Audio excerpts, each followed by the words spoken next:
Welcome, everyone. This is What If Deku Awakened as a Girl with the Power of Lightning. If you enjoy this video, don't forget to hit that like button and subscribe for more fanfiction content just like this. Now, let's get started with the fanfic. Diagnosis. The doctor's words felt like steel bars crashing down around Inko Midoriya's heart. I'm sorry. At 4 years old, he should have manifested something by now. We've checked everything for the toe joint, neural activity, genetic markers. I'm afraid your son is quirkless. The word didn't make sense at first. Quirkless. It sounded broken. Incomplete. Like a character in a comic who never got his powers in the origin story. Little Isuku sat on the edge of the medical table, legs swinging above the floor, clutching his all-might action figure to his chest. His round eyes flickered between the doctor and his mother, not quite understanding, but knowing enough from the adult tension in the room that something was wrong. Very wrong. But he wants to be a hero, Inko whispered, her voice cracking under the weight of her son's dream. He watches the news every day. He studies rescue patterns. The doctor gently shook his head. He's intelligent and passionate. But without a quirk, the hero track at any school will be impossible. I'm sorry. Izuku didn't cry. Not right away. He kept smiling as they left the clinic, his tiny hand clutched in his mother's. He stared up at the sky, watching the contrails left by a flying hero as they streaked across the sunset like victory banners. His lip quivered. "Mom," he said, looking up at her with trembling innocence, "do you think maybe the doctor was wrong?" Inko stopped walking. Her heart cracked in two. "I think," she said, kneeling to hug him, "you're going to be something amazing. No matter what anyone says." But that night, when Izuku thought his mom was asleep, he opened his old notebook and stared at the blank page at the end of it. His drawings of heroes filled the others' rough sketches of moves, diagrams of hypothetical quirks, even potential rescue strategies. He looked at All Might's smiling face on the cover. Then slowly, with an ache in his chest, he wrote, "No quirk, but maybe still a hero." As the years passed, the whispers got louder. Midoriya? The quirkless kid? Why is he even trying? He won't get into UA. He should just give up. He never did. Not once. He kept studying, kept watching pro heroes like they were puzzle pieces waiting to be solved. If he couldn't be strong, he'd be smart. If he couldn't blast lasers, he'd predict where they were going to hit. But the loneliness grew. Bakugo, his former childhood friend, became his most consistent bully. Kaken had manifested an explosive quirk early and never let Izuku forget it. "Stay out of my way, Deku," he'd growl. "You'll die the second you step on a battlefield." When Izuku turned 14, everything started to change. It was subtle at first. A strange warmth in his chest. Not quite pain, not quite comfort. Just different. He chalked it up to stress. School had gotten more intense, and he'd pushed himself harder than ever. His body was sore, his appetite changed, and he kept needing to adjust his school uniform. His shirt stretched oddly around the chest and the pants felt loose at the waist. His mother noticed too. "Izuku, are you feeling all right?" "Different lately." "I guess I'm just growing," he said sheepishly, rubbing the back of his neck. "Maybe it's finally a growth spurt?" That night, he stared in the mirror for nearly an hour. His jawline seemed softer. His hair shinier. His face prettier? No, that wasn't right. He laughed it off, pretending everything was normal. But each day it became harder to ignore. He moved differently, his center of gravity shifted subtly, his steps lighter, almost dancer-like. His voice hadn't deepened. In fact, it seemed to get higher. The morning everything changed was a Saturday. Izuku woke up in a cold sweat, breathing heavily, heart racing like he'd just run a marathon. The sensation started in his chest, like someone pouring sunlight directly into his lungs, flooding every cell in his body with raw, overwhelming energy. He staggered into the bathroom, gripping the sink, trying to steady himself. And then he looked in the mirror. A girl stared back at him. She had the same green curls, the same freckles. But everything else. White eyes, soft features, long lashes, a heart-shaped face. Small, perky biceps pressed against the oversized t-shirt he'd slept in. The curve of her hips visible even in the pajama pants slipping from her now smaller frame. Izuku screamed. Inko burst into the bathroom, slamming the door open. Izuku! What's wrong? She froze. They both stared at each other. Silence. Then Inko let out a breathless whisper. Oh my god. Izuku clutched the edges of the sink, face pale. Mom, I don't know what happened. Are you hurt? No, I just woke up like this. I didn't do anything. It took hours. Phone calls to the hospital. An emergency appointment. Tests. Scans. Examinations. Inko wouldn't let go of her daughter's hand. The doctor, the same one from a decade ago, sat across from them with a stunned look on his face. I can't believe it, he muttered. I've only seen this in rare case studies. Izuku, you've manifested a quirk. Izuku's breath caught. Boo, but it turned me into a girl. Yes, the doctor said gently. We're calling this category PBRY-induced quirks. It seems to have activated in response to hormonal changes in your body. In your case, the effect is physical transformation combined with enhanced muscular efficiency, reflexes, and coordination. So, this is permanent? We're still studying long-term effects. But based on what I see, you're female now, Izuku. Genetically, biologically, physiologically. You'll need to adjust. There's no sign of this reversing.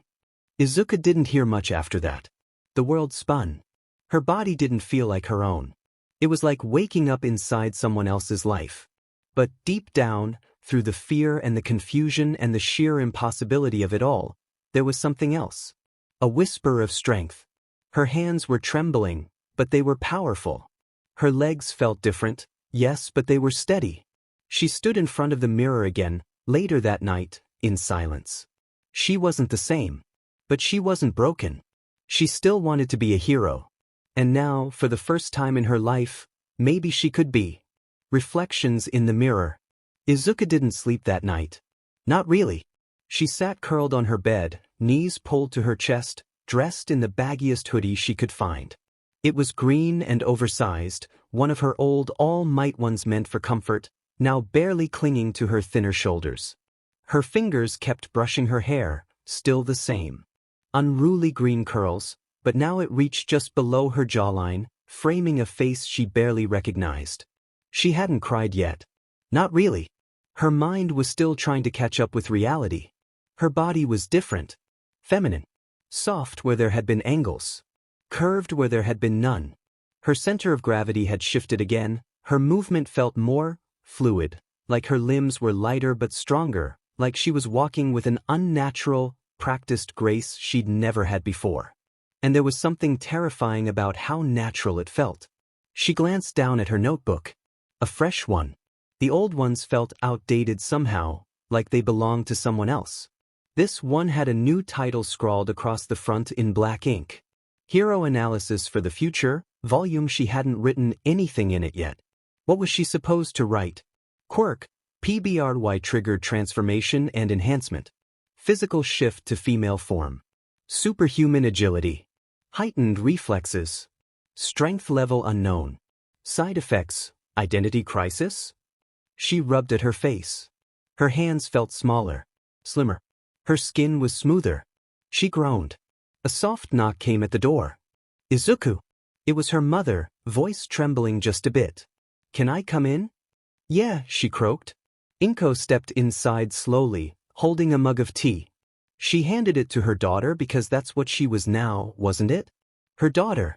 The thought still made Izuku's chest twist with confusion. Inko sat beside her on the bed, silent for a moment. I don't know what to say, she said finally. I never imagined something like this would happen. But Izuku, sweetheart, no matter what, I love you. That hasn't changed. You're still you. Izuku blinked rapidly, her throat tightening. She sipped the tea, more to keep from crying than anything else. I don't even know who me is anymore, she whispered. Inko reached out, brushing a curl from her face. You're the same person who wanted to be a hero so badly she cried herself to sleep after every rejection. The same person who memorized rescue patterns at 8 years old. The same person who never gave up. I feel like I've been dropped into someone else's body. I know. Her mother hugged her tightly. But give it time. It's still yours. The next week was a whirlwind. The doctors insisted on more tests, but there was no denying the reality. Isuku had a quirk. A powerful one, apparently. Enhanced muscle coordination, one doctor explained. She moves with the kind of efficiency and grace that normally takes athletes years to develop. She's barely trying, another marveled. Her reaction times are incredible. We ran a test. She caught a foam ball launched at 70 kilometers per hour without blinking. It was a strange compliment to hear while her voice cracked every time she tried to talk. They hadn't even fully figured out the limits yet. Her strength was not flashy like Bakugo's explosions or All Might's raw power. More subtle, tightly packed, like she could spring into motion and move in ways that didn't look strong until you realized she just kicked a concrete block off the ground like a soccer ball. But that didn't stop the staring. When she returned to school, everything changed. Whoa, who's the new girl? Wait, is that Midoriya? No way. She kept her head down, walking the halls like a ghost. Her uniform didn't fit right yet, still modified to accommodate the sudden switch. She wore long sleeves, kept her voice soft, and tried not to cry when she caught her reflection in a window. Even Bakugo hesitated when he saw her. He stood in front of her, jaw clenched, fists twitching. What the hell happened to you, Deku? Isuku tried to meet his gaze but couldn't. I manifested a quirk. His eye twitched. That's not a quirk, that's... What even is that? You just turned into a chick overnight. You faking this? She flinched. I'm not faking anything, Kaken. You better not be. Because if this is some weird act... It's not, she snapped, louder than she meant. Heads turned. Her heart pounded in her chest. Bakugo's expression twisted. He looked at her for a long moment, then scoffed and turned away. Freak. It stung more than she expected. She bit the inside of her cheek and tried to keep walking. That night, she stood in front of her mirror again. She wore a plain shirt and shorts. Her hair was clipped back. She turned from side to side, slowly, taking herself in. The way her shoulders curved, the way her waist narrowed. Her hips flared slightly, her thighs stronger.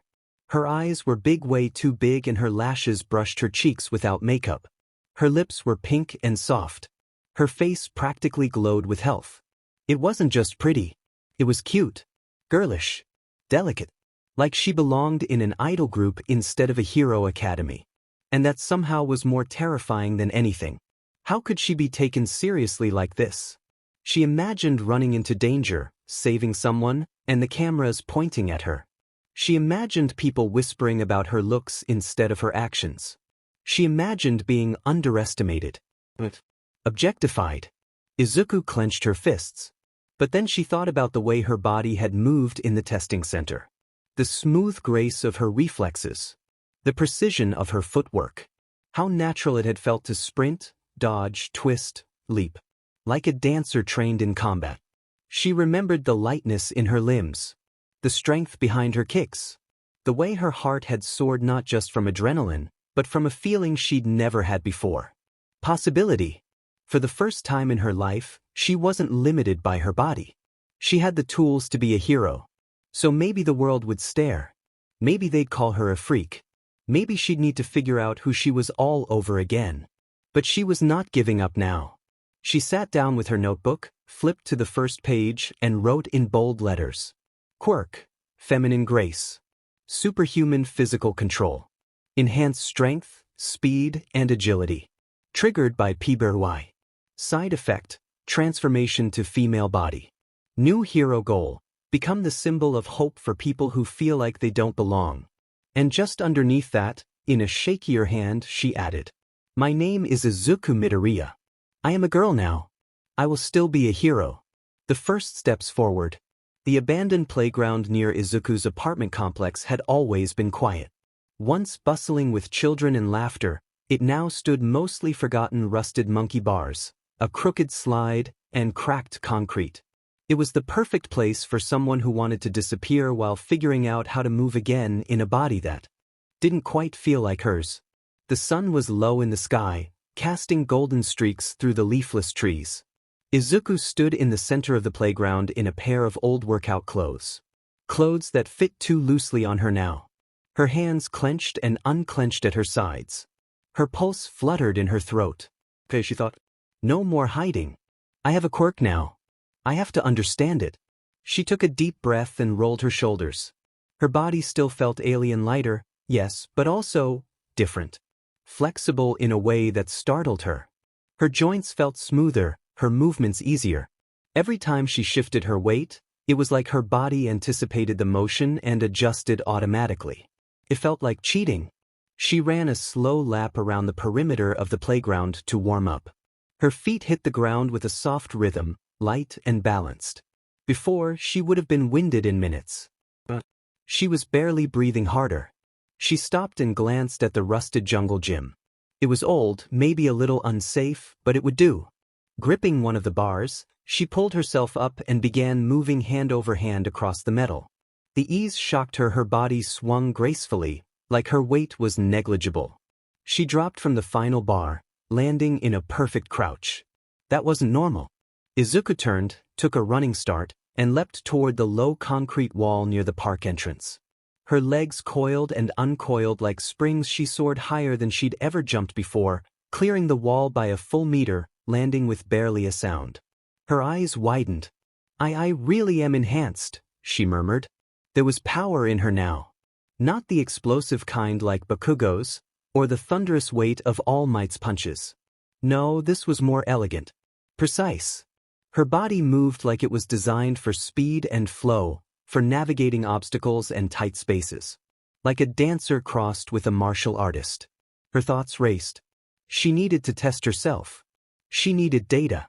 She dropped to the cracked pavement and pulled her notebook from her bag, flipping to the next page. Quirk testing log, day 1. Subject, Izuku Midoriya. Quirk classification, provisional mobility type. Notes. Enhanced reflexes. Heightened agility. Moderate to high strength output, likely centralized in lower body. Significant balance and spatial awareness improvement. Unconscious biomechanical efficiency, body naturally aligns for optimal motion. Izuku chewed the tip of her pen. She needed something to measure against. Some kind of structured activity. Her heart skipped. It made sense. If her body was this nimble, she needed to try fluid movement, running, jumping, vaulting, climbing. She pulled out her phone and searched for basic tutorials, watching short clips and instructional diagrams. Her eyes scanned quickly, absorbing everything. Moments later, she stood again. All right, she said aloud, trying to psych herself up. Let's see what this quirk can really do. She started slowly. A quick run up to a waist-high ledge. She planted one foot, pushed off, and vaulted over it in one clean motion. No hesitation. No stumble. Her momentum flowed like water. She laughed short, surprised. Okay. Another obstacle, the jungle gym again. She approached at a sprint, leapt, grabbed a bar, and swung herself onto the platform. From there, she launched to the monkey bars, flipping over them to the other side like she'd trained for years. Her heart pounded, not from exhaustion, but exhilaration. She kept going. She wove through the swings, ran up the crooked slide like a ramp, and flipped off the top with a spinning motion she hadn't even meant to do. Landing in a three-point stance, she froze. What was that? She stood slowly. Her breath came fast and even. Her muscles buzzed with heat, but not fatigue. Her face flushed, her hair clinging to her cheek with sweat. But she was grinning. Okay, she whispered, eyes wide. Okay, this is real. This is me. By the time she finally slowed down, the sky had darkened into dusk. The streetlights flickered to life one by one. Izuku sat on the edge of the jungle gym, legs swinging, notebook open beside her. She was tired, but it was the good kind. The kind of tired that came from pushing herself and discovering she could go further. Her notes were a mess of observations, sketch diagrams of footwork, and question marks where she'd experienced something unexpected. At the bottom of the page, she had written in large, slanted script. I'm not just fast. I'm fluid. Like my body knows what to do before I do. I'm not just stronger, I'm smarter. My movements are smart. That's my power. Grace with purpose. She looked down at her hands. They were smaller now. More delicate. But they were shaking with adrenaline. I can do this. When she got home, Inko was already waiting, worry etched deep into her face. Izuku, where have you been? I was so scared. Sorry, Mom, Izuku said, bowing. I went to the playground. I had to figure some stuff out. Inko softened at the sight of her. Are you all right? Izuku paused, then nodded. Yeah. I think, for the first time, I actually am. Later that night, as she stood in the shower, water cascading over her new frame, she let her mind wander. She still didn't know what to do about the gender thing. Being a girl was complicated. It was more than just physical.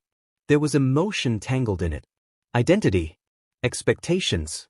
She didn't have answers yet. But for now, she felt powerful, capable, hopeful. She stepped out, wrapped in a towel, and looked in the mirror again. This time, she didn't flinch. When no one else acts. It was supposed to be a quiet afternoon. Izuku had taken to walking the long way home from school, cutting through a narrow strip of downtown Mizutafu where the streets got thinner, the buildings older, and the crowds just sparse enough to give her breathing room. Her new body still drew glances, and the stares were getting harder to ignore. Some were innocent, curious. Others, not so much. Even though she wore her hoodie pulled low, even though she tried to walk quickly with her head down, people noticed her now. Not for her intellect. Not for her dreams. For her face. For her figure. For her grace. She hated how it made her shrink. How she didn't know who they were seeing. Still, the long route gave her time to think. About her training. About her quirk. About what it meant to become a hero with this kind of power, one born not from explosions or lasers, but from transformation. From vulnerability. From change. That was when she heard it. The screech of tires. Crash. Instinct took over before she even registered it. She dropped her school bag and sprinted toward the noise, feet pounding the pavement. Her body moved with terrifying efficiency, each step precise, smooth, fast. She cut through the alleyways like she'd been born in them. When she reached the intersection, the scene unfolded in a snapshot of chaos. A DLVI truck had swerved off the road, colliding with a lamppost. Sparks flew from the shattered concrete base. A piece of the post had toppled onto a parked car, pinning a woman inside. Smoke hissed from the truck's front end. Steam rose from the engine. People stood on the sidewalk, phones out. Recording. Watching. No one moved. Izuku didn't think. She acted. She bolted across the street, weaving between frozen bystanders and shattered glass. Her mind went into analysis mode without prompting: distance, angles, weight distribution, structural stability. The calculations unfolded behind her eyes in seconds. The lamppost was tilting dangerously, groaning under its own bent weight. The woman inside the car was conscious but panicked, pounding on the glass. Her door was crushed. Izuku reached the wreckage and crouched low. "Hey," she called through the cracked window. "I'm gonna get you out, okay? Don't panic." The woman blinked in confusion. "What? You're just a kid." "Doesn't matter," Izuku said, already scanning the door. "It's jammed. The frames warped too much force and the whole thing might collapse. Close your eyes and cover your head." Without waiting, she planted her feet. She wasn't strong like All Might. She couldn't lift buildings. But her body knew how to apply force, precisely where to place her hands, where to press, how to brace. Her muscles tensed. Her feet slid an inch on the cracked asphalt. And then with a sharp, grating crunch, the door snapped outward. The woman shrieked but scrambled free, scrambling to the ground just as a few small pieces of debris rained down. Izuku caught her arm and pulled her clear, shielding her body with her own as the rest of the lamp post toppled with a metallic clang. Silence fell over the scene. And then someone shouted, "Holy crap, did you see that? That girl she ripped a car door off." Izuku's breath caught. The woman she'd saved really looked at her for the first time. You're amazing," she said. Izuku's heart thundered. "I'm just trying to help," she said quickly, backing away. "You should wait for the paramedics." But the crowd was already closing in. Phones were raised. Flashes snapped. Wait, what's your name? Are you a hero student? Are you even licensed? You look like 14. She's adorable. Did you see how she moved? Like a dancer. Izuku's panic flared. She turned and ran. She didn't stop until she was several blocks away, panting, her back pressed to the wall of a vending machine shop. Her hood was back up, her breaths sharp and uneven. People had seen her. Not just the transformation. Not just the quirk. And worse, some of them hadn't taken her seriously. They'd focused on her appearance, not the fact that she'd saved someone's life. The fear she'd buried at the playground came roaring back. They're not seeing a hero. They're seeing a girl with a pretty face who happened to lift a car door.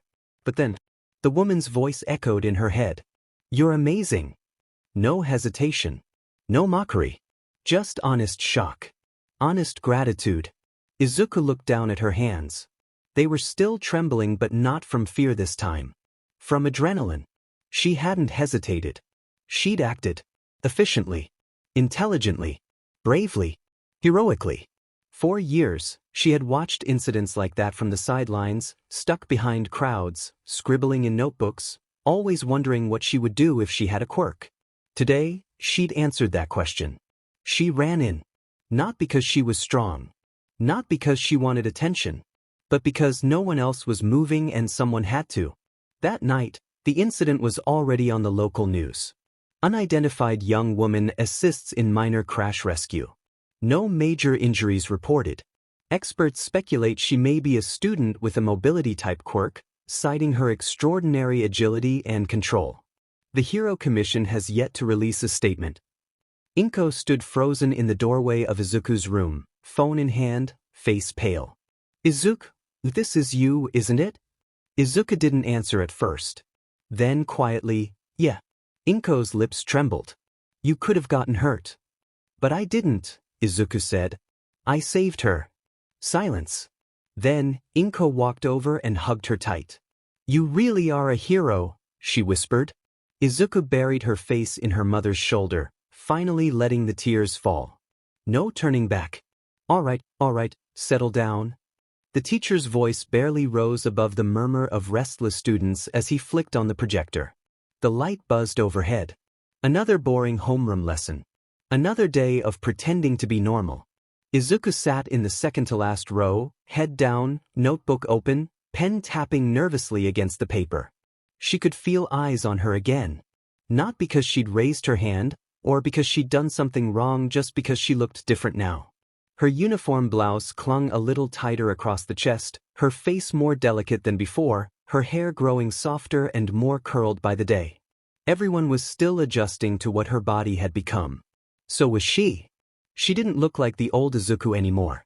Not the one they used to call quirkless. But she was still her. She had to remind herself of that every morning in the mirror. The teacher cleared his throat. Now that we've wrapped up career forms, I thought I'd save us all some time. He grinned as he flung the paperwork into the air, letting the sheets scatter like confetti. Let's be real, you're all aiming for the hero track, right? The class erupted in cheers and laughter. A few boys hooped, flexing their arms and showing off their quirks in mini displays. One sprouted claws, another ignited sparks in his palm. Izuku felt her stomach twist. Now or never. The teacher's eyes scanned the room, landing squarely on her. Even Midoriya put down Ueha? The room fell silent. All eyes turned. Izuku's face flushed with heat.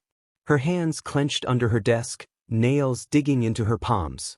Wait, seriously? One boy whispered. She's the one who, changed, someone else muttered. Before Izuku could respond, an all-too-familiar voice cut through the tension. Teach.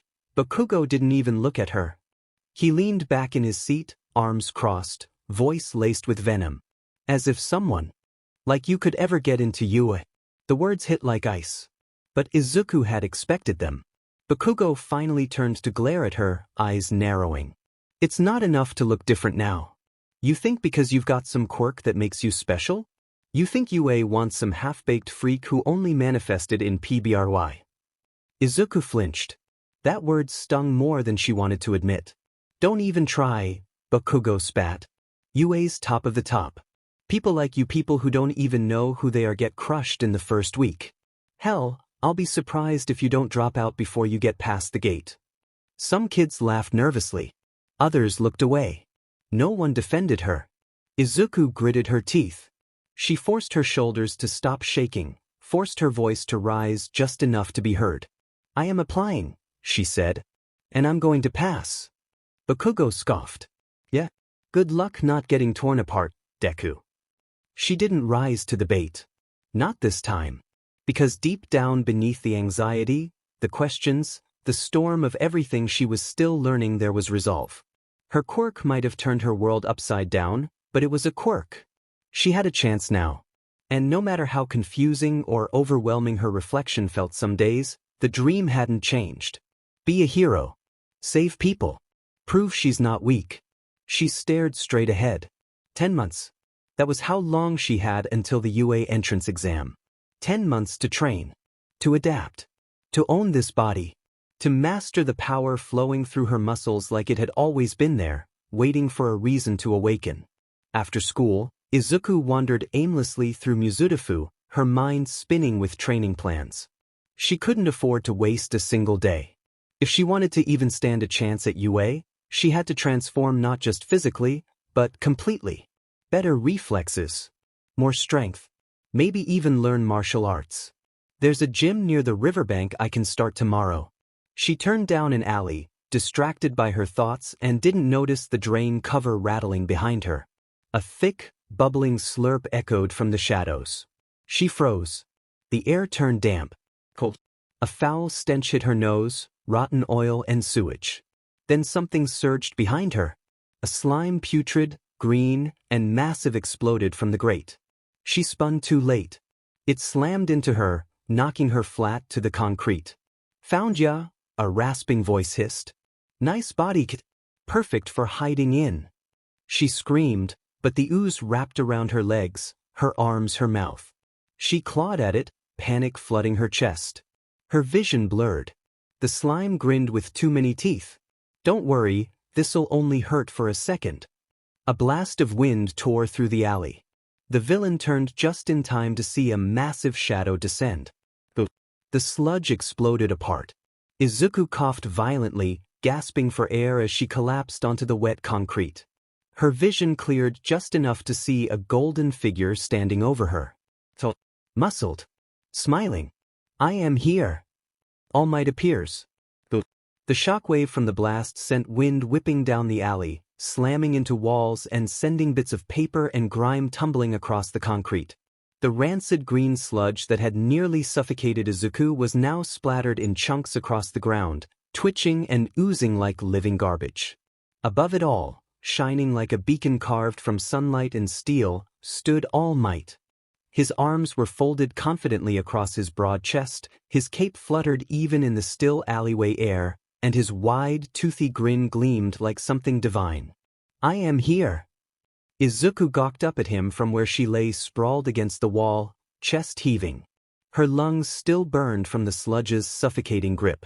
Her skin was slick with sweat and grime, her limbs trembling. But none of that mattered, because All Might was standing right there. All Might saved me.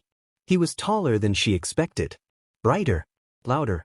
Somehow even more than the news broadcasts and hero documentaries and notebooks full of obsessively documented sightings could ever have prepared her for. All Might looked down at her, expression softening. Are you all right, young lady? Izuku opened her mouth and nothing came out. She was suddenly aware of everything at once. Her ruined uniform. Her tangle of green curls. Her face, probably still flushed and tear-streaked. Her body. The new one. The one that still didn't feel fully hers. All Might didn't seem fazed. He just offered her a dazzling smile and crouched to collect the still-moving globs of villain into soda bottles with practiced precision. Izuku forced herself upright, heart slamming against her ribs. Her thoughts raced. Ask him now. Ask him while he's here. Ask him what it means. If you still can. If you ever could. Her mouth opened again. Please, sir. All Might. Her voice cracked. She clenched her fists. IW is wondering if someone like me, I mean if someone who wasn't, normal. No, that's not right, I mean quirkless. I mean kind of, not anymore, but now I'm different and my body's different and I just. She swallowed hard, panicking, words tangling on her tongue, emotions piling up behind her eyes. See, and I still, can't see me in a bureau? It was barely coherent.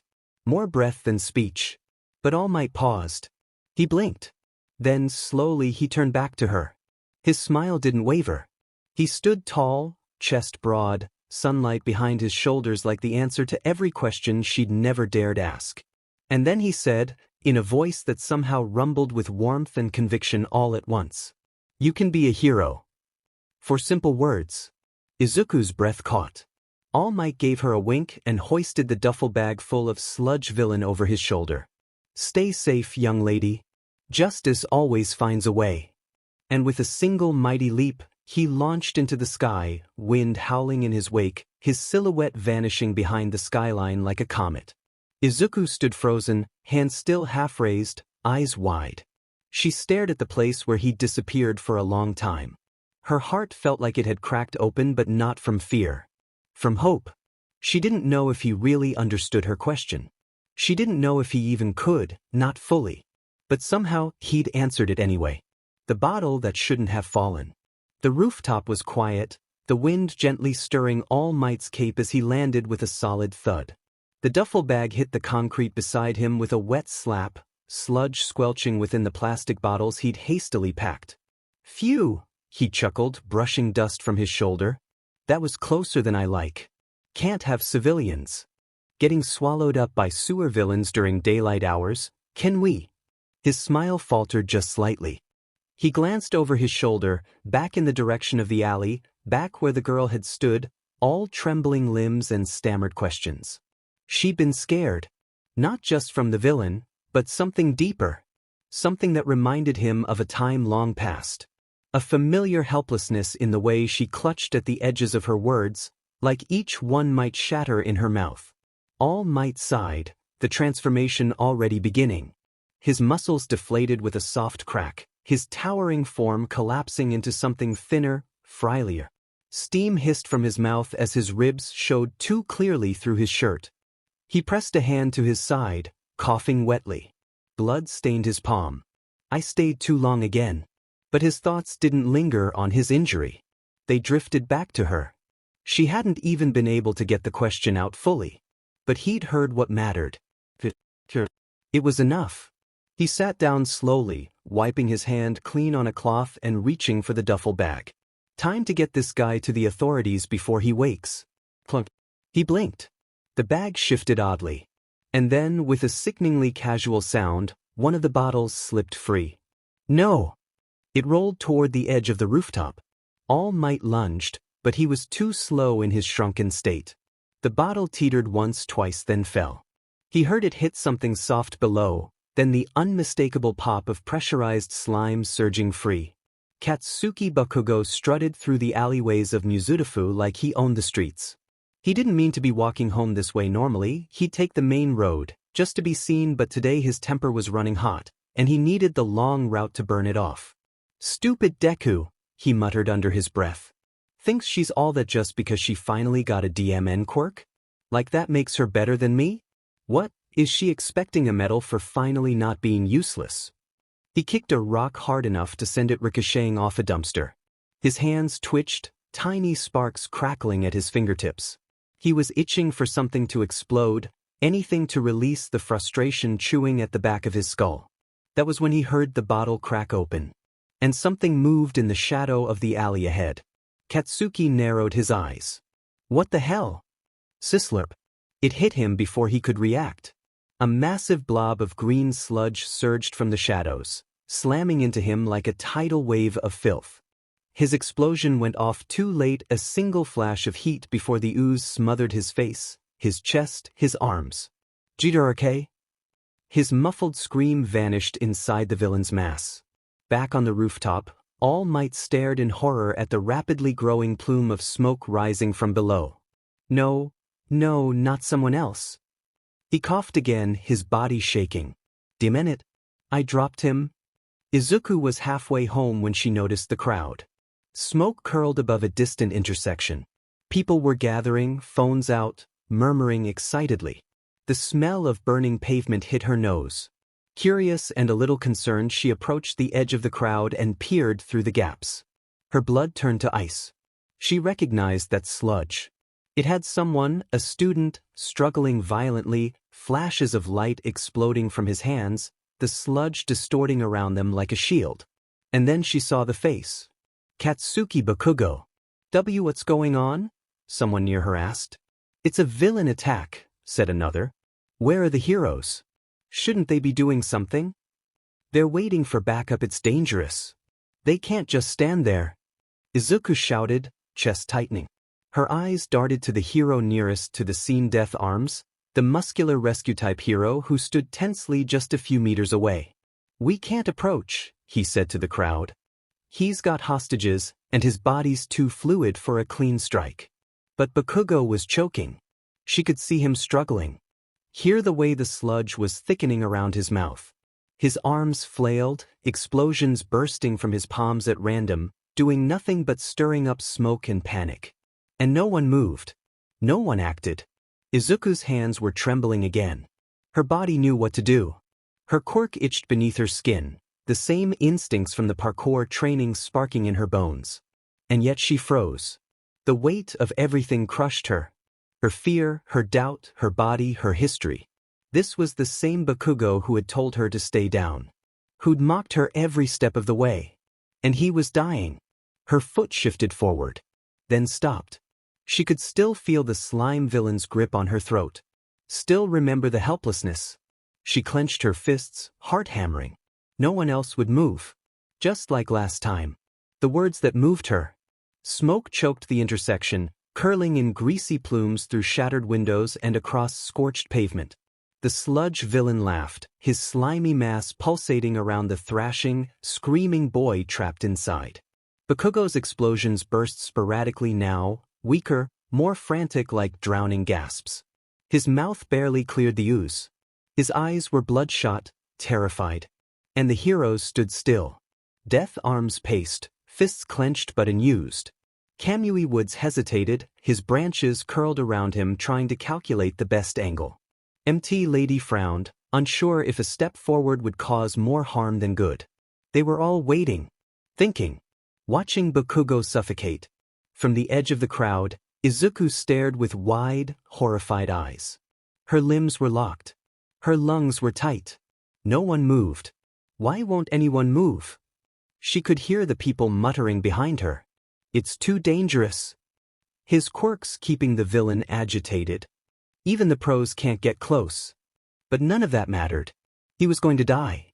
Bakugo, the same Bakugo who'd told her to give up, who called her useless and mocked her dreams, was being killed in front of everyone. And no one could help him. Just like me, Izuku thought, chest tightening. Just like back in the alley. But now, she wasn't helpless anymore. You can be a hero. All Might's voice echoed in her mind, firm and certain. She could. Not because she was perfect. Not because she was ready. Because true heroes act when no one else will. Her fear cracked. And her feet moved. All Might stood on a rooftop above the chaos, watching the scene unfold below. His body trembled in his emaciated state, muscles thin, face gaunt, ribs exposed beneath a sweat-drenched shirt. He gritted his teeth, clutching his side. I can't transform again. Not yet. I'm out of... He watched Bakugo struggling inside the villain's sludge, watched the boy fight for air, for life, and it felt like a knife twisting in his chest. They're waiting for someone else to act. They're afraid of the risk. And so was he. He hadn't moved. Because I thought I couldn't. He hated it. The weight of failure pressed on his back like iron. He, the symbol of peace, had been standing still, paralyzed not by fear, but by his own limitations. Then through the smoke he saw movement. A flash of green. A girl. The freckled girl from the alley. She ran toward the villain, breaking through the police line, ignoring the shouts.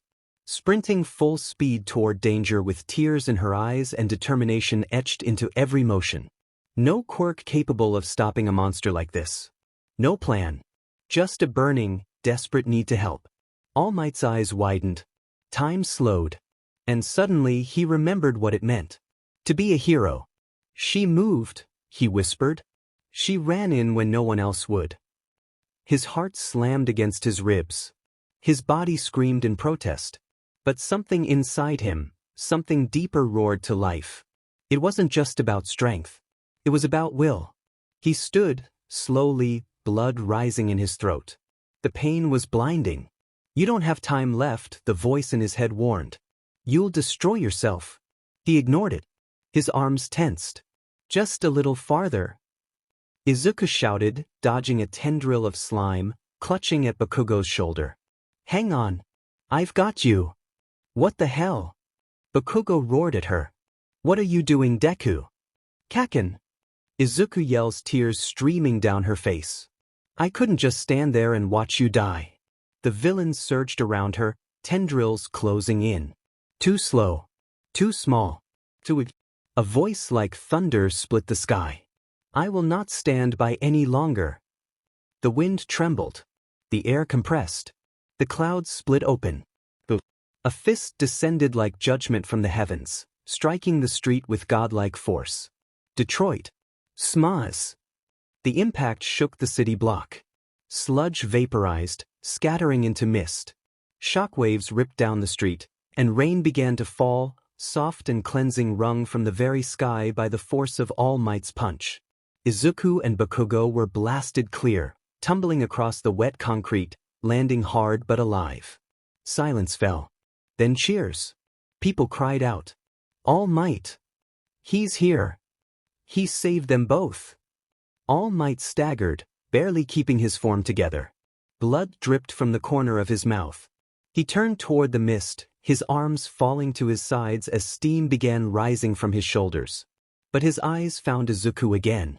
She was kneeling, panting, soaked in rain, arms scraped and bleeding, but her gaze was locked on him with awe and relief. Not just at being saved. Because she had tried. She had acted. And All Might had seen her.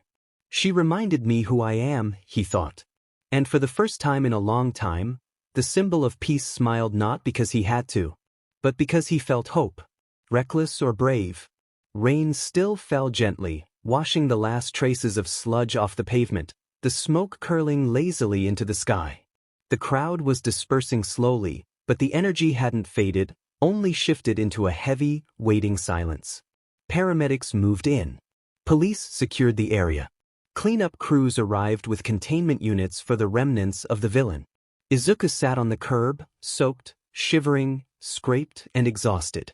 Her breath came in small, shallow gasps as adrenaline drained from her body. The sting of her cuts and bruises was only now starting to register. Bakugo sat a few feet away, wrapped in a thermal blanket, arms crossed and scowling. His hair was a wild mess, still damp with slime and rain. He hadn't looked at her since they were pulled out of the wreckage. She glanced down at her trembling hands. I moved. I actually moved. Her body had hurtled forward on instinct. No hesitation. No logic. Just one clear thought. Save him. The way her quirk had responded to that desperation still echoed in her bones, a raw, aching memory of potential. Hey kid. Izuku jolted as a tall, broad-shouldered pro-hero approached Death Arms, his sleeveless uniform soaked through, brows furrowed. What the hell were you thinking? He snapped. You could have been killed. Izuku opened her mouth to respond, but the words stuck in her throat. You're not trained. Another voice added, Kamui Woods this time, stepping beside him, arms crossed sternly. You interfered in a high-risk villain incident and put yourself in direct danger. That's not bravery. That's recklessness. But she started, only for her voice to falter. Her throat burned. MT Lady chimed in too. You could have made things worse. If All Might hadn't shown up when he did. Each word cut deep. Izuku bowed her head, shoulders curling inward. The warmth of that moment, the memory of reaching for Bakugo, of not standing still, was being buried under their judgment. Bakugo snorted. Told you. Always getting in the way. That hit harder than any of the heroes' scolding. Izuku turned her head slightly, eyes stinging. I was just trying to help. Death Arms shook his head. Well, next time? Don't let the pros handle it. The group turned away, muttering among themselves. A few reporters snapped distant photos. No one approached her with a thank you. No one saw what she had tried to do. No one but, "Young lady." The voice sent a shock down her spine. She turned, blinking rapidly. All Might stood behind her. Not in his towering form. Not with the muscle-bound bravado or gleaming grin. He was thinner, gaunt. Steam still curled off his shoulders as he leaned against a lamppost, coughing lightly into a handkerchief. His features were sharp, sunken, lined with exhaustion. He looked human. Izuku's eyes widened. "I don't understand," she whispered. "Are you?" He smiled softly and raised a finger to his lips. Not out loud. "This is something of a secret." Izuku nodded quickly, heart pounding. He walked closer and crouched beside her, still breathing a little heavily. "I heard what the others said," he said. "And I saw what you did." Her throat tightened. "I'm sorry," she blurted. "I know it was stupid. I couldn't let him." "You moved before anyone else did," he interrupted, voice low but firm. "Before the pros. Before me. That's what I saw." Izuku stared at him, eyes wide, not daring to breathe. "You ran into danger for someone else," he continued. "You had no plan. No support. But you still moved. Do you know how rare that is?" Izuku's lip trembled. "I wasn't strong enough. I couldn't pull him out." "No," All Might said, standing slowly. "But you gave me the strength to. And that is what a hero does." Her breath caught in her chest. All Might looked up toward the dispersing smoke. "I saw myself in you today. Not the power. Not the punches. The heart." She wanted to cry, but her body had nothing left. All Might extended a hand. "Come with me." Izuku blinked. "What? Why?" "Because I have something to tell you," he said, his tone growing solemn. "And if you're serious about becoming a hero." His eyes met hers, bright and burning even in his weakened form. "Then you deserve to hear the truth." Inheriting hope. They left the crowd behind. Izuku followed All Might through a quiet backstreet near the riverbank, each step echoing with disbelief. She had so many questions about his second form, about what he meant, about why but her voice stayed trapped behind her ribs. This wasn't a fantasy anymore. This was real. And it was terrifying. All Might stopped near an old, rusted staircase that led down to a small cement walkway along the river. He moved slower now, hunched slightly, one hand pressed against his side. He looked fragile, like a man pretending to be a god. He sat down on the lowest step and motioned for her to do the same. "I'm going to tell you something I've never told a civilian," he said. "And you can't repeat it. Ever. Understand?" Izuku nodded wordlessly, eyes wide. All Might took a long, careful breath, and then, he shrunk again. In full this time.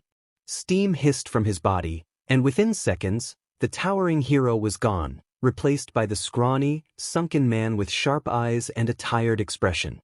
"This," he said quietly, "is the real me." Izuku gaped. "But that's not possible. You're All Might." He chuckled, low and dry. "I was. And I still am. But the truth is, I can only maintain my true form for about 3 hours a day, and even that's pushing it." He reached into his shirt pocket and pulled out a small flask of water, taking a slow sip. "5 years ago, I suffered a grievous injury in battle.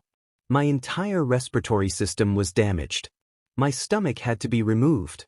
He lifted his shirt to show her the scar, a jagged wound stretching from ribs to hip. Izuku recoiled in shock. "I've been slowly declining ever since. My time is running out." Izuku's heart dropped. "You can't retire," she said, voice cracking. "We need you. You're the symbol of peace." "Symbols fade, Midoriya," he said with a faint, almost sad smile. "But they can also be reborn." He paused, watching the wind stir the surface of the river. "Back there, you reminded me what it means to be a hero. You moved without thinking, without calculating the odds, because your heart told you to. You acted just like I once did." Izuku swallowed. "But I wasn't strong enough." "No," All Might said. But you had the spirit. That's rarer than strength. He leaned toward her slightly, voice low. My quirk, Midoriya, is called One for All. Izuku blinked. Wait, that's not in the quirk databases. It wouldn't be. Because it's not a natural quirk. It's one that can be passed on. She froze. Passed on? He nodded. One for All is the power to stockpile strength and transfer it from one person to another. I inherited it. And now, he turned to face her fully, eyes gleaming with conviction. I want to pass it to you. The world stopped. Izuku stared at him as if he'd grown a second head. Emmy? But I'm not. You're not just anything, he said firmly. You're someone who risked everything without hesitation. Someone who wants to save others no matter the cost. Her breath caught. You mean, she whispered, you still want to give it to me even though I'm? She trailed off, unsure of what word to even use. All Might's expression softened. That's all that matters. Izuku's chest tightened with something she couldn't name. A warmth. A weight. A kind of terrifying, exhilarating gravity pulling her forward. You'll have to train harder than ever before, All Might warned. Physically and mentally. One for All is powerful, dangerous even if you're not prepared. I have 10 months until the UA entrance exam, she said quietly. He blinked, then smiled. So you've already decided? She nodded, fists clenched at her sides. I don't care how much it hurts. I want to help people. I have to. If there's a chance I can really save someone, then I'm taking it. All Might stood slowly, and this time, even in his weakened state, he looked powerful. Then let's begin, he said. We'll start by getting your body ready to handle my power. Izuku stood too, her heart pounding so hard it almost drowned out the rain. This was real. This was everything. She hadn't just been given a chance to be a hero. She'd been chosen to carry a legacy. And she would carry it through pain, through fear, through doubt. Because for the first time, she believed it herself. She could be a hero. 10 months and a mountain to climb. The abandoned Dagoba Beach Park smelled like salt, rust, and hopelessness. Waves lapped weakly at the sand, barely audible beneath the screech of seagulls and the clatter of trash shifting in the breeze. The entire place was a graveyard of forgotten appliances and industrial waste, refrigerators gutted and rotting, broken televisions, old vending machines, even a rusted crane listing sideways in the sand like a dying animal. And standing in the middle of it all, panting, red-faced, and soaked with sweat, was Izuku Midoriya. She grunted, straining as she hauled a massive tire up onto its side, then shoved it forward with a heave. It bounced once and rolled halfway down the sand before flopping over into a mound of discarded tires. She bent forward, bracing her hands on her knees. 7 tires, she gasped. Out of 30. From atop a nearby pile of debris, All Might, still in his scrawny form, watched with a proud smile. Not bad, young Midoriya, he called. But we'll need to push harder if we're going to sculpt your body into a vessel worthy of One for All. Izuku straightened, sweat dripping down her neck, her arms trembling. I'm trying. It's just hauling trash is harder when your legs feel like jelly. All Might chuckled and hopped down from his perch. That's the point. You're not just building muscle, you're learning DSPLN. Precision. Control. If you inherit my power before your body's ready, it could literally rip you apart. Izuku winced. Yeah. Spontaneous limb explosions. Got it. But you have one advantage most of my other candidates never had. To give her a curious glance. Your quirk. She blinked. I guess I haven't really explained it yet, have I? He crossed his arms, expression turning serious. You said it manifested recently, PBRY related? She nodded slowly, brushing sweaty hair out of her face. I was quirkless until I turned 14. Then, boom, overnight, I woke up and I was, she gestured vaguely at herself, cheeks flushing. Different. All Might raised an eyebrow. I mean physically different, she clarified quickly. My body changed. I became a girl.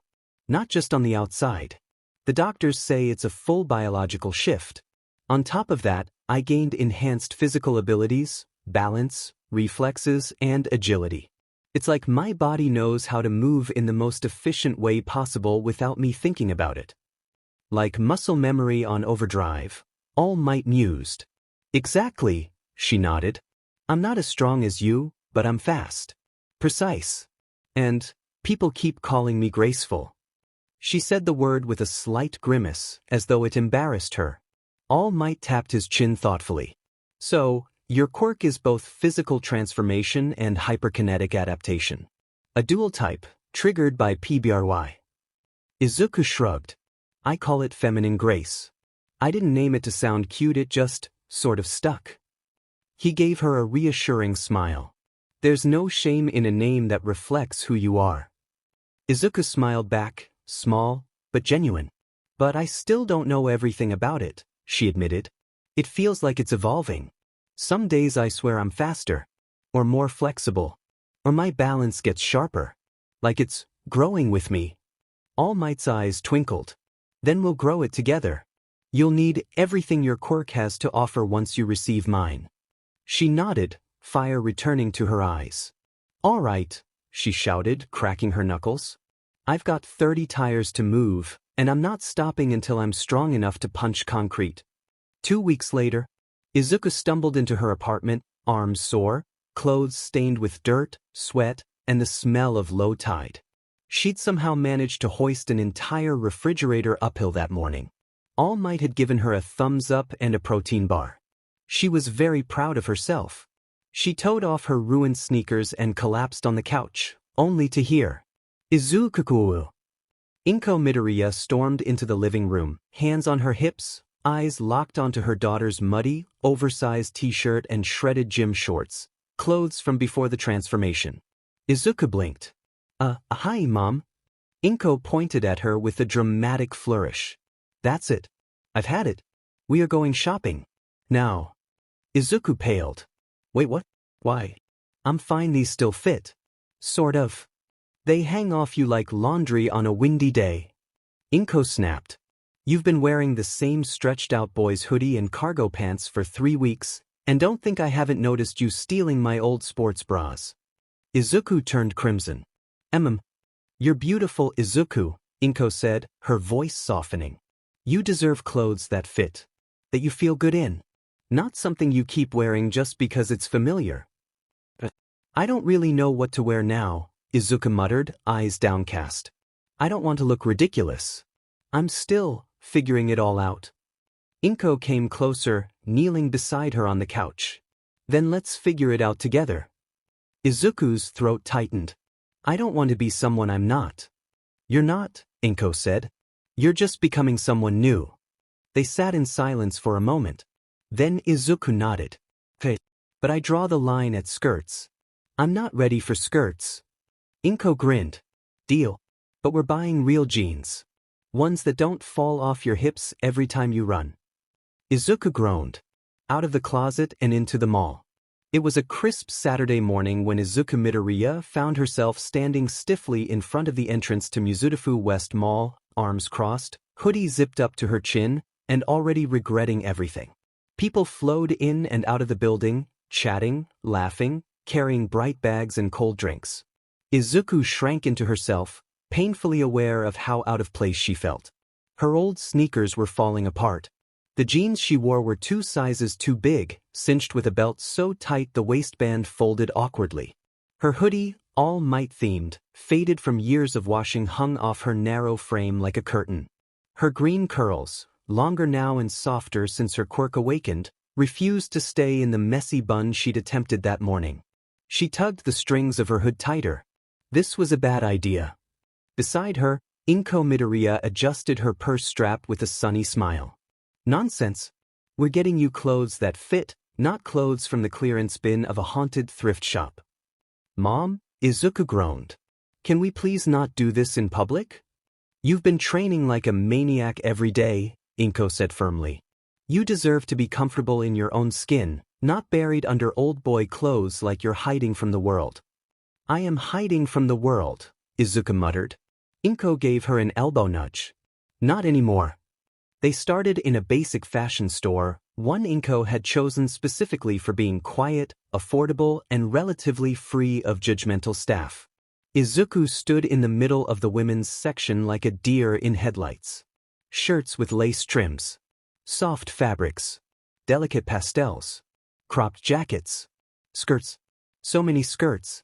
There were jeans too, of course, and hoodies and joggers, things she could picture herself maybe wearing, but all cut for hips and thighs shaped like hers now.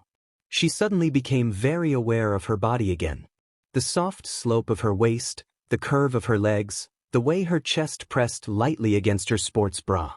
Even her movements felt different here. Like she wasn't sure how to stand. "I don't know what I'm doing," she whispered. Inko put a hand on her shoulder. "It's okay. You're allowed to not know yet." Together, they started browsing. Inko picked out a few basic staples: fitted t-shirts, dark wash jeans with stretchy waistbands, sportswear in breathable fabrics.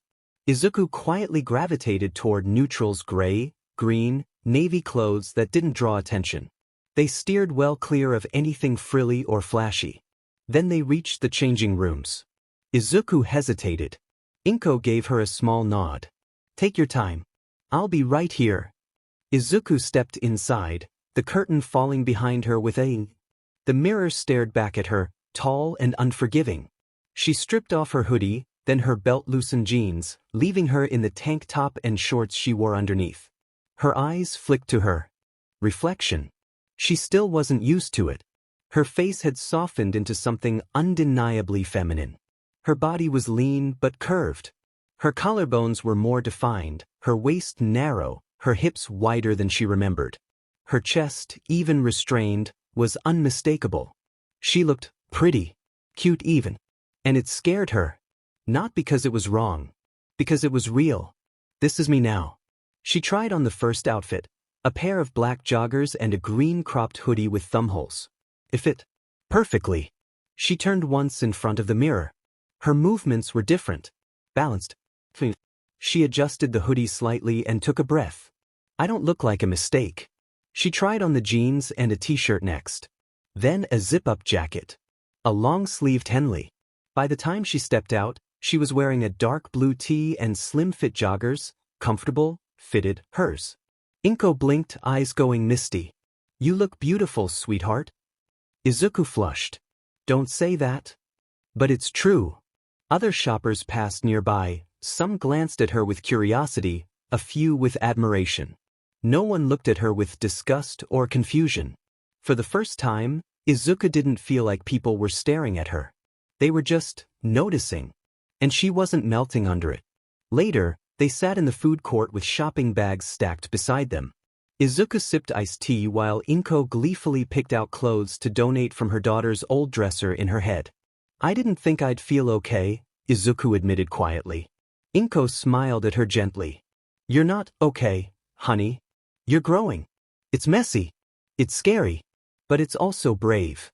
Isuku looked down at her hands, smaller now, steady. Then she smiled. "Thanks for not giving up on me." Inko reached over and squeezed her hand. "Never. You're my daughter. My hero in training." That night, back home, Isuku hung up her new clothes in her closet. No more crumpled bins of boys' clothes. No more hiding. She stood in front of her mirror one last time. Dark tee. Clean jeans. Soft skin. Freckles. Strength under the surface. A girl with emerald-colored eyes and a dream too big for her to contain. She smiled at her reflection. Training had begun. More than just muscle. The sun beat down on Dagoba Beach Park, casting long shadows across piles of rusted junk and twisted steel. It was mid-afternoon, and the smell of salt and sweat hung thick in the air. Izuku Midoriya sprinted across the sand, dragging a length of chain behind her. It was attached to a half-buried washing machine, which clunked and groaned with every pull. "Almost there," she gasped, teeth gritted. Her legs burned. Her arms screamed. Her shirt, an olive-green training tee, clung to her back with sweat, and the fitted leggings she'd chosen that morning were already streaked with grime. But the difference from 2 weeks ago was impossible to ignore. She wasn't just enduring this now, she was moving with purpose. All Might, leaning against a rusted fridge with a stopwatch in hand, grinned. 10 seconds faster than last time. You're getting stronger, Midoriya. Izuku collapsed backward onto the sand, breathing hard but smiling up at the sky. That's good, right? Very good, he said, crouching beside her with a bottle of water. And might I add, your new workout gear suits you. Looks like you've been putting some thought into function and style. Izuku flushed. Why, you noticed?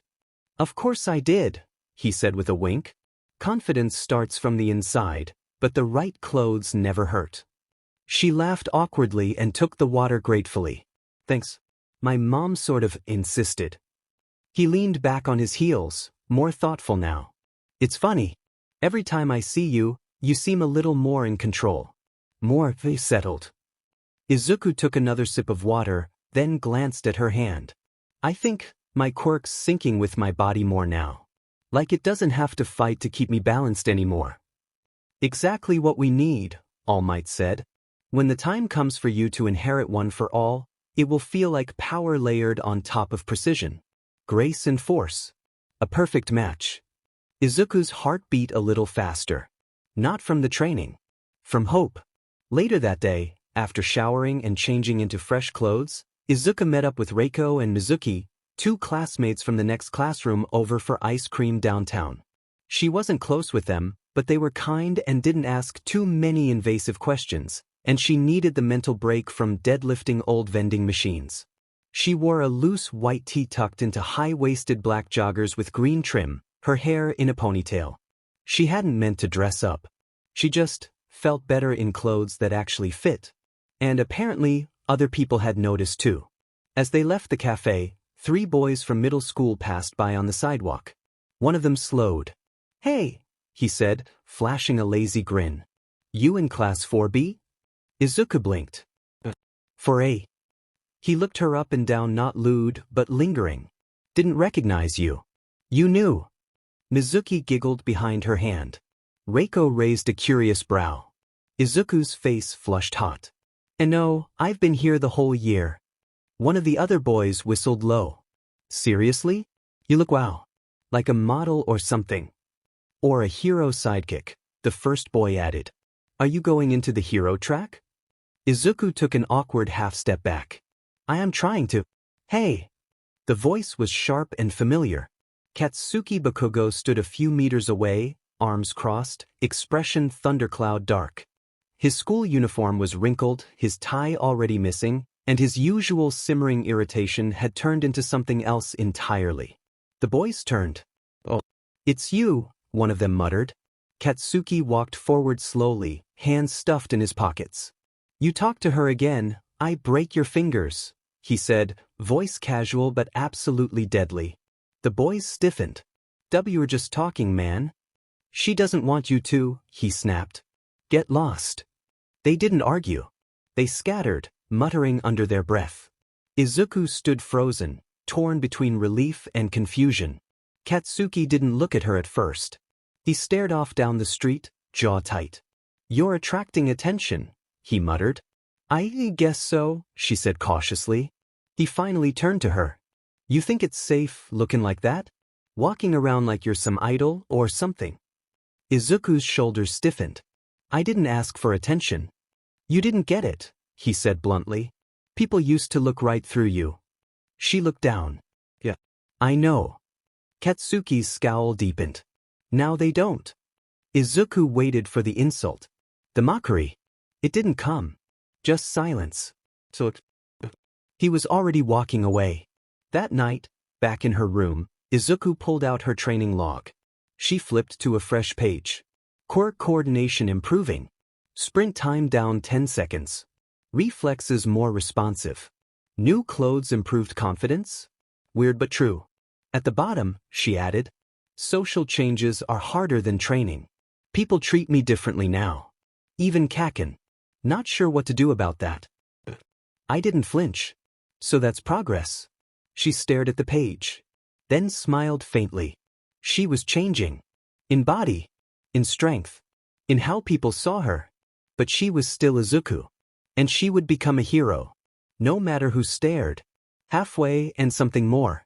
5 months in, and Izuku Midoriya's life had become a blur of sand, sweat, soreness, and silence. Dagoba Beach Park was no longer a landfill. It was hers now, a personal training ground of stacked junk, carved paths, and homemade obstacles. The once overgrown shoreline had been cleared by her hands, one shattered refrigerator and rusted bike at a time. It wasn't just the park that had changed. She had. "Let's go again," she shouted, crouched low in the sand. All Might, scrawny and bundled in a hoodie and ball cap, stood on a cleared platform holding a stopwatch. He gave her a nod. Isuku launched forward. She sprinted barefoot across the uneven beach path, hurdling old tires, vaulting over a twisted metal beam, landing in a perfect crouch and taking off again without missing a beat. Her body flowed through the obstacle course like water around rocks, not just fast, but graceful. When she finished, chest heaving, All Might clicked the stopwatch and whistled. 2.3 seconds faster, he said. Isuku smiled, even as she collapsed into the sand. Her quirk wasn't done changing her. Her body was still evolving subtle shifts week by week. Her hips had grown slightly wider. Her waist had narrowed, giving her a sleek silhouette. Her legs, once awkward and thin, had become long, powerful, and dangerously graceful. Her once round face had matured into softer lines and delicate cheekbones. With big, expressive eyes, she now tried to hide behind a fringe of curls. Worse, others were noticing too. Boys who used to ignore her started lingering near her desk. Girls whispered and stared when they thought she wasn't looking. Even her teachers had started to comment. "You've really grown up this year, Midoriya." Isuku hated it. Not because she didn't like how she looked.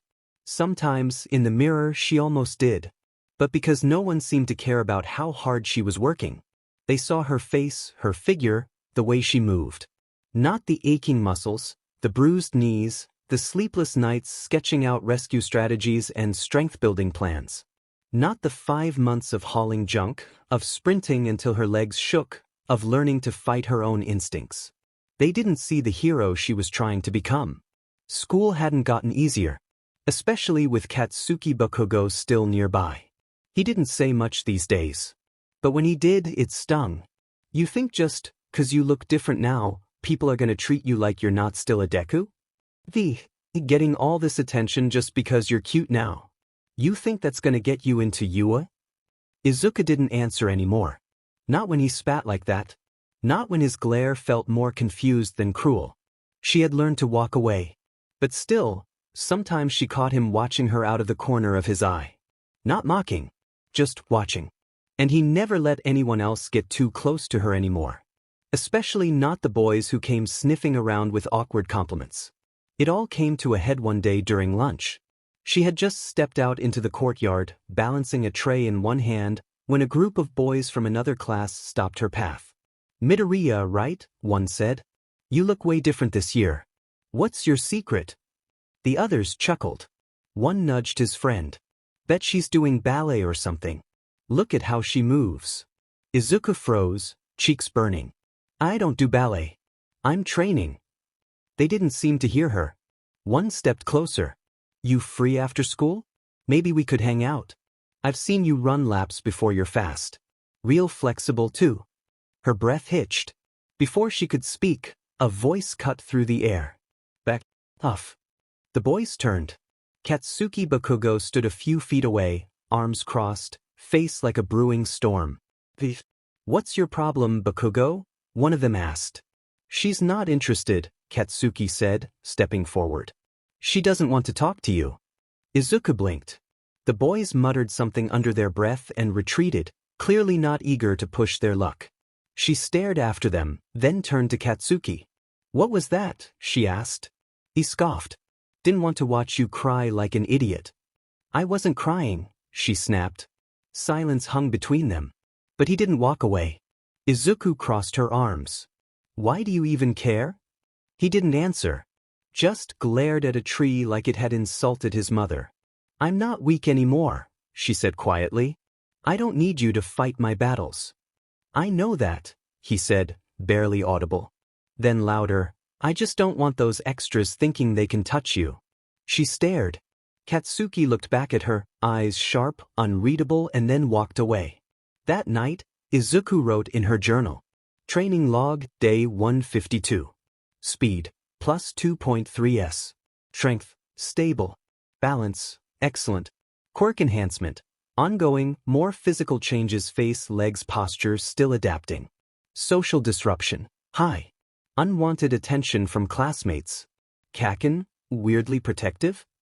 Still aggressive, but different. Not sure what's happening. She paused. Then added, I don't know if I like the way people look at me now. But it's worth it, if it means I can stand on the starting line for UA with my head held high. 1 month left. The ocean was beautiful at dawn. Waves lapped gently at the shore of Dagoba Beach Park, the rising sun painting the sky in streaks of orange and pink. It should have felt peaceful. But Isuku Midoriya lay sprawled on the sand, barely able to lift her arms, every inch of her body screaming in protest. She wasn't just sore, she was spent. Her limbs trembled with exhaustion. Her breaths came in short, shallow gasps. Her fingers, curled into the sand, barely responded when she tried to clench them. Her heart pounded against her chest not from exertion, but from something deeper. She had pushed too hard. Because there was only 1 month left. 1 month until the UA entrance exam. 1 month until everything she'd worked for would be tested. And for the first time since training began, she wasn't sure she'd make it. All Might jogged over from the far end of the beach, water bottle in hand, casual at first until he saw her lying still. Midoriya? His voice sharpened. Are you? I'm fine, she croaked. Just resting. He crouched beside her, worry etched in his sunken features. You look like you've gone 3 rounds with a demolition crew. She tried to smile. I thought I could squeeze in another speed drill before sunrise. I didn't expect my legs to betray me halfway through. You've been training harder than most pro heroes, he said. Your body needs rest too. I don't have time, she muttered, frustration rising. I still don't have full muscle control when I change direction at high speeds. I can't break through the final dummy wall with raw strength. I still get lightheaded after long sprints. I'm not ready. All Might stared at her for a moment, then sat down beside her, legs crossed. You know what most people forget about training? He asked. She didn't answer. He continued. Improvement isn't a straight line. There are UPS, downs, plateaus, crashes. What matters isn't how fast you rise, it's that you take your time and don't stop climbing. Izuku's eyes burned. She squeezed them shut. What if I'm not strong enough? What if I mess everything up after you give me your power? All Might was silent for a beat. Then quietly, then I'll pick you up again. Just like today. She looked at him, startled. He smiled gently. You're not alone, Izuku. Not anymore. Later that day, after a nap and a proper meal, which All Might personally delivered with strict instructions not to train again for 24 hours, Izuku headed back to school. She hated missing class, even on recovery days. But she shouldn't have come. The moment she stepped through the gates, she heard the whispers. Midoriya looks rough today. She used to be so cute. Think she's just doing it for attention? That whole training to be a hero thing? She kept walking. Head high. Shoulders stiff. But it still hurt. At lunch, she sat alone under a tree behind the school. Too drained to eat. Too tired to pretend she didn't hear them. Crunch. She looked up. Katsuki Bakugo stood beside her, holding a can of cold juice. He tossed it onto the bench next to her. She blinked. What? You looked like crap, he said bluntly. So drink something. Izuku stared at the can. Then back at him. Thanks. He shoved his hands in his pockets. Don't get used to it. Wasn't planning to, she muttered, cracking it open. Silence settled between them. Then suddenly, you're not gonna quit, are you? He asked. She looked at him, startled again. What? You're burned out, he said. Can see it in the way you're walking. Hear it in how quiet you've been. Izuku bit her lip. I'm tired, she admitted. But I'm not giving up. He nodded once. Good. Another pause. Then he added so quietly she almost missed it. You're really doing it. What do you mean? You're changing. I thought this was all some stupid phase. But you're actually becoming strong. He glanced at her, jaw tight. Annoying as hell. Izuku couldn't help it. She laughed, tired and sore and slightly teary-eyed, but real. And for once, Katsuki didn't scowl.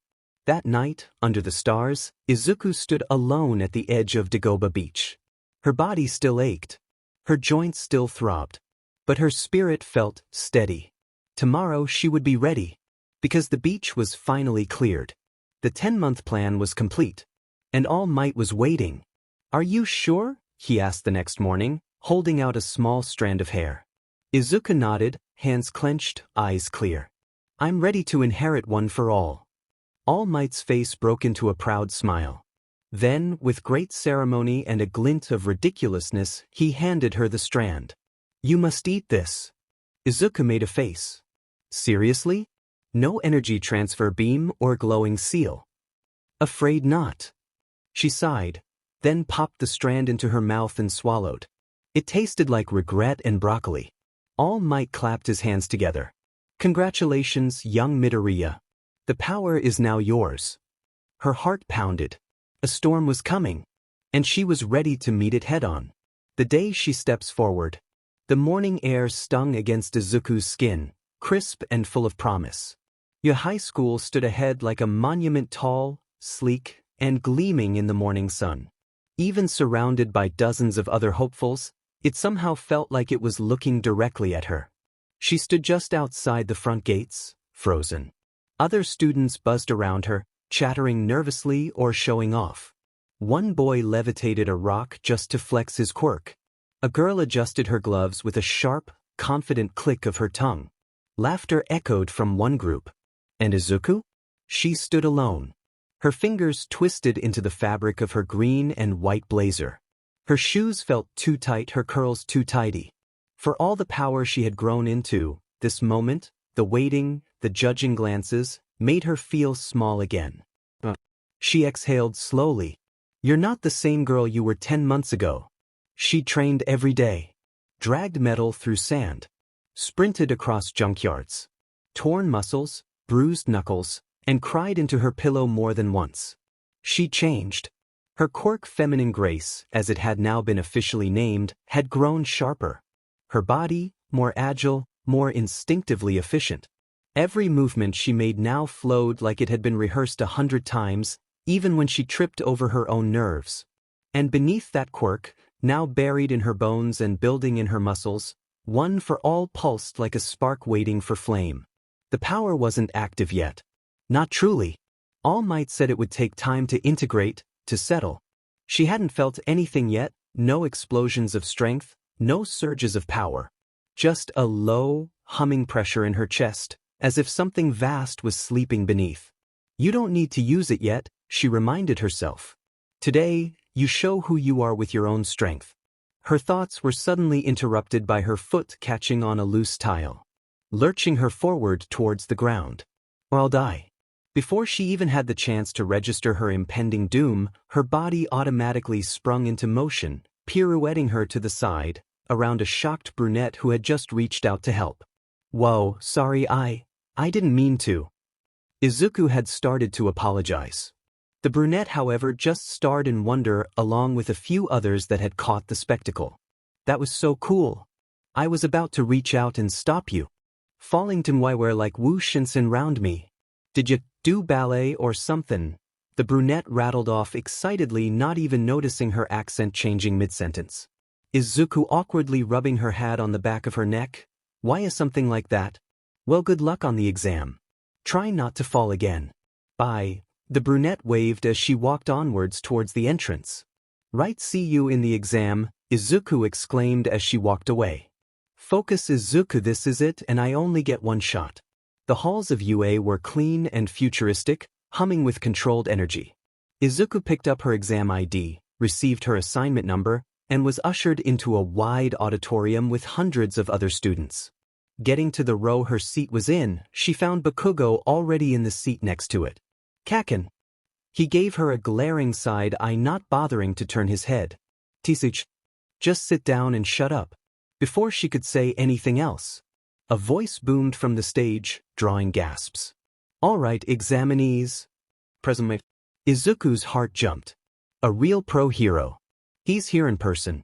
The man's golden hair stood like a flame, and his voice reverberated through the chamber like a thunderstrike. Let's break down the rules for today's practical exam. He launched into a dizzying explanation of battle zones and point value robots.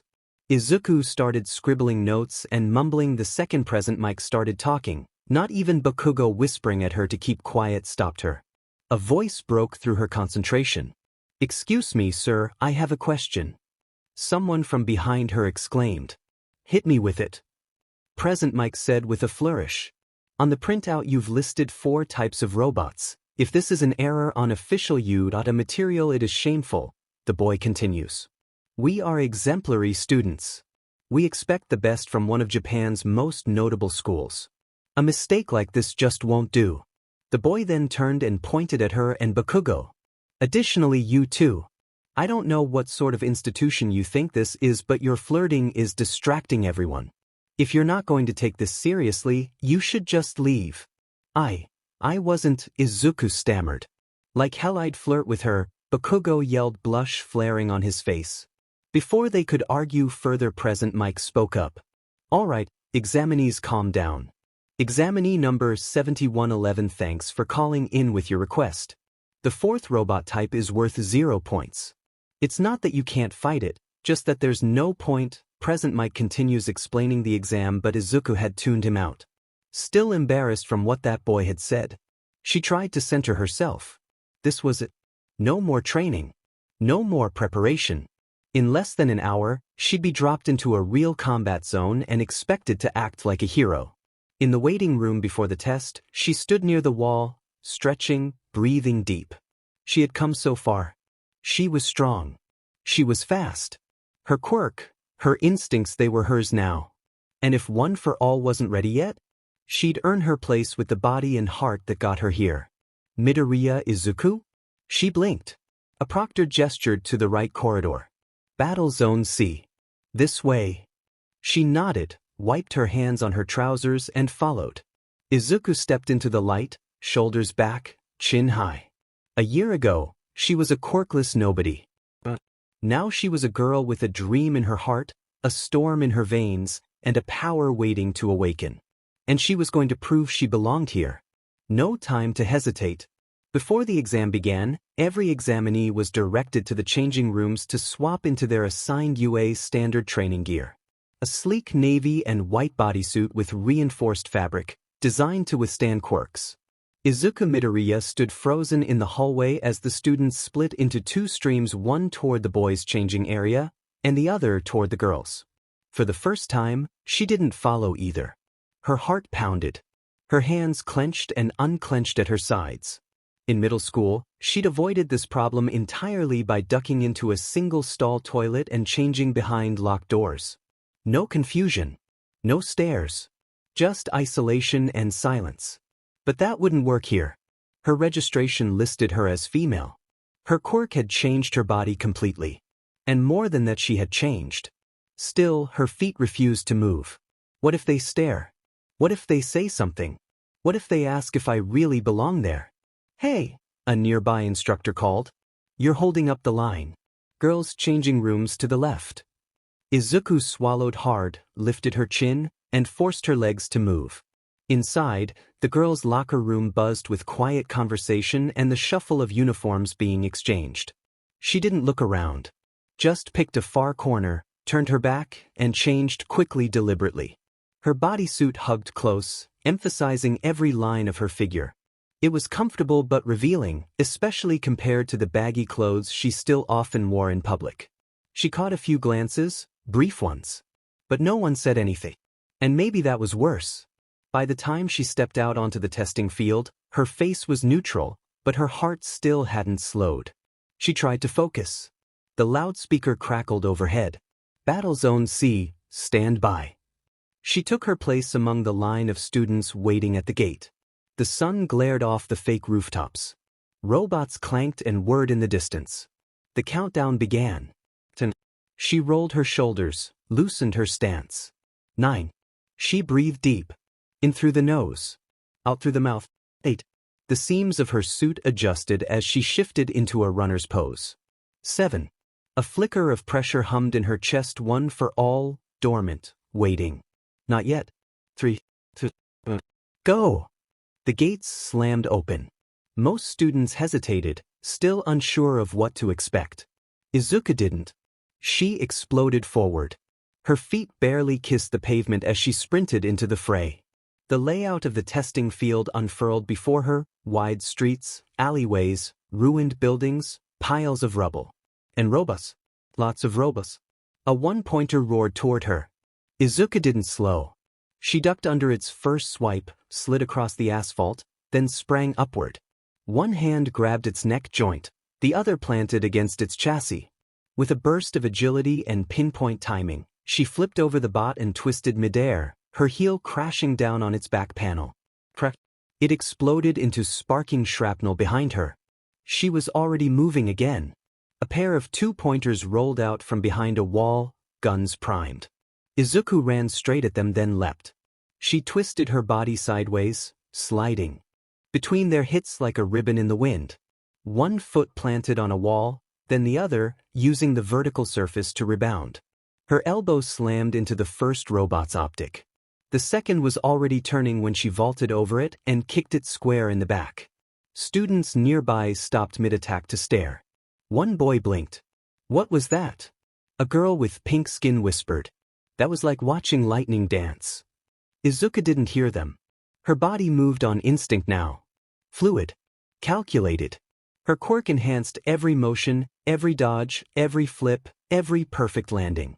She wove between wreckage and robots like the battlefield was choreographed just for her. And all the while, her heart pounded. Minutes passed in a blur. She wasn't the strongest. Her hits didn't blast bots apart like some students. But she was precise. Efficient. She took out over a dozen machines before breaking stride. Her training had paid off. Then the ground began to shake. Boom, boom, boom. Everyone froze. A shadow passed over the fake city block. The zero-pointer. It towered over the buildings 3 stories tall, metal grinding and roaring as it crushed rubble underfoot. Students scattered like insects, screaming, fleeing. What is that? It's not even worth points. Get out of there. Izuku was already backing away when she heard it. A voice. A cry. Help, I'm stuck. Her eyes snapped to the source. A girl with bobbed brown hair, the brunette from earlier. Uraraka, she would later learn, was pinned beneath a large chunk of concrete, her ankle twisted, the zero-pointer looming overhead. Everyone else was still running away. Izuku didn't. A hero's choice. Inside UA's observation center, a dozen screens flickered with live feeds from every testing zone. Teachers and staff lined the room, monitoring the examinees with sharp eyes, clipped notes, and the occasional quiet exclamation. Zone C's heating up, murmured Midnight, adjusting her mask as she leaned toward the central monitor. Several students are putting on a solid show. Typical standouts, said Cementos, nodding at one of the displays. That one's quirk gives him a mobility advantage. Good instincts, too. In the corner of the room, Aizawa, wrapped in his capture gear, arms folded, glanced up at one of the secondary feeds. He didn't speak, but his narrowed eyes focused on a slim figure darting across the simulated city. Graceful. Calculated. Almost too fast to follow. Who's that? Asked Midnight, tilting her head toward the same feed. A blonde instructor pulled up the student profile. Midoriya Izuku. Zone C. No quirk listed on middle school records, but it says she manifested late. PBRDY triggered physical mutation with enhanced reflexes and flexibility. Midnight leaned in. Look at her go, she's moving like she's danced through combat drills her whole life. I've seen pro heroes with less polish, murmured Ectoplasm. Her strike efficiency is high, said Powerloader, scrolling through the data feed. And her footwork? She's redirecting momentum with almost no wasted energy. She's not using brute force, she's using geometry and motion. Aizawa said nothing, but he didn't look away. She's pushing herself just under the breaking point, he finally said, voice low. Good control. That's either intense DSPLN or desperation. Let's find out which, said a calm, higher-pitched voice. Nizu, was he a mouse? A dog? A bear? Nobody but him knows for sure, but he is the principal of UA. He stood at the front of the room with his teacup in hand. His eyes twinkled with anticipation. The zero-pointer has just arrived in Zone C. Let's see how Midoriya handles the unscored obstacle. All Might sat not talking but intently watching his successor. Let's see just how much you've grown. Back in the simulation, the metal giant loomed, each thunderous footstep causing the concrete beneath Izuku's feet to tremble. She didn't have time to think. She didn't hesitate. She ran. Other students scattered. Uraraka's voice trembled as she struggled beneath the fallen debris. Her eyes locked on Izuku as the green-haired girl sprinted toward her, dodging falling chunks of metal and darting through clouds of dust. What are you doing? Uraraka cried. It's not worth any points. I know. Izuku shouted, skidding to her knees beside her. But you're still here. That's all that matters. She grabbed the slab of concrete, braced her legs, and pushed with everything she had. It didn't budge. Come on. Her fingers shook. Her muscles burned. She had trained for 10 months for this exam. She knew how to move, how to fight, how to survive. But not like this. This wasn't about survival. This was about being a hero. All Might, you said anyone can be a hero. Even me.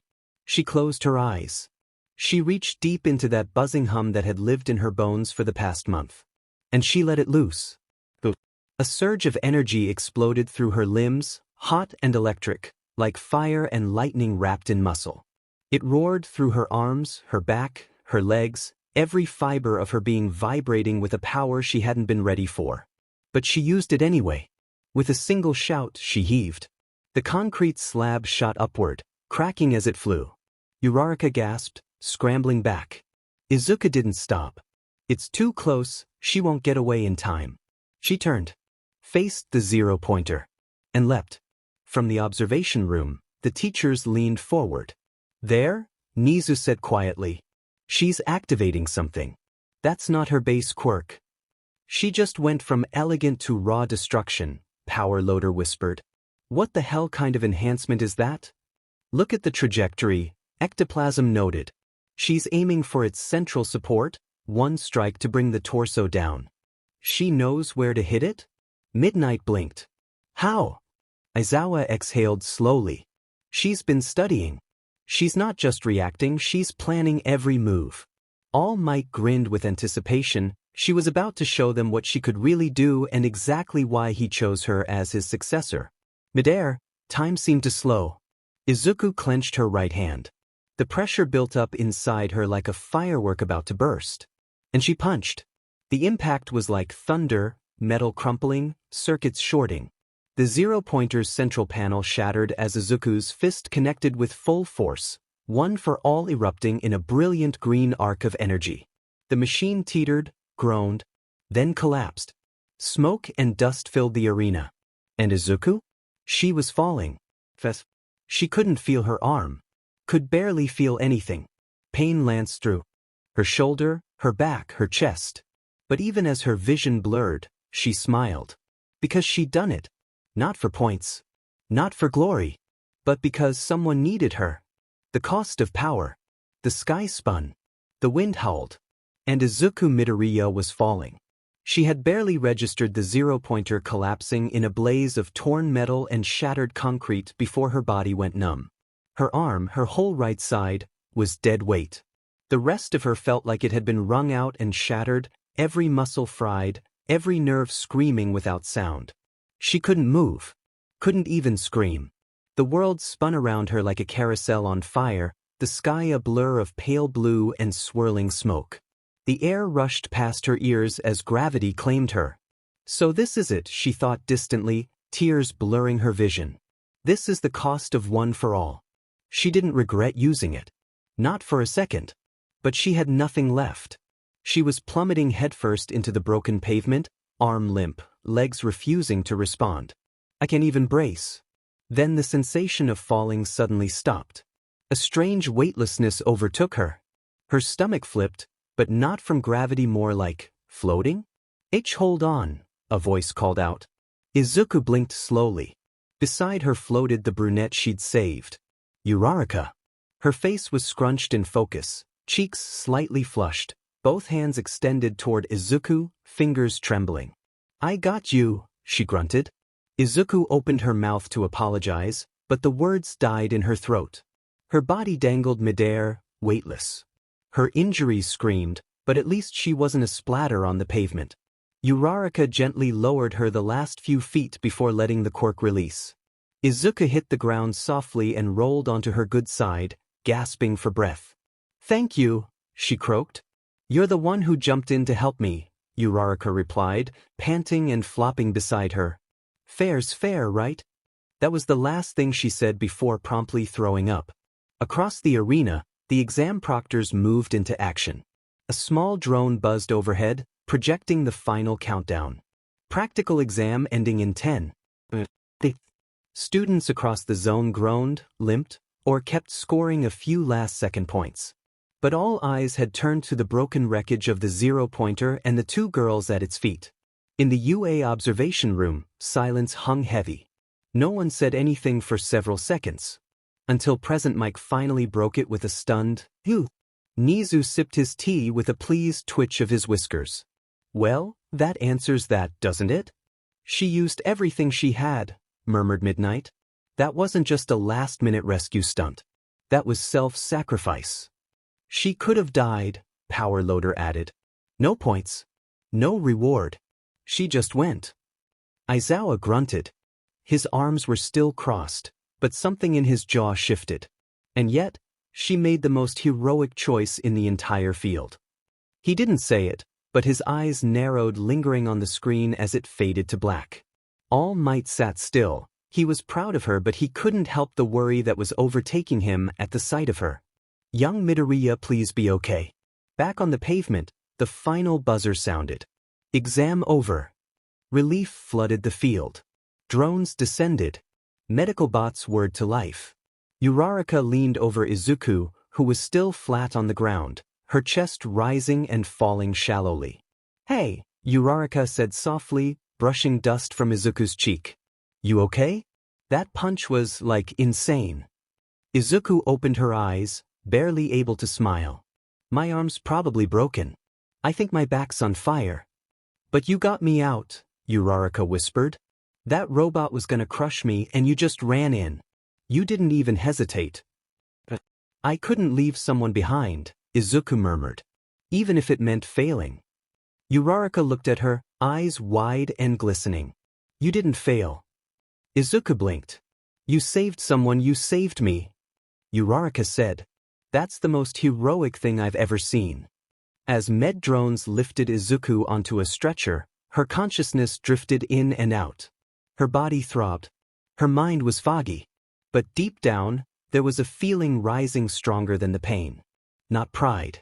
Not fear. But certainty. The path she had chosen wasn't easy. It wasn't pretty. But it was her path. Somewhere inside her, One for All pulsed again. Not wildly. Not explosively. But like a heartbeat. Steady. Alive.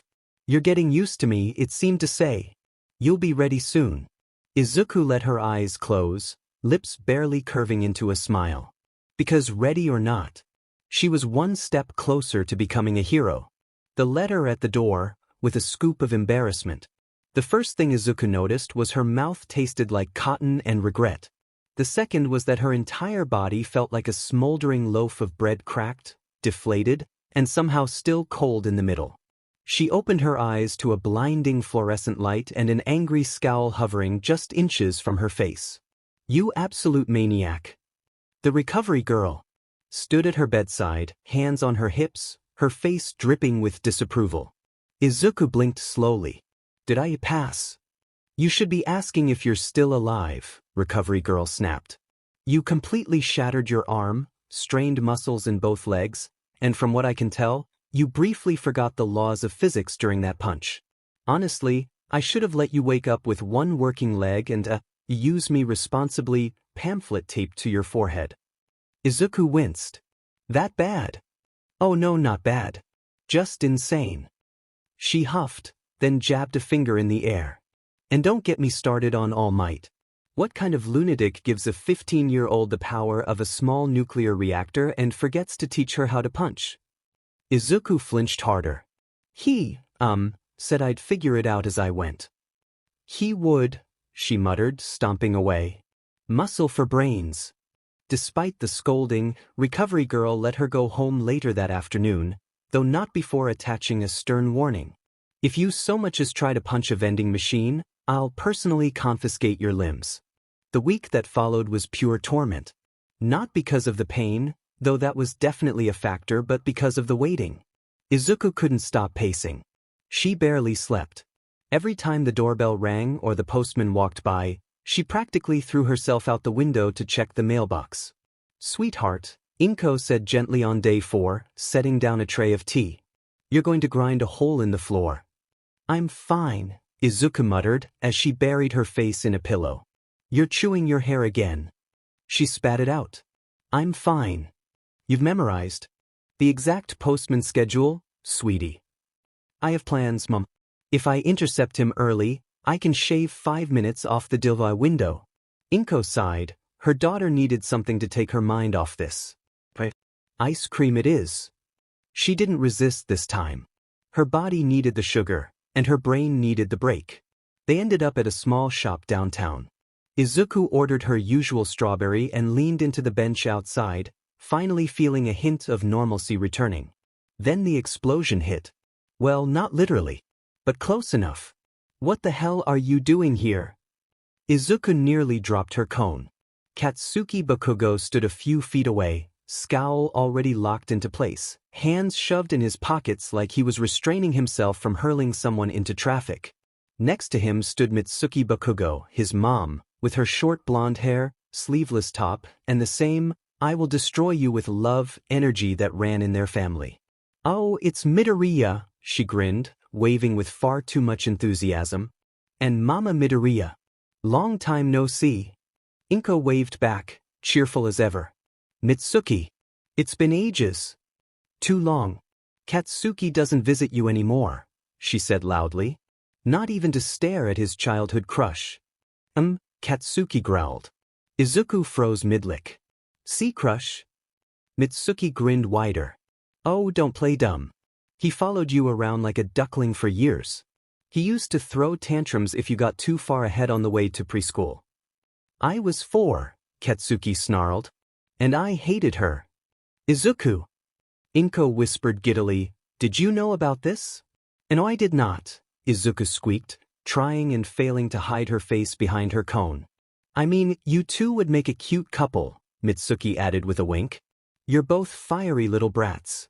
I'm going home, Katsuki muttered, already turning around. No, you're not, Mitsuki snapped, grabbing his collar like a cat. We're here for ice cream, and you're gonna eat it while watching your future wife make that adorable panicked face. He's not. We're not. Isuku wheezed.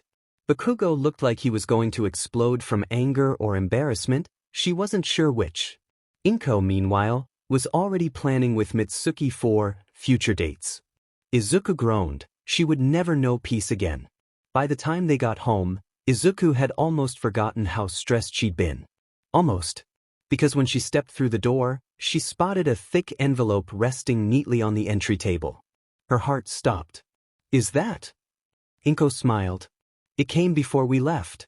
I may have hidden it behind the fruit bowl so you wouldn't sprint down the street again. Isuku grabbed it, fingers trembling. Her name was printed in gold. The UA crest gleamed in the corner. She tore it open. Inside was a small circular device. It blinked once.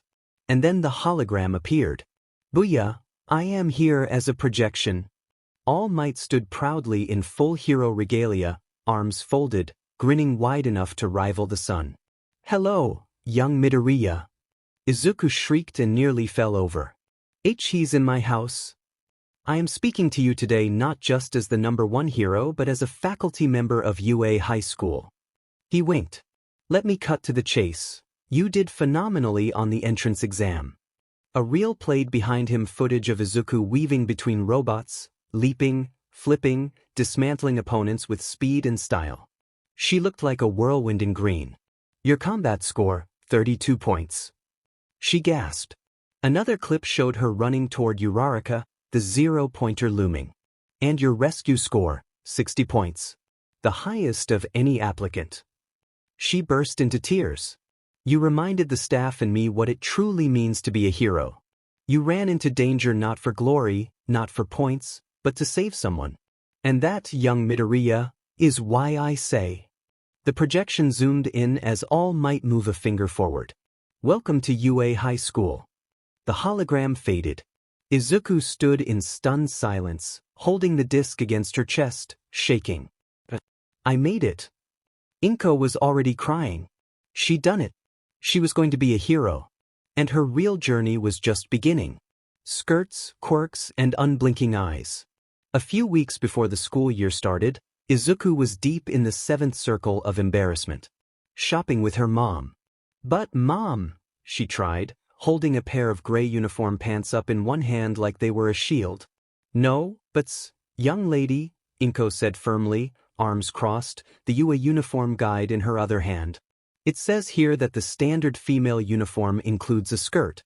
The only alternative is a formal request through the school office, and you've already tried that I'll just wear the PE gear all year excuse. It's not an excuse, Izuku muttered. Those track pants are really comfortable. Inko gave her a look. Izuku deflated. Fine. She shuffled off to the changing room, defeated by maternal love and dress codes. Inside, she paused as she caught sight of herself in the mirror. And blinked. Then blinked again. That's new. The girl staring back at her was, well, gorgeous. Not in a runway model way, not exaggerated but effortlessly beautiful. Her cheeks were a soft pink from exertion, her green curls falling in a halo around her face. Her figure had become more defined over the past few months of training, but now it was like every line had been sculpted by someone with a very specific idea of what irresistibly feminine should look like. Slim waist, long legs, subtle curves. Even her posture relaxed but graceful seemed natural now. Too natural. She looked down at her arms, then her thighs, then. Oh my God, I have hips, she whispered in horror. The uniform's skirt fit perfectly, which somehow made it worse. Okay, she steadied her breathing. Maybe it's just PBRDY. Late blooming PBRDY. Enhanced by stress. And, the power of a century-old superhero living in your body. She looked up again. Is one for all supercharging my quirk? It made sense. Sort of. If her quirk was a PBRTY-triggered mutation that made her body respond to femininity and one for all boosted physical traits, then maybe. The stronger one for all gets, the more my quirk evolves, too. She was going to need a second notebook. Maybe two. When the first day of UA High School finally arrived, Izuku was almost too nervous to think about how snug her blazer felt or how many times she'd had to shoo boys out of her eye line on the train. This is fine. I'm fine. Everything's fine. She stood in front of the massive UA gates, her satchel tight in her grip, trying not to tremble. You're here, she whispered. You're really here. She stepped inside. 1A was larger than she expected. Spacious. Sunlight poured in through tall windows, and rows of desks stretched out in perfect symmetry. Several students were already seated. She spotted the girl with short bobbed hair, Uraraka, from the exam waving enthusiastically from the second row. Izuku smiled, heart easing. At least one familiar face. She made her way to a desk near the middle, nodding politely to others as she passed. A tall boy with glasses, the same one that had called her and Bakugo out at the exam hall, turned towards her. She stiffened, his gaze piercing. I apologize for my outburst back at the exam. You were clearly the superior student. He bowed to her, understanding the hidden meaning behind the exam. You. She was just about to reply when a loud bang echoed at the back of the room. Out of my way, extras. Katsuki Bakugo, of course. He strode in like he owned the floor, dropped into a chair behind her, and threw his bag down like it had personally offended him. I knew you'd get in, he muttered under his breath. Izuku turned, surprised. Was that a compliment? Don't push it. The boy with glasses, now completely ignoring her, set his sights on Bakugo, scolding him about his decorum and lack of respect for the school. If you're done socializing. Everyone froze. A man was lying on the ground inside a yellow sleeping bag. Long, messy black hair spilled over his face, and bloodshot eyes glared out at the class with all the enthusiasm of a man 10 minutes into a Monday morning and already regretting life. Then go sit down. He stood, unfolding himself like a cat waking from a very long nap. I'm Shota Aizawa. I'm your homeroom teacher. Put on your gym uniforms. You have 10 minutes. Someone raised their hand. Shouldn't we get a school tour, or an entrance ceremony, or? Those are for schools that don't expect you to survive being crushed by rubble, Aizawa said. UA isn't here to coddle you. It's here to break you, rebuild you, and maybe just maybe turn you into actual heroes. Beyond. Now move. Or go home. Izuku swallowed hard.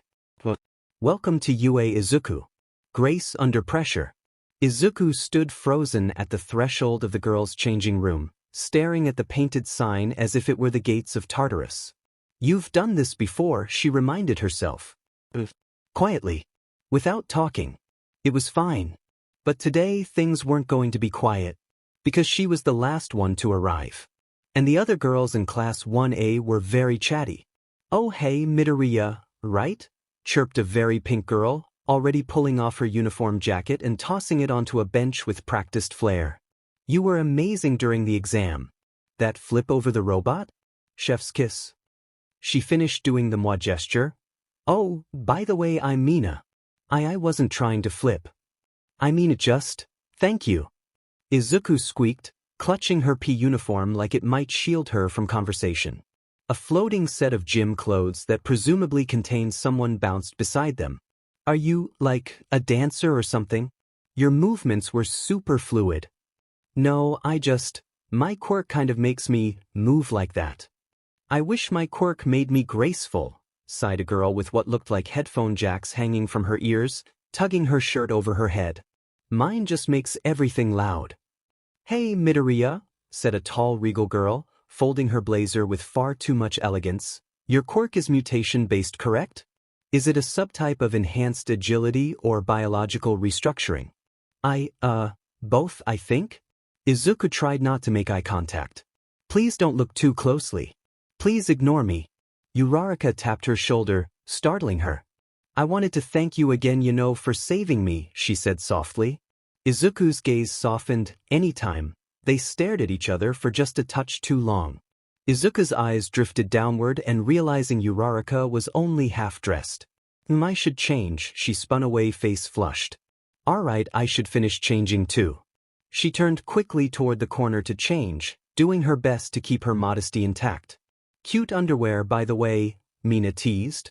Pink suits you. I too didn't realize it was visible.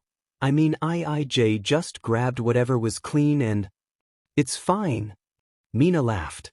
Relax, we're all girls here. And that was the problem. Because Izuku had barely gotten used to seeing herself in the mirror, let alone changing casually around a group of cute, confident girls who didn't have a decade of identity baggage and gender anxiety riding on every clothing choice. She changed quickly, muttering apologies the whole time, and made a mental note to wear less noticeable underwear next time. Outside on the training field, Aizawa waited with his usual look of complete and utter disapproval. So, he began, tossing a softball into the air before catching it. You've all survived the entrance exam. Congratulations. That doesn't mean anything. Several students blinked. Your next test starts now, his gaze hardened. We're doing a quirk assessment. More blinking. Uraraka raised a hand. Aren't we supposed to do, like, orientation? Aizawa narrowed his eyes. And waste time on a welcome speech? You're here because you want to be heroes. That means we don't coddle you. We push you until you break. He turned to Izuku. Midoriya. She flinched. Why yes. You scored the most rescue points on the exam. Impressive. He tossed her the ball. Throw it. As far as you can. Using your quirk.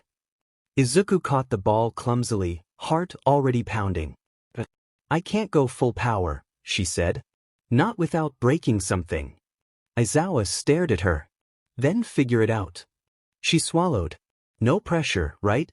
The class stood behind the line watching. Isuku stepped forward, flexed her fingers, and took a breath. You can't punch. But your quirk helps with momentum. Agility. You can work with that. She jogged in a tight circle, building speed. Her arms pumped, her legs bounced light on her toes like a gymnast's pre-vault steps. As she hit the line, she spun. Her foot planted hard. Her whole body followed through like a coiled spring. Fall. Just a whisper of it, humming in her shoulder and arm. She let it flow, not explode. Her muscles surged with power she could just barely contain. She hurled the ball skyward with a graceful snap of her wrist, channeling all the momentum into that single motion. The ball vanished into the clouds. The class gaped. The device beeped in Aizawa's hand. 872 meters. No wasted energy. Just flow and control. Aizawa raised an eyebrow. Learning. Isuku beamed. Unwanted attention and unyielding eyes. The moment the ball left Izuku's hand and disappeared into the clouds, a low ripple spread through Class 1A. No one said anything at first. Holy crap, whispered Denki Kaminari, leaning towards Shiro. Did you see how she moved? Like a ribbon in a wind tunnel, Shiro replied. Is her quirk like ballet or something? Kaminari nudged him. Bro, don't even pretend that wasn't hot. Across the field, Katsuki Bakugo twitched. Whoa, Mina yelled, jumping on Uraraka's back. This looks fun and we get to use our quirks. Others chiming in with their agreement. Fun? Aizawa's voice cut through the field. How's this for fun? Whoever comes in last is expelled. That's not fair, Uraraka exclaimed. Aizawa's eyes snapped to her. Whoever told you it was fair lied to you. You're here to learn to be heroes. You think natural disasters are fair? That villains are going to play nice and let you stop them? His eyes spread across the rest of the class. The class went silent. Let's continue. The quirk assessment continued, with each student rotating through the tests. Izuku, fresh off her successful ball throw, was determined to keep the momentum going without wrecking her limbs. 50-meter dash. Izuku didn't have the raw speed of Ida, but her light-footed steps and fluid motion had her moving like a track star on wires. She placed third overall, but hers was the only run that got audible ooze from half the class. Grip strength. She clocked an average, until One for All slipped just a bit into her hands and bent the bar. Aizawa squinted. Control that. I'm trying, she squeaked. Side jumps. She practically glided from line to line, legs snapping like elastic, her body more graceful than athletic. Someone in the back might have actually clapped. Okay, is she an acrobat or a ninja? Kaminari muttered, half in awe. Does it matter? Said Mineta from below eye level, his expression creepy as ever. She's hot either way. Like scary hot. Bakugo whipped his head around and glared. What the hell did you just say? Mineta blinked. That Midoriya's hot? Bakugo's scowl deepened. Say it again and I'll bury you in these stupid but censors. I won't, sir. Shiro raised a brow. Dude, why do you care? I don't. Kaminari smirked. Sure you don't. Meanwhile, Izuku wiped sweat from her brow, hands still trembling slightly from the grip test. Her new gym uniform clung to her frame in a way that made her deeply uncomfortable when she noticed the looks she was getting. Not the rude kind mostly. Just lingering. Oh God, are they staring at my legs? My hips? Is my ponytail crooked? She tried to shake it off and focus as she lined up for the final event. The standing long jump. Easy in theory. Jump from a standing position using only your legs and core strength. She took a breath, sat down, and narrowed her eyes. No one for all this time. Just quirk-aided agility. Control. She launched herself forward like a spring. Her knees tucked, her back arched, and she landed with both feet solidly inside the final marker zone. Another murmur rippled through the group. Bakugo's hands crackled softly behind his back. After the last event, Aizawa called everyone to attention. No expulsion today, he muttered. You're lucky. Or decent. Or both. Get used to pushing past your limits. Then he wandered off without another word. The moment he was gone, the group erupted into conversation. Seriously, Midoriya, said Uraraka, bounding over. You were amazing. You're so fast and floaty. Thank you, Izuku stammered, cheeks pink. Yaoyorozu stepped beside her. You displayed excellent power regulation. Whatever your quirk's nature is, your control is progressing remarkably fast. It's a combination of training and maybe another thing. Bakugo watched her from a few feet away, arms folded, trying to look like he was not paying attention. Except he was. Intensely. The way her muscles tensed before jumping. The clean lines of her movements. The way her hair stuck to her neck in sweat-damp curls. He clicked his tongue. You okay, Bakubro? Kaminari asked, coming up beside him. You've been staring at Midoriya a lot. Worried she's gonna outshine you? As if. Kaminari leaned in. Come a minute. You noticed, right? She's, like, really pretty. Like, unfairly so. And that smile she gave you, Uraraka? I think I ascended. Bakugo's eye twitched. She's the same Demon Deku she's always been, he snapped. Zero appeared on his other side. Did you see how she moved? And that grace. And those legs. Bakugo's palms sparked. Oh no, Kaminari laughed. He's mad. Why you mad, bro? I'm not. Sure.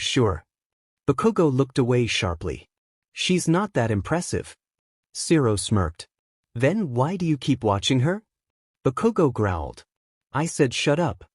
He stomped off, muttering curses under his breath and very intentionally not looking at Izuku as she laughed softly with the girls. And from across the field, Izuku, completely unaware of the mini-crisis forming in Bakugo's brain, finally allowed herself a soft, shy smile. I did it. I really kept up. I really belong here.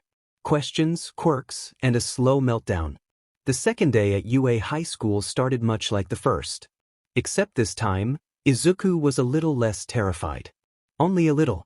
After the brutal quirk assessment test, she'd expected to wake up to a letter of expulsion or a new set of broken bones.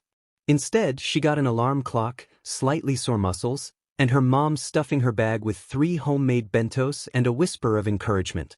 Remember, Inko said sweetly, if a boy is mean to you, it means he likes you. Izuku had choked on her toothpaste. Back at school, she tried to settle into the rhythm of things. Yes, her teachers were pro-heroes.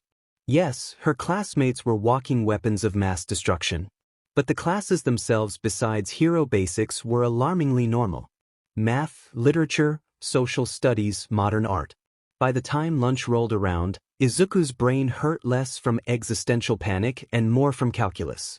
She headed toward the cafeteria quietly, cradling her bento and muttering quirk notes under her breath. 1 for all output is manageable. Maybe test short bursts in movement only.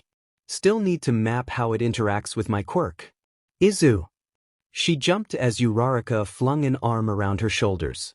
Come sit with us, she said brightly. We saved you a spot. Why? Okay. Izuku squeaked.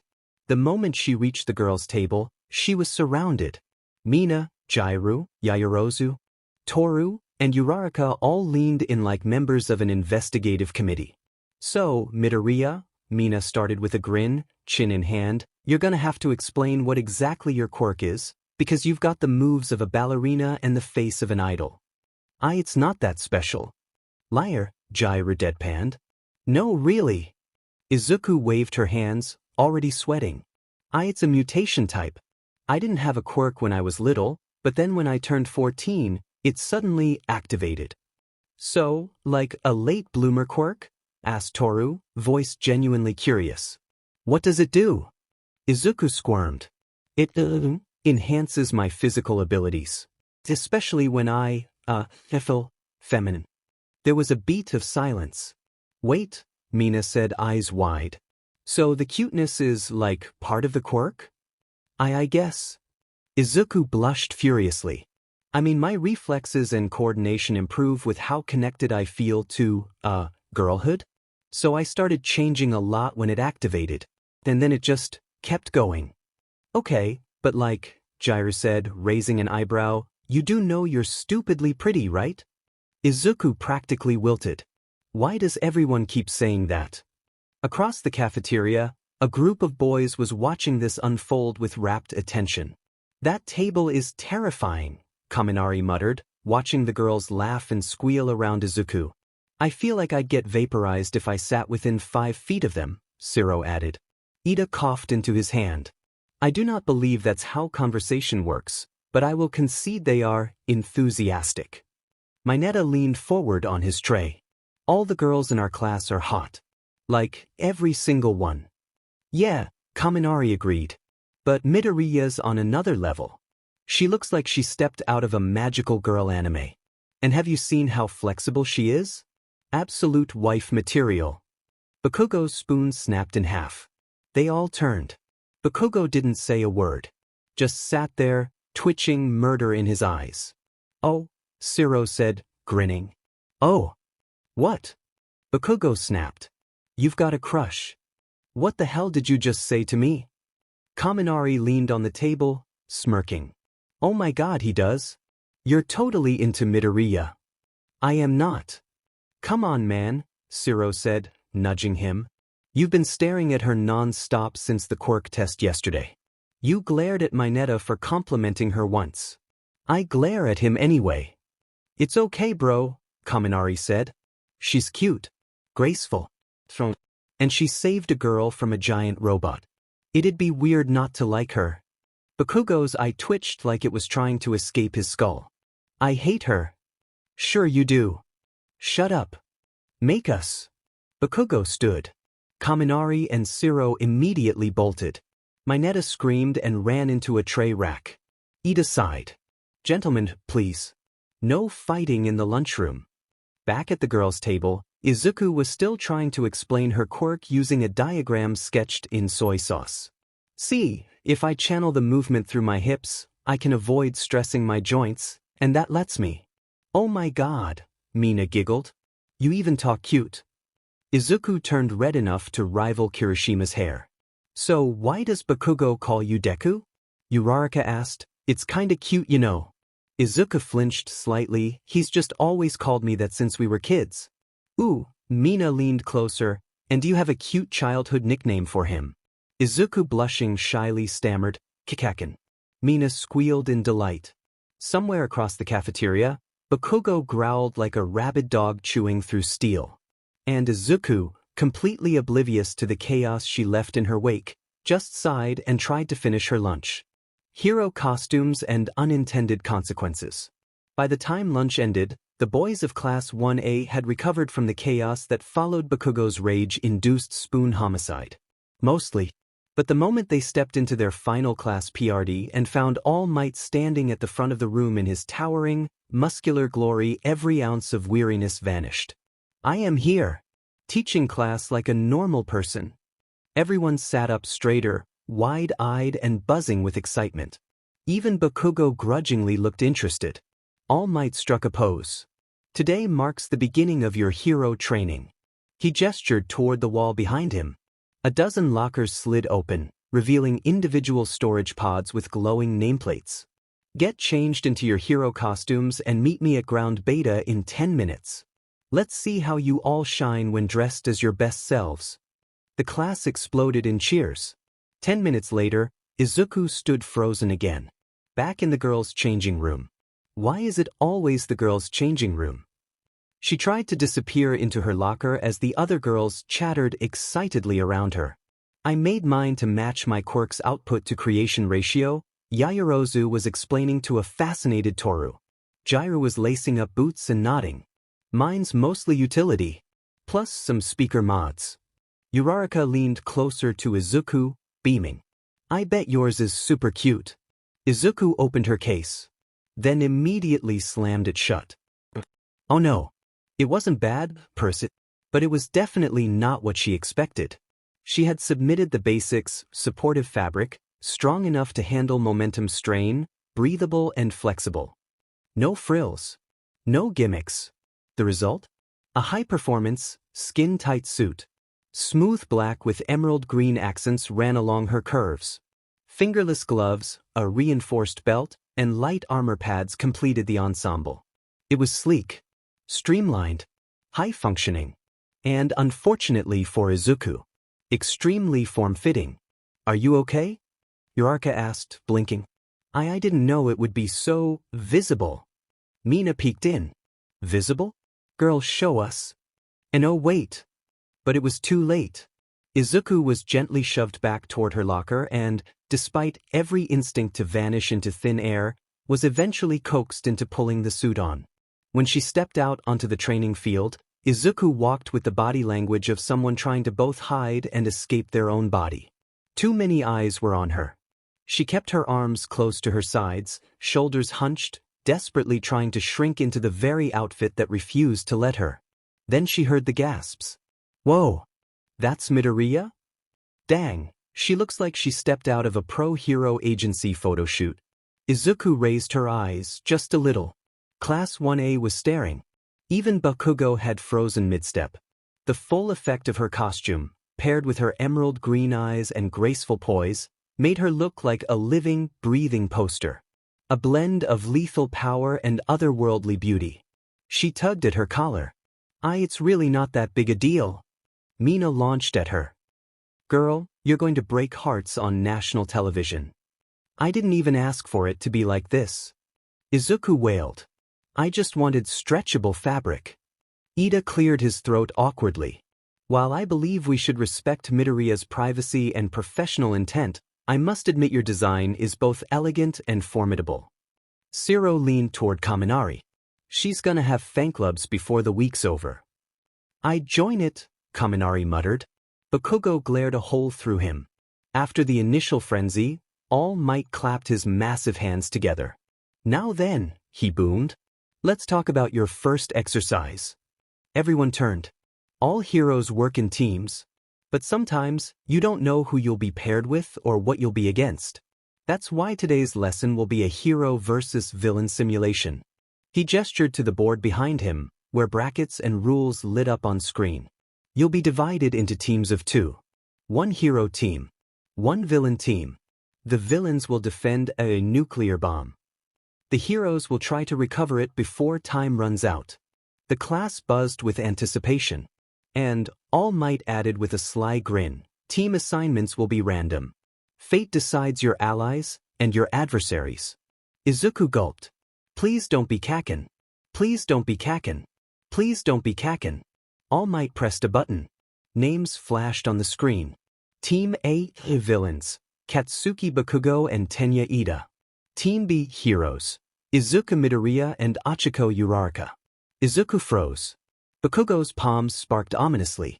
"Oh no," she whispered. "Oh yes," he growled. All Might clapped again.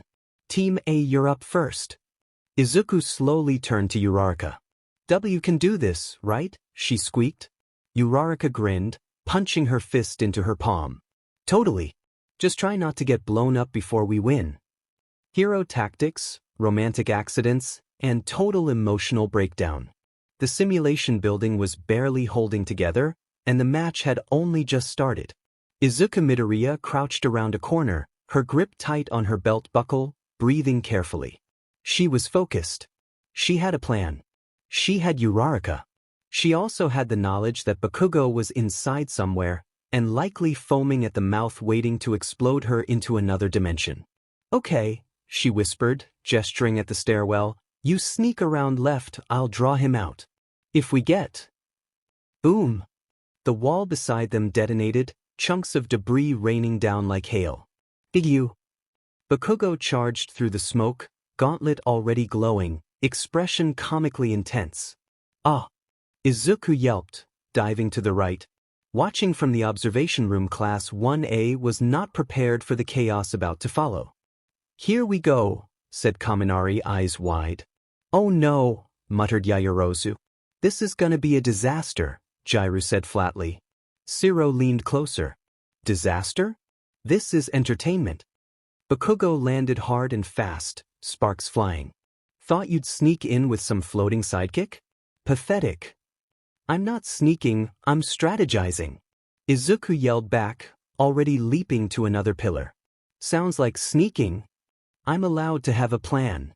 Another explosion, Isuku flipped over it, twisting in the air. Her enhanced agility let her rebound off a wall and land squarely in front of him. Then he charged. They met in the middle. Fists collided. And then it all went terribly wrong. Bakugo lunged with a low swing. Isuku dodged, pivoted only to slip on a chunk of blasted concrete. She tumbled straight into him. Their balance gave out. He grabbed her shoulder instinctively, and his other hand landed squarely on her chest. Time stopped. Their faces were inches apart. Izuku's brain blue-screened. Wahi how it is this? Bakugo's entire face went red. I didn't mean shut up. Then they both exploded backward from sheer embarrassment. Did he just? Kaminari started. He totally did, said Zero. I can't believe this. Mineta screamed. He touched her, he actually. Calm down, Kirishima said, but he was also bright red. That was definitely an accident. Yaoyorozu sighed into her hand. I sincerely hope the faculty wasn't watching that moment. Aizawa in his office watching remotely, sipped his coffee like he regretted every life decision. Meanwhile, Uraraka was wheezing into the mic with laughter. I can't breathe, he grabbed her again. Meanwhile, Ida, defending the bomb in another room, straightened his posture. This is wholly unprofessional, he muttered, face red. I must not allow my peers' romantic entanglements to compromise hero ethics. But he was absolutely listening to every word. 30 seconds later, they clashed again near the stairwell. Bakugo dodged a sweeping kick, came up fast. And Izuku twisted midair, trying to counter only for her foot to catch the stair railing. She toppled forward, right onto him, straddling his hips. Izuku looked down. Bakugo looked up.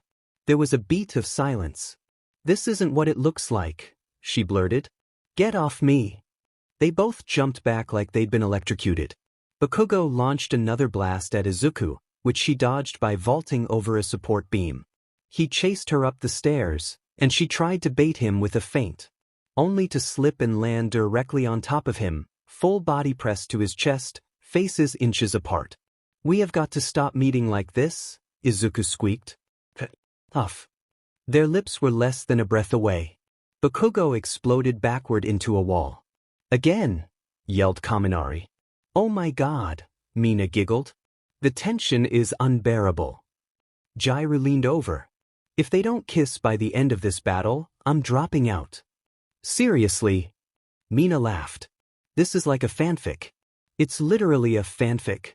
Toru gasped. Do we ship it? We have to ship it. Meanwhile, Uraraka had completely collapsed in a corner of the training room, clutching her ribs. I'm crying, she wheezed. Focus. Ida snapped. This is a tactical exercise, not a romantic drama. Okay, but, Uraraka said between giggles, you heard how close they were, right? I think she landed on his face that time. Ida's entire existence imploded into pure crisis. And then came the grand finale. Izuku and Bakugo charged each other again. Sparks flaring in Bakugo's palms. One for all lighting up her arms. Izuku flipped to dodge. Bakugo jumped straight into her. They both ended up rolling down the hallway together, entangled and groaning until they finally stopped in a classic anime cliché. Bakugo on the floor, Izuku straddling his lap. Dead center. Face flushed. Body still. Cursed, he whispered. This isn't my fault. Mineta screamed. He's the luckiest guy in the universe. Kaminari had tears in his eyes. How does this keep happening? Mina had fallen out of her chair. Jairu was silently mouthing, kiss kiss fall in love. Aizawa turned off his monitor. Bakugo stood up, absolutely fuming. You know what? Screw this. Wait, Kakano. Before she could even get up off the floor, Bakugo aimed his gauntlet upwards. The ceiling exploded. The entire top floor collapsed. The sirens blared. Simulation failed, villain team disqualified. Excessive structural damage. Outside the smoking wreck, the class stared, as Bakugo stormed past with soot on his face and murder in his eyes. Izuku stumbled behind, clutching her head. Do we even grade this? Someone whispered. All Might beamed awkwardly. Well, that was energetic. Izuku groaned. Uraraka was still laughing. Ida stared at the floor like it had personally offended him. And Bakugo didn't say a word. But his ears? Bright red. Gossip, guidance, and glimmers of the future. The moment Class 1A was dismissed from heroics, it was like a dam burst. Okay, I need to know, Mina said, practically bouncing with excitement. Was that all an accident, or are you and Bakugo secretly dating and this was just FRPY? We're not. There's no. I was fighting for my life. Izuku cried, beet red and waving her arms. Is that what we're calling it now? Jiru smirked. Because it looked a lot like you were fighting for his lap. Uraraka, still barely composed from earlier, clutched her side again and wheezed. Why you straddled him 3 times, girl? You've got more screen time with him than a shoujo protagonist. I tripped. And he tackled me. And then I fell again and I slipped. Yaoyorozu, ever the diplomat, smiled politely. Regardless of the unusual dynamics, your movement was very impressive. Exceptionally agile. Graceful. Coordinated. Like a heroine in an action film. I wish I was dead, Izuku wailed. Toru clapped her invisible hands.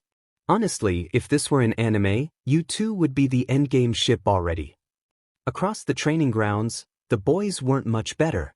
Dude, Siro said, staring at Bakugo like he was trying to decode an alien language. I know you're angry and violent and all that, but how? How did you become the lead in a romcom by accident? I am not, Bakugo started, only for Kaminari to cut in. Bro. She landed on your chest. She sat on you. She nearly kissed you 3 times. I'd trade half my internal organs for that kind of character development. You're acting like I asked for it. My neta was practically foaming. I was born to be that protagonist. Why him? Kirishima clapped Bakugo on the shoulder. Don't worry, man. Your Tsundere arc is off to a great start. I will kill every last one of you. As the chaos continued, a shadow fell across Izuku's shoulder. She turned, blinking, and found herself face to face with All Might in his true, lean form. Midoriya, he said gently. A word. Izuku nodded quickly and followed him down a quieter corridor, away from the rest of Class 1A and their never-ending teasing. The moment they were out of earshot, her posture straightened. All Might, I'm sorry about earlier. I didn't mean to lose control, or for that much damage, or fall on Bakugo, or look like a complete, she rambled. Young Midoriya, All Might said, holding up a hand with a faint smile. Relax. You did well. I did. All things considered, yes. You used one for all without breaking anything. You adapted quickly. You even outmaneuvered Bakugo at times. That's not a small thing.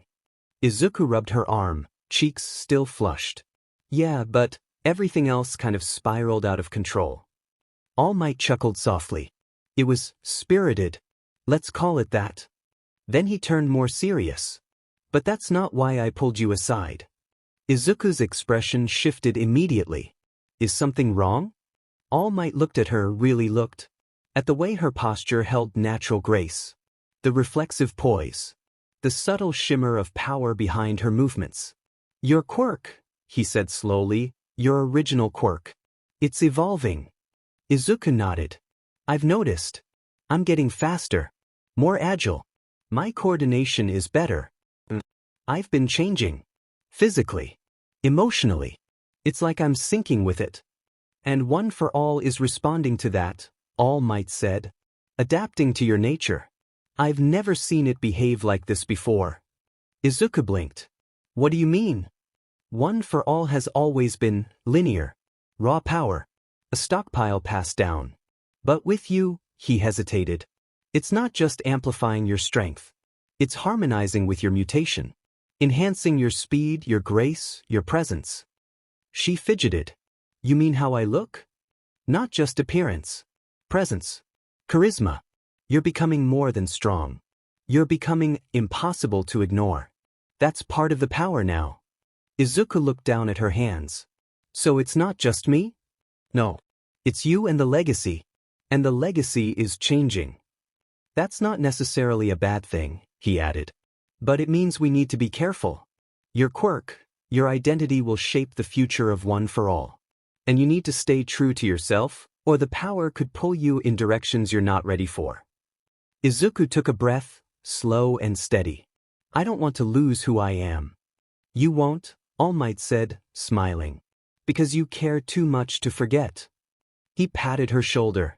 Keep training. Keep growing. But remember, your version of One for All will be something entirely new. You're not just my successor, Midoriya. You're your own kind of hero. Izuku blinked hard to stop herself from crying. Thank you, All Might. And for the first time since class began, she smiled, really smiled.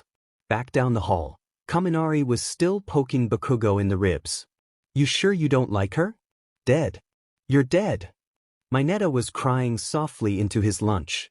And Uraraka had to sit down again because she still hadn't recovered from watching her friend land in what could only be described as a bridal mount. Girls' day out, an explosion of emotions. The rest of the week passed in what could only be described as semi-functional chaos. Class 1A had, mostly, recovered from the explosive training match between Izuku and Bakugo, though the teasing still flared up here and there, especially when either of them stood within 5 feet of the other. Don't trip, Midoriya, Kaminari would whisper, grinning. We wouldn't want you to land in another compromising position. Yeah, added Mina, Bakugo might actually pass out this time. Izuku had learned to respond with a mix of soft sighs and pink-faced glares. Bakugo, on the other hand, simply sparked louder every time someone opened their mouth. By Friday afternoon, the girls of Class 1A were restless. We need a break, Mina declared after class. A fun break. A shopping break. I don't know if I need anything, Izuku tried. You need cute clothes, Mina corrected. Because you're the main character now, and that means a wardrobe upgrade. I'm not. You straddled a boy 3 times in one fight and then he blew up a building, Jiru said, not looking up from her phone. You're a shoujo protagonist now, babe. Embrace it. Uraraka snorted. You're coming with us even if we have to drag you. Before Izuku could protest, she was already being dragged by the arm, surrounded by 5 excitable classmates and 0 chance of escape. Downtown Mizudafu, Saturday afternoon. The mall bustled with weekend crowds, students, tourists, and teens enjoying the early spring sun. Izuku tugged at the hem of her mint green skirt, cheeks pink. It was cute. Too cute. Mina had insisted. Do we really have to try on everything? She asked as she emerged from a changing room for the 4th time. Yes, Mina said immediately. You're adorable, Toru added. You look like the lead in a magical girl show, said Jiru, nodding in approval. Izuku buried her face in her hands. I'm going to melt into the floor. That was when they showed up. 3 older guys, probably 2nd or 3rd year students from some local school. They spotted Izuku and the girls by a boutique window. Hey, cutie, the tallest one said, flashing a grin. You a model or something? Izuku blinked. No. You sure? You're definitely cover girl material, another chimed in, stepping closer. She said no, Yaozu said firmly. Back off, Jiru added, sliding subtly in front of Izuku. But the boys weren't listening. They only had eyes for her. Come on, don't be like that, the first one said, reaching out. Let us buy you a drink or something. Izuku stepped back quickly, nerves sparking. Not interested, I'm sorry. Hey, relax, babe. The hell did you just say to her? The boys froze. So did the girls. Because storming up from the other end of the mall, hands in his pockets, eyes blazing, and looking like he'd been summoned by the sheer force of anime timing, was Bakugo. He stepped in between Izuku and the strangers like a walking bomb, shoulders squared, jaw tight. Back off. The leader blinked. Who the hell are you? Bakugo smiled, and it wasn't kind. The guy who'll break your face if you don't walk away in 3 seconds. His palms sparked. The boys exchanged glances and bolted. Bakugo turned sharply. Idiots. Silence. Then Mina gasped. Oh my god. Toru squealed. Was that a rescued from creeps moment? It was. Uraraka shouted. Like, literally out of a shoujo manga. You showed up just in time, Jairu said, poking Bakugo's shoulder. I wasn't following you, he snapped immediately, face already red. No, of course not, Mina said, smirking. You just happened to show up at the perfect moment to save your favorite girl. Isuku, still flustered, tugged at her sleeves. Kaken, thank you. He looked at her, really looked at her, for about half a second before muttering, whatever. Don't let morons get too close next time. I didn't. But he was already walking away. Mina and the others immediately swarmed Isuku. Girl, he so likes you. He definitely likes you. You're like 2 more tropes away from getting confessed to behind the school. I don't think he... Isuku sputtered. Yeah, Jairu smirked. You keep telling yourself that. Changes, chaos, and class rep catastrophes. When Isuku looked in the mirror that morning, she had to do a double take. Then a triple take. Her reflection blinked back at her, gorgeous, and disturbingly so. Her face had softened, her lashes somehow darker and fuller, her lips more plush. Her waist had trimmed further, her figure curved with a grace she hadn't had yesterday. The new clothes her mom had insisted on fit perfectly, too perfectly. And her hair? Pink. Soft, shimmering streaks of pastel pink wove through her green curls like sakura petals in spring wind. Isuku blinked. Then whimpered. When she arrived at UA the next day, the chaos had already started. You have highlights now? Mina practically screamed, running her fingers through Izuku's hair. It's my quirk. Isuku stammered. I didn't dye it, I swear. You're getting prettier daily, Jairu sighed. I am begging for mercy, Isuku whispered. Kaminari leaned over to Mineta. Dude, if she glows tomorrow, I'm dropping out. Bakugo stomped into the room and froze the instant his eyes landed on her. His brows twitched. His jaw clenched. He didn't say a word. But his ears turned bright red. Settle down, Aizawa groaned, dragging his sleeping bag like it owed him money. We're voting on a class representative. I'm sleeping through it. Don't burn the building down. 10 minutes and much chaos later, Siro tallied the votes. Unanimous. Izuku Midoriya is our class rep. What? Vice rep is Ida, Mina added. Izuku, give your victory speech. Teach, this isn't a victory. I didn't ask for this. You don't choose the spotlight, Uraraka said with faux seriousness. The spotlight chooses you. Izuku nearly slid under her desk. At lunch the teasing didn't stop. In fact, it intensified. You're really leaning into this main heroine thing, huh? Jairu said, biting into her rice ball. I didn't do anything. You did straddle Bakugo 3 times, Toru reminded her helpfully. And now you're the cutest girl in school, Mina added. You're living my dream. Izuku covered her face with both hands. Please stop saying things that make me want to dissolve. That was when an alarm blared. Wee-oo. The cafeteria exploded into chaos. It's villains, someone screamed. Mineta leapt under the table like a terrified mole. Other members of Class 1A clambered onto the tables. Everyone remained calm. Ida bellowed, trying to get the students to follow procedure. Form an orderly evacuation. Too late. A tidal wave of panicking students surged toward the exits. The press of bodies swept Izuku into the current, and she felt someone slam into her from behind. She yelped as she was crushed sideways, spun around, and right into Bakugo. The corridor outside the cafeteria. The hallway was stuffed wall to wall with students, shoulder to shoulder, a living tidal wave. Izuku tried to move only to be shoved forward by someone. Behind her. And in a flash of unfortunate gravity and terrible balance. She landed right on Bakugo. Or more precisely straddling his lap. His arms pinned awkwardly at her sides. And her face buried in his neck. They both froze. Why is it always this? Izuku squeaked, trying and failing to get up in the crowd. Me. Bakugo hissed through clenched teeth, barely able to move with the crush of bodies around them. I can't. I'm trapped. Stop sitting on me. I'm not doing it on purpose. Meanwhile, back in the cafeteria, the rest of Class 1A watched from the doorway.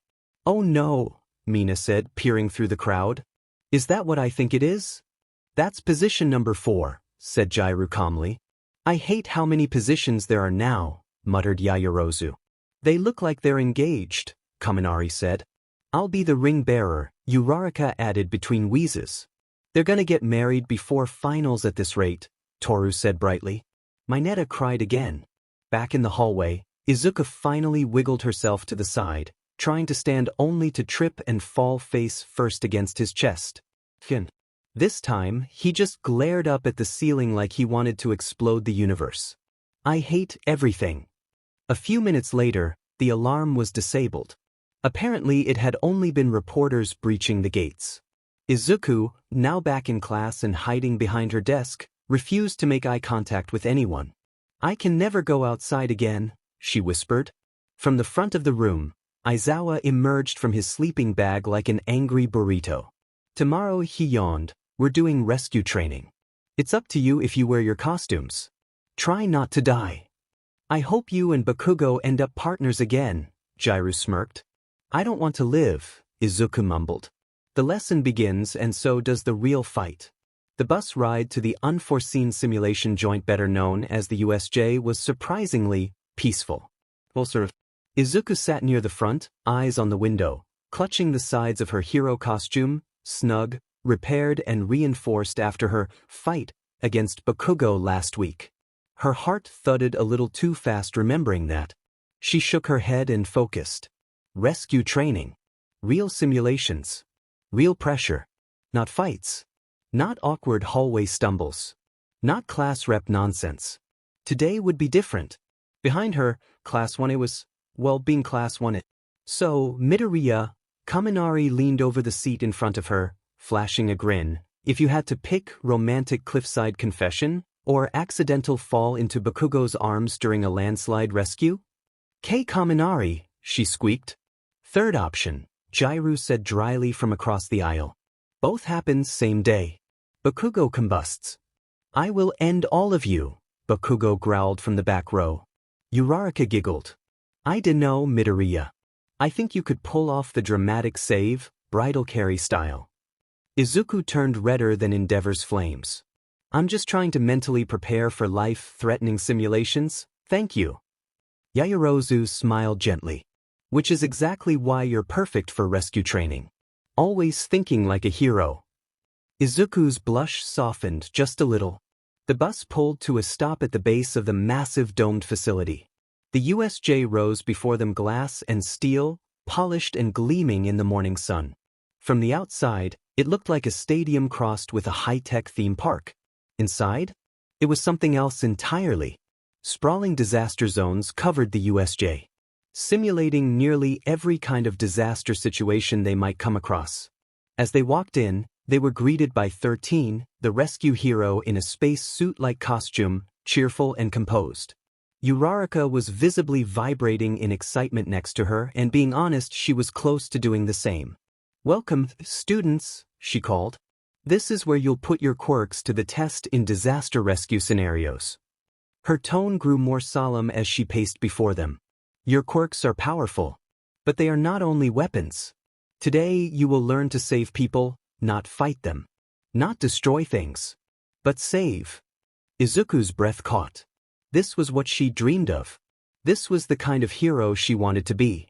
As 13 began assigning students to various zones of the USJ, floods, fires, avalanche, Izuku's nerves began to steady. Her quirk had always lent her agility, finesse, and now, with one for all barely contained beneath her skin, she felt ready. For the first time, she wasn't overwhelmed by doubt. Before she could relax herself too much, a strange, shimmering distortion rippled in the air near the fountain at the center of the facility. Like smoke but wrong. A portal opened. It pulsed like a black hole. A hand reached through, and then they began to spill out. Figures in cloaks and armor. Grinning teeth.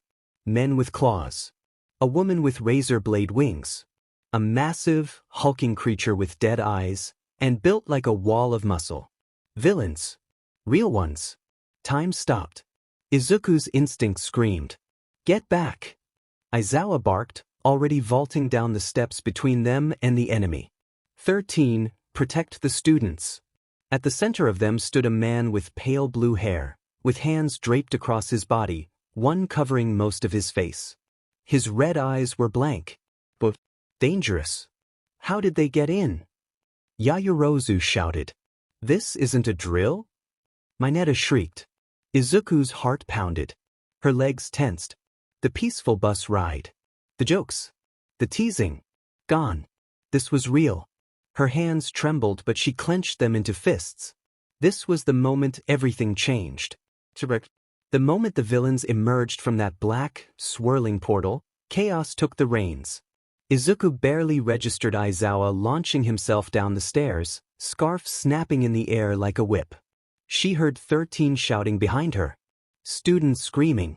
Kaminari sparks. Ida yelling to form ranks. But it all blurred into noise, drowned by the sound of her own pounding heart. A sudden whoosh of air surged around her, pressure shifting unnaturally. Black and purple smoke filled her vision. They're trying to scatter us. Yaoyorozu shouted, but it was already too late.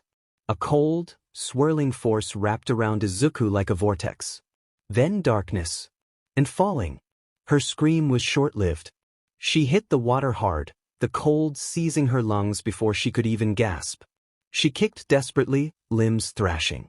Her costume dragged against her like dead weight, too tight, too heavy. She barely got her head above the surface before she was pulled back under by the weight of her gear. Think. She forced herself to still. Her body remembered the emergency drills. She shrugged free of her utility in a sharp breath of air the moment she broke the surface again and kicked upward. A shadow moved below her. Something fast. A tongue whipped across the water to reel her in. Strong arms grabbed her from behind, looping under her shoulders, dragging her toward a partially submerged ship. I got you, came the calm voice. Ribbit. Izuku blinked through soaked lashes. Azui? Call me Tsuyu. Izuku coughed as Tsuyu pulled her up onto the tilted deck of the broken cargo ship at the center of the shipwreck zone, water dripping from her hair, her gloves heavy and slick. Mineta clambered up behind them, panting and squealing. I thought we were gonna die, he wailed, clutching the railing. You still might, Tsuyu said simply, scanning the perimeter. We've got company. Sure enough, 3 villains were circling the ship, 2 on small boats, one leaping from chunk to chunk of debris in the water, grinning with sharp, yellowed teeth. Izuku swallowed hard. Okay, she breathed. Focus. This wasn't a test anymore. It wasn't a simulation. It was real. From the deck of the shipwreck, they peeked over the railing. Izuku crouched low beside Tsuyu, surveying the field. The villain on the bow of a drifting boat had some kind of shark mutation quirk, rows of serrated teeth, gills pumping along his neck, hands clawed. The one behind him was slender and cloaked, dragging glowing wire draped along the water, electrifying it with quick pulses. The third, a frog-like figure with bulbous eyes, was slinking closer, using the water like cover. They're working together, Tsuyu murmured beside her.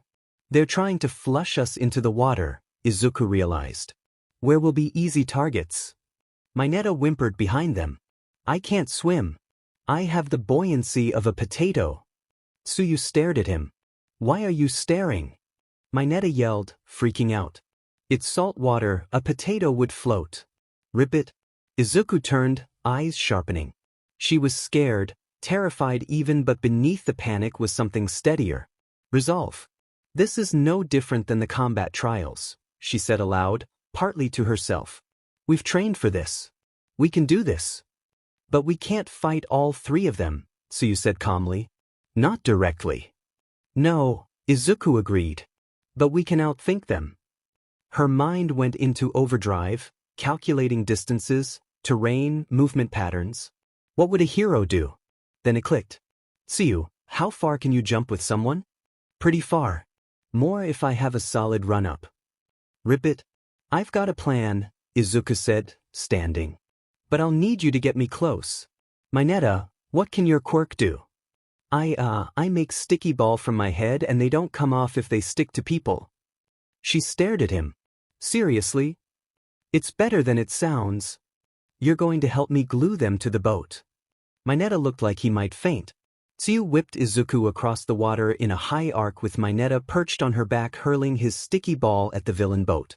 The sticky spheres splattered across the hull and deck, causing the villain to stumble trying to avoid them. Izuku hit the deck running, literally. Using the enhanced balance and agility from her quirk, she sprinted along the slick, tilted surface of the enemy vessel. The shark-mouthed villain roared and lunged at her. But Izuku dodged low, twisted midair, and slammed her elbow into the side of his jaw with one for all humming just beneath her skin. He dropped like a rock, stunned and disoriented. Straight into Mineta's trap. Too much power, she winced. Almost broke my arm. She rolled, kicked off a railing, and launched herself back toward the main ship. Tsuyu caught her midair with her tongue and yanked her back to safety. Behind them, the villain's boat rocked from the force of her leap and capsized. Oops. Well, that's one down. Izuku landed hard beside Mineta and Tsuyu, panting. We're not out of the woods yet, Tsuyu said. There's still 2 left. Izuku nodded, wiping sweat from her brow. Her heart was pounding. Every muscle trembled. But she didn't feel like a scared student anymore. She felt like a hero in training. She had more to prove and more people to protect. And for the first time in her life, she knew she could. Gathering storm. Water lapped against the warped steel of the shipwreck. The oily sheen of a broken engine glistened in the simulated sun, and the distant echo of explosions and quirks clashing rang through the massive dome. Izuku crouched low on the tilted deck, breathing hard, eyes locked on the final 2 villains still circling their position. One on another boat, the other one in the water. Mineta, she said, voice low but steady, can you create more of those ball? Fast. I think so. He was already pulling them from his scalp, cringing with each pop. Good. Start lobbing them at that one's path. Make it harder to move. Tsuyu's tongue flicked out to grab a piece of floating wreckage, hurling it like a missile. It slammed into the frog-like villain approaching from the side, sending him skidding off a half-sunken boat. I'll handle the cloaked one, Izuku said, standing. Tsuyu glanced at her. You sure? I don't have time to be unsure, Izuku said. Not with people relying on me. The cloaked villain with the crackling wire, skimming toward the ship's side, sending jolts of electricity into the water. One misstep, and Izuku knew they'd all be electrocuted. She leapt, one for all humming low in her calves and ankles. Just a little. Controlled. She landed on the edge of the hull and slid down with the grace of a gymnast. The villain smirked. Nice landing, princess. She didn't respond. Instead, she ducked his first wire and launched herself forward, vaulting off a side railing, spinning midair, and using her momentum to kick him square in the chest. He staggered back, getting tangled in his own wires. Mineta, from above, hurled another round of sticky ball, dozens of them raining down and plastering the villain to the boat like a cartoon villain caught in chewing gum. Yes! Mineta shouted, pumping a fist. My ball did something. Izuku landed, breathing hard, as Tsuyu pulled her back aboard. That's all of them, Tsuyu said. Rip it? Izuku nodded. We need to move. The 3 of them took off across the zone, skirting around collapsed terrain and leaping across chunks of floating debris. Tsuyu ferried them quickly, tongue and legs working in unison, while Mineta clung for dear life. They reached the edge of the central plaza in minutes, hidden behind the curve of an artificial hillside and a bent metal sign half submerged in rubble. What they saw made Izuku's stomach twist. Aizawa was already on the battlefield, surrounded by dozens of villains. His scarf wrapped around limbs and necks, disarming villains with brutal precision. He was fast, efficient, but he was also alone. And the villains just kept coming. Elsewhere in the USJ, the rest of Class 1A are making their own stands. Kirishima smashed through falling rubble with hardened fists, shielding Shiro and Kaminari. You 2 can rely on me to have your backs. Looking out across the destroyed cityscape they were in, Shiro spotted Bakugo with 3 villains circling him. Not that I think he needs it, Shiro said, but shouldn't we help Bakugo? Before Kirishima could respond, Bakugo exploded into motion, charging towards the villain in front of him, blasting him back. Then turning to face the others, in a creative use of his quirk, he unleashed a smokescreen obscuring their vision. The villain's confused shouts echoed across the battlefield, before a bright light sparked within the smoke. Boom! A small explosion lit up the zone. Bakugo stormed back into view, smoke rising from his palms and 3 villains unconscious behind him. "Still think I need help?" he snapped. Kirishima grinned. "Not bad, dude. Not bad." Then he lowered his voice, nudging Bakugo's side. "You worried about Midoriya?" Kirishima raised a brow. "She can handle herself," Bakugo muttered, almost too quiet to hear. Back at the entrance, Ida raced down the corridor, legs blurring with speed. His classmates had given him the chance to escape. He wasn't going to let any of them down. "Everyone hold on, let me get help." Now he pushed himself harder than he ever had. He had to make it. He had to bring reinforcements. Back in the plaza, Isuku peeked through a broken railing. Smoke pooled in the air, and from it emerged the mist villain, shifting like shadow, eyes like yellow slits in the abyss. "Shigaraki," the black mass rasped, "one of the students has escaped. I failed to contain them all." "What?" came the petulant, scratchy voice of Shigaraki, stepping into view. He twitched with every movement, fingers flexing like he wanted to destroy the air itself. "You let one leave?" he screeched. "You had one job. They got around my warp field." "You let a rat run to the heroes," Shigaraki hissed, turning toward the center of the plaza. "Fine." He pointed a decaying finger toward Aizawa. "Send the Nomu." Izuka didn't know what that meant. Until she heard it. A low rumble. Like a building groaning under pressure. A massive, dark figure, its body all muscle, black skin stretched tight, brain exposed and pulsing on its head. The Nomu. It made Aizawa look like a twig in comparison. Her blood ran cold. "Suyu," she whispered, "we have to do something. I don't know if we can stop that. We might not have to. But we need to help Aizawa-sensei." Izuku swallowed hard. "Because that thing, I don't think it's human." The monster and the spark. Aizawa's scarf whipped through the air, wrapping around the arm of a hulking villain, dragging him to the ground. He was running on fumes. Blood leaked from a split in his forehead. His elbow was dislocated. His breath came ragged and short, but still he stood between his students and the oncoming threat. And then it arrived. Nomu stepped into the light, and everything stopped. It was enormous, 8 feet tall, pure muscle and sinew, exposed brain pulsing under stretched skin, its expression blank and monstrous. It radiated violence, malevolence, power. Izuku stared from the edge of the plaza, hidden behind broken stone. Aizawa's eyes glowed red as he activated his quirk, trying to erase the monster's abilities.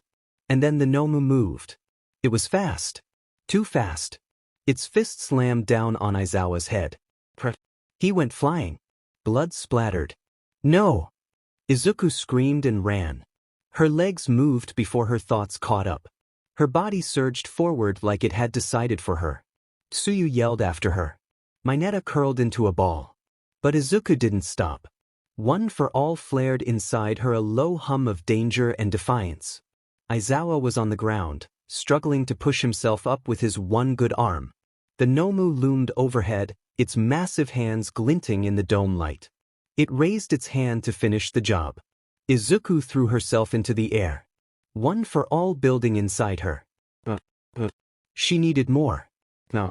Get away from him," she screamed, and punched. Her fist collided with the Nomu's forearm. A burst of green lightning exploded from her body, far more than usual. Her original one twisted inside her like silk in the wind. Agility, beauty, power. The Nomu was knocked back only a step, but enough to save Aizawa. The pain came next. Her bones screaming. Her knuckles bruising. But the green energy rippled, then shimmered tinged with pink. The aura around her pulsed, brighter, more controlled than ever before. Izuku landed, skidding on one knee beside Aizawa, panting. He looked up at her, blinking blood out of one eye. "Midoriya?" "I'm here, sensei," she said, voice shaking. We've got your back. From across the USJ, the students who'd fought their way free were racing to the plaza. Kirishima carried Siro over his shoulder. Kaminari sparked wildly at anything that moved. Everyone okay? Yayorozu called out as they regrouped. Looks like the fighting's moved to the center. Jairu said, pointing toward the fountain in the middle of the USJ. We need to get there now. Uraraka added. Kirishima huffed. Think Bakugo's already there? Please, Kaminari muttered. He probably punched his way in 5 minutes ago. Bakugo had punched his way in 5 minutes ago. He now stood at the edge of the battlefield, expression unreadable, watching as Isuku faced down a monster 3 times her size, one arm already bruised, eyes blazing, hair wild and streaked with green lightning tinged with pink. Stupid nerd, he muttered under his breath. Far from the USJ, at the main campus of U, Ida burst through the entranceway, panting, engine legs whirring hot. Villains, he shouted. The USJ is under attack, students are still inside. The pro-heroes around him froze. Then, from the side of the hallway, All Might appeared. His eyes widened. What? They've been fighting, 13-sensei is injured. Ida, All Might said, voice like cold steel beneath velvet, how long ago did they breach the facility? I left T 10 minutes ago, sir. All Might's jaw clenched. 10 minutes too long. He had hesitated, stayed behind to conserve energy, to let the other teachers handle the training. Trusted that nothing would go wrong. He was wrong. Without another word, he vanished in a gust of wind and force, the windows rattling behind him. Please, he thought, let me be in time. Back at the USJ, the Nomu rose again. Unaffected. Unimpressed. Shigaraki leaned forward, watching like a bored child at a puppet show. Nomu, he said softly, break her arms. To move. Izuku tensed, heart racing, muscles burning. One more hit like that, and I might not get up. But she didn't run. Because Aizawa was behind her. And her classmates were coming. And heroes don't run. Not when it matters. Barely holding the line. The Nomu moved like a nightmare in fast forward, too fast, too strong, too quiet. Its foot hit the ground with a boom, launching itself toward Izuku in a blur of muscle and menace. She barely dodged. The force of the blow cracked the stone where she'd been standing a moment earlier. A plume of dust exploded upward. Izuku coughed, backpedaling, heart thudding like thunder in her chest. One for all sparked in her limbs, but every nerve screamed. She wasn't strong enough to fight this thing. Not alone. Just a kid, Shigaraki muttered from behind the beast, fingers twitching with irritation. Why won't you just die already? The Nomu lunged again. Izuku ducked, pivoted, and slammed her foot into its leg using a low-powered burst this time. She managed to knock it off balance, but not for long. It turned with unnatural fluidity, clawed hands reaching for her. An explosion of fire and smoke knocked it aside. Get back! Bakugo barked, sliding into position beside her, palms smoking, teeth clenched. Kaken! Shut up. You're not dying like a dumbass today. The Nomu snarled no sound, just a guttural wet crackle from its chest. Don't think I came to save you, he added, refusing to look at her. I just don't like being late to the fight. Before she could reply, ice surged from the opposite direction, forming a jagged wall that slowed the Nomu's next lunge. Todoroki stepped into view, calm as ever, frost tinging one side of his face. If that thing's brain is exposed, I should be able to freeze it. Or at least slow neural transmission. You say that like it's not actively trying to murder us? Bakugo growled. It's a suggestion, not a solution, Todoroki replied coldly. Izuku stepped between them. We work together. Hold it off. Until help arrives. You're still standing, Todoroki said, eyes flicking to her glowing, green and pink-tinged aura. That's impressive. The Nomu bellowed low and hollow and charged again. This time, it met resistance. All three moved in sync, explosions, ice, and green-pink lightning colliding with brute force. Todoroki's ice froze its lower legs, Bakugo's blasts forced it back, and Izuku slammed her palm into its shoulder with a calculated pulse of one for all, redirecting momentum rather than absorbing it. For a second, a brief, perfect second, it stumbled. Now! Izuku cried. Todoroki launched a full wave of ice toward its core. Bakugo followed with a blinding explosion. Smoke engulfed the monster's form. Did that? She began.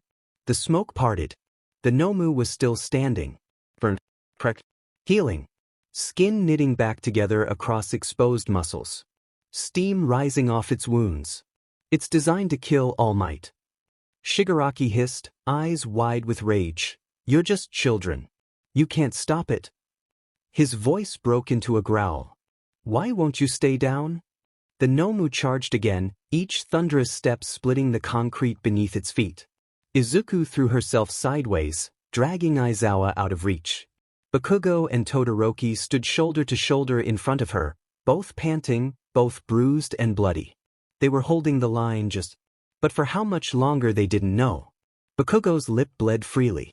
One arm hung lower than the other, wrist swelling fast. Todoroki's breathing was shallow, his shirt torn, a long gash running across his side. His right side covered in frost, ice still forming but slower now. Izuku's costume was ripped, her knuckles raw, lightning crackling unevenly over her limbs. She felt her knees shake every time she moved. They had been buying time. But there was nothing left on the clock. The Nomu came again, arms raised to crush them. Bakugo jumped first, blasting forward and delivering an explosion to the beast's side. It staggered but not nearly enough. Todoroki followed with a burst of ice from the other side, locking one leg in place. Now, he shouted. Izuku launched herself forward, her body screaming in protest. She drove her fist into the Nomu's chest with everything she had, pink and green sparking off her in waves, a raw burst of one for all, focused entirely in her arm. Aizawa, just about to lose consciousness, fired up his quirk at the perfect moment. The Nomu was knocked off its feet and sent hurtling backward through the plaza wall with a thunderous crash. Dust and concrete flew in all directions. Izuku screamed as her arms snapped at the elbow, pain searing through her like wildfire. She crumpled to one knee. But it worked. For a moment, the battlefield was quiet. Shigaraki stood rigid, trembling. How? He whispered, voice fraying at the edges. It was designed to kill All Might, and it's struggling with kids. His red eyes twitched toward the smoke cloud. You three, he growled. You're supposed to be dead. The Mist Man said something, but Shigaraki didn't hear it. Kill them, he shrieked, pointing furiously at the crater. As if in response, the rubble shifted. The Nomu emerged again. Heavily bruised, chest caved in, slightly limping, but alive. The three of them watched in horror as its body convulsed, bones snapping back into place and muscles sewing themselves together. Izuku's vision swam. Bakugo's hands twitched but sputtered sparks instead of fire. Todoroki lifted his uninjured arm again barely. They weren't going to last another round. The air changed. Wind howled through the dome like a storm had torn its way inside. And from the fractured doors at the far end of the USJ, All Might arrived. No flashy smile. No dramatic pose. Just fury. His eyes were shadowed beneath his brow. He didn't say a word as he looked around the battlefield. At Aizawa, broken and bleeding. At 13, collapsed near the entry platform.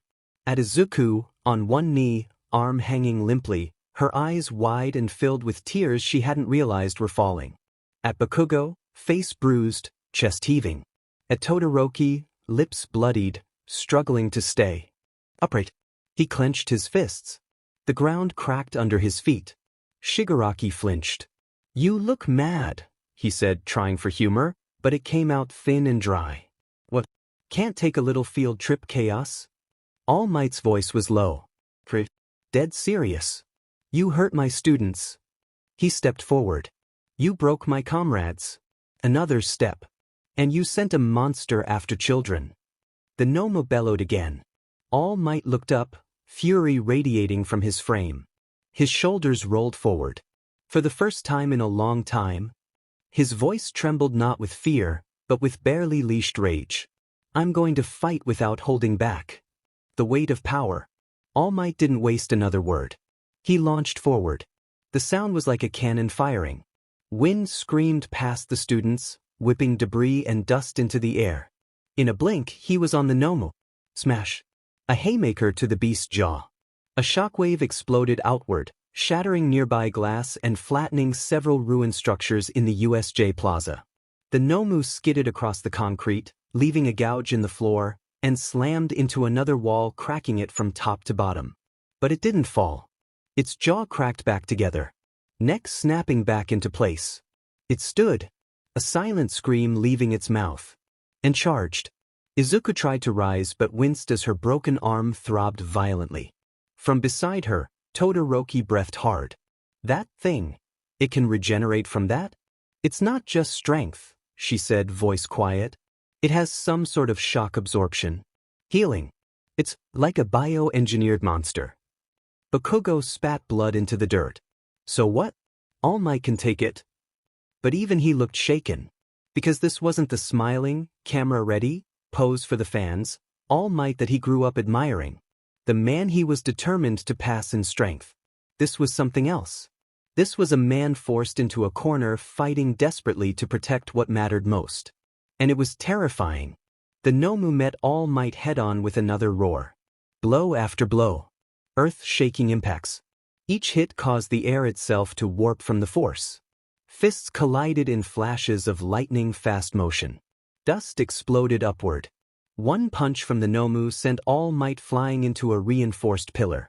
He stood again. He didn't even flinch. You're strong, he said, voice like rolling thunder, but you're just a puppet, nothing more. You've no compassion.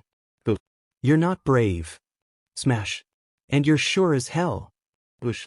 He drew his fist back, his muscles swelling with stored energy, veins glowing blue beneath golden skin.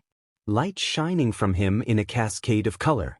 The embers of one for all swelled to their peak inside him. Not surviving this. United States of Smash.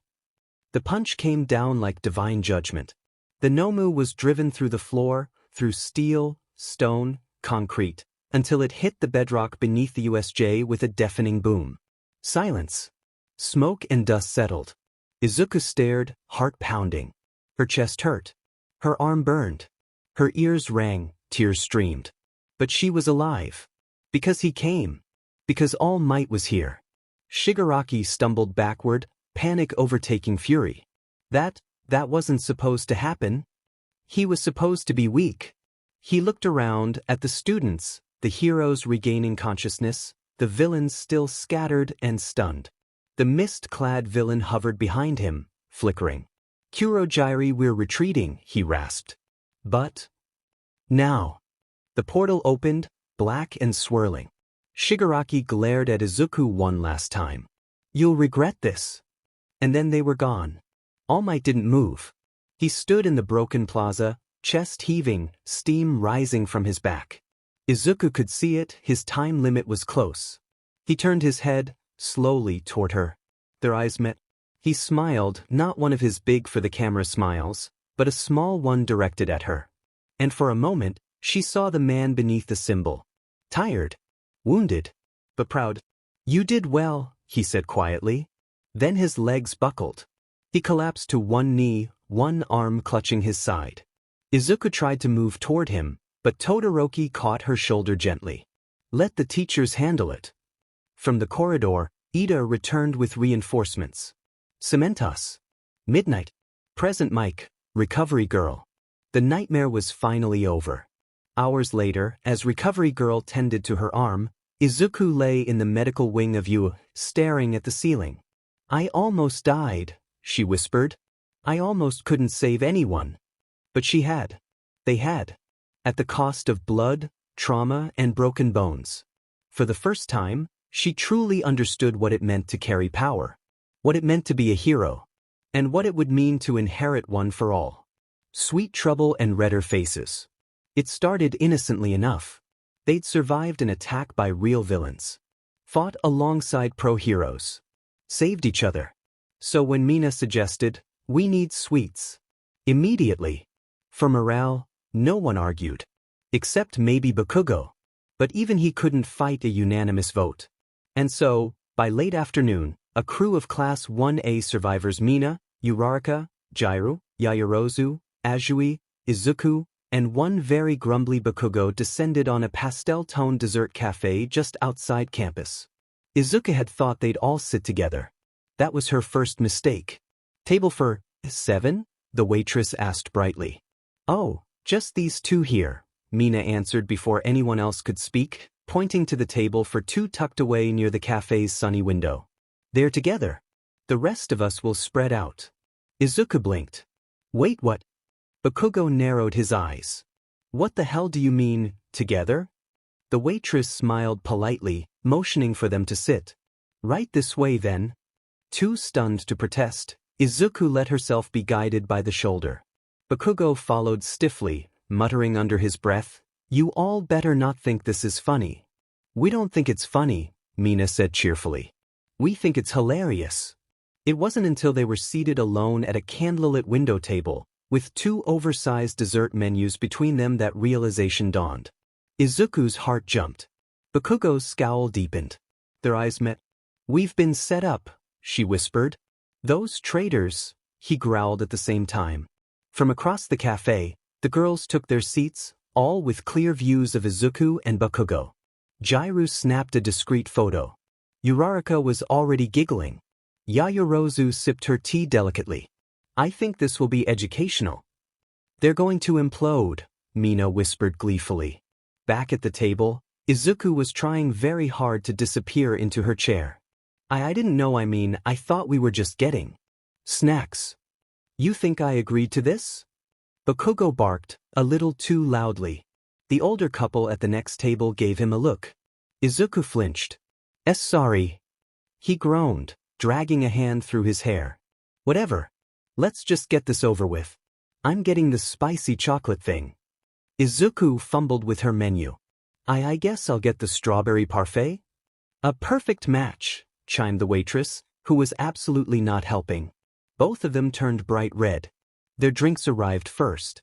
They sipped in silence. Awkward, twitchy silence. Izuku kept catching Bakugo glancing at her from the corner of his eye and immediately looking away with a grunt. She didn't know what to say. Her heart was still recovering from the whole ordeal, and now here she was, alone sort of with Bakugo, sitting across a table with a tiny vase of roses between them.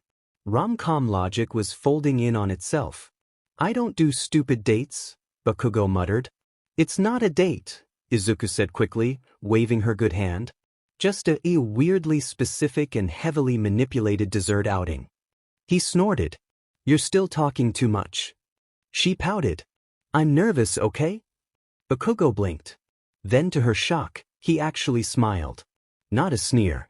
Not a smirk. Just a small, amused tug at the corner of his lips. It lasted maybe a second, but it was real. Meanwhile, at the other tables, "They're bantering," Mina whispered excitedly. "It's happening." "I'm so proud of them," Jiraiya fake sniffled.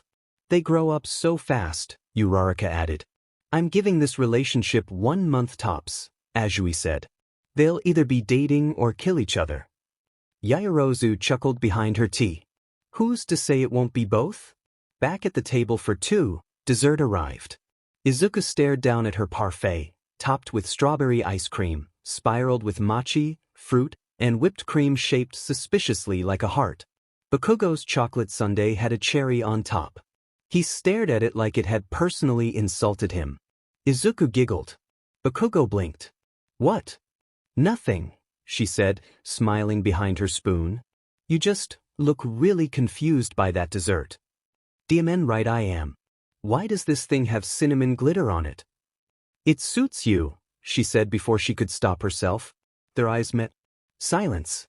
Blush. Wide-eyed panic. "Shut up," he muttered, immediately scooping a bite. Izuku almost dropped her spoon from laughing. They didn't hold hands. They didn't confess any feelings. But for a little while, between teasing glances and sweet bites, something eased between them. Something new. And when they all walked back to campus, Mina gleeful, Uraraka grinning, Bakugo grumbling and red-eared, Izuku couldn't help but smile.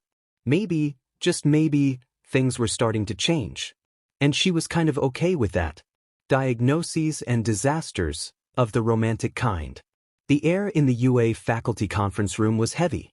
The screens on the wall replayed security footage from the USJ, frame by frame, villains warping in, the Nomu attacking, the students fighting for their lives. No one spoke for a while. Then Present Mike broke the silence. So, that happened. Aizawa sat with his arm in a sling, his face wrapped in bandages.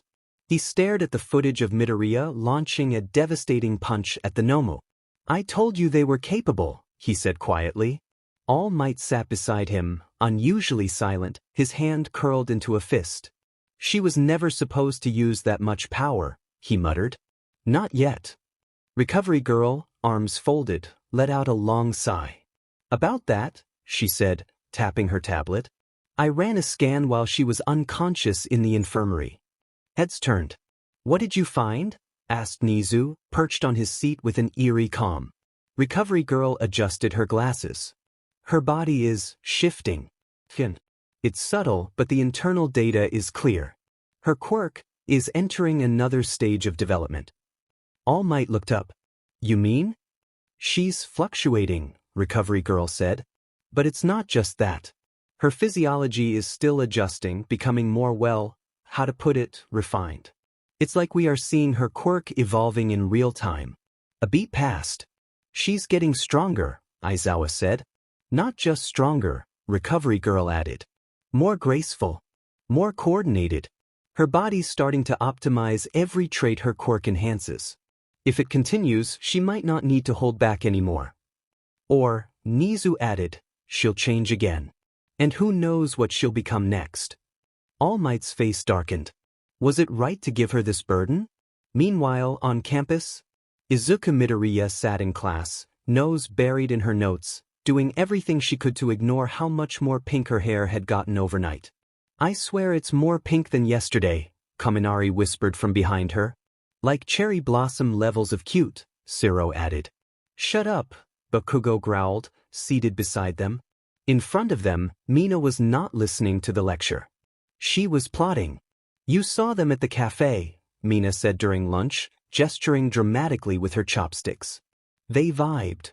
They had a moment, Uraraka confirmed. They had several moments, Jair added, smirking.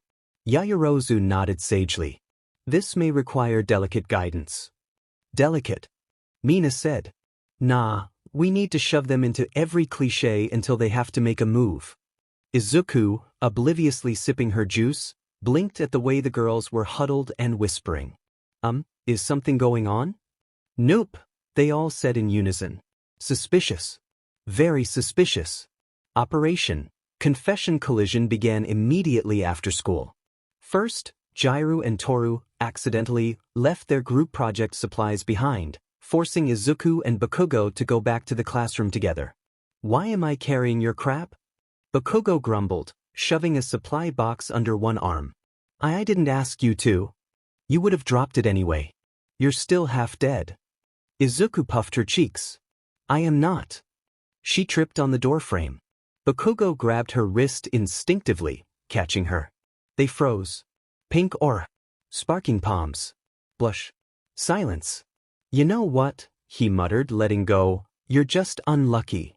Maybe I'm just cursed with clumsy meat cuties. She shot back before realizing what she said. Both turned crimson. Outside, Mina fist-pumped behind a vending machine. The next day in the library, Yaoyorozu somehow volunteered both Izuku and Bakugo to return overdue books. Together. I don't even read these nerd novels, he snapped, balancing a stack. Izuku hugged a pile to her chest. They're reference manuals. Not novels. I'm not a librarian nerd. You're a grump. I'll blow up the Dewey Decimal System. Don't you dare. They were shushed 6 times. By the end of the hour, they were whispering insults that were barely not flirting. By the 3rd day, Izuku had caught on. Wait a second, she said, poking her chopsticks into her lunch. You guys keep setting us up. Mina blinked. Us? Jairu gave an exaggerated gasp. We would never. Uraraka tried to hide her snort. Totally natural. Very casual. You're all evil, Izuku whispered. Evil with love, Mina said proudly. Bakugo walked past behind her. You better not be talking about me. They weren't. But Izuku's blush said everything.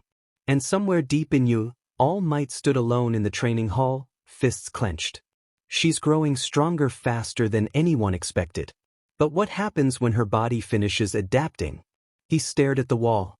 Can she carry this burden longer than I could? When the quirk looks back, it started with a tingle. A faint warmth crawling up Izuku's spine in the middle of Present Mix lecture on Rescue Zone safety protocols. She shifted uncomfortably in her seat, trying to ignore the weird buzzing under her skin. It wasn't like her usual bursts of quirk energy, no muscle twitching or sudden power spikes. This was different. Her thoughts felt floaty. Her skin felt hypersensitive. Her heart beat faster, like she was glowing from the inside out. She blinked and stared at her hands. They looked the same. Sort of. Maybe a little smaller? More delicate? From the row behind her, Bakugo noticed her fidgeting. That in itself wasn't weird. Deku was always fidgeting, but there was something off in the way she moved. A little too graceful. A little too cute, he muttered without thinking. Excuse me? Kaminari whispered beside him. Shut up. But he kept watching. Something in his chest tugged uneasily. By the end of class, Izuku was flushed, dazed, and smiling a little too dreamily. Deku, Bakugo called out as she stood, wobbling slightly. She turned to him slowly. Kaken. He flinched. Her voice had never done that before. So, practically dripping sugar. His gut twisted. What the hell's wrong with you? He hissed, stepping in front of her as the rest of the class filed out. I feel amazing, she giggled, swaying slightly. Like, light and floaty. Don't you think it's cute? What? She poked his chest. You think I'm cute, don't you, Kaken? He backed up, startled. What the Deku snap out of it? But her eyes. They weren't green anymore. They were glowing pink. Bakugo didn't wait.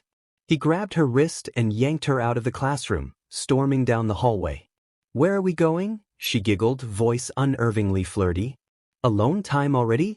You're so forward. Shut up, he growled, cheeks burning. Something's wrong with you. They reached a utility corridor, empty and quiet. He whirled around to face her. Look at yourself, he snapped. I am, she said, smiling coyly. And I look good, don't you think so, Kaken? She stepped closer. One foot in front of the other, almost like she was gliding. I've always wondered, what would it be like, if you just... She reached up and trailed a finger along his jaw. Kissed me. Bakugo's brain blue-screened. What? Her eyes sparkled dangerously. Too pink. Too intense. Too, not Izuku. Deku, he warned. She tilted her head and giggled. Kaken. That was it. On instinct, his palm snapped up. Boom. A small blast of light and heat burst between them, not enough to harm her, but more than enough to shock her backward. She stumbled, falling on her butt, blinking rapidly. Her pupils dilated. The glow faded from her eyes. She gasped, chest heaving. What just happened? You tell me.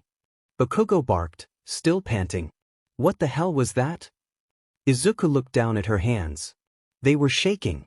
She touched her cheek. I felt warm. And light. And I couldn't stop smiling. It was like something was pushing my thoughts aside. Her breath hitched. I think my quirk tried to take control. Bakugo stared, horror dawning. It wasn't you, he said flatly. Izuku wrapped her arms around herself, suddenly freezing. I didn't want to act like that. I wouldn't do that to you. Bakugo crouched beside her, jaw clenched. I know. I've known you since we were 4. She glanced at him. He didn't look away. You're annoying. You're loud. You cry too much. But you're not fake. His tone shifted low, serious. Whatever the hell that was. That wasn't you. They sat in silence for a moment, the corridor quiet but for the buzzing of the lights. I think my quirk's evolving again, she whispered. But now it's affecting how I feel. Or how I act. It's not just physical anymore. Bakugo scowled. You're saying your power's trying to take over your demon brain now? She nodded. It's like it's trying to make me match what it wants me to be. Cute. Alluring. Graceful. Like I'm becoming the version of me it thinks I should be. Hell no, he growled. You're you, Quirk or not. She looked up at him again, startled. Thanks, Kaken. He rolled his eyes and offered her a hand. She took it. Still trembling but grounded. And for a moment, just a moment, the electricity between them wasn't one for all. It was just them. Then she fainted. Trouble in pink. She fainted.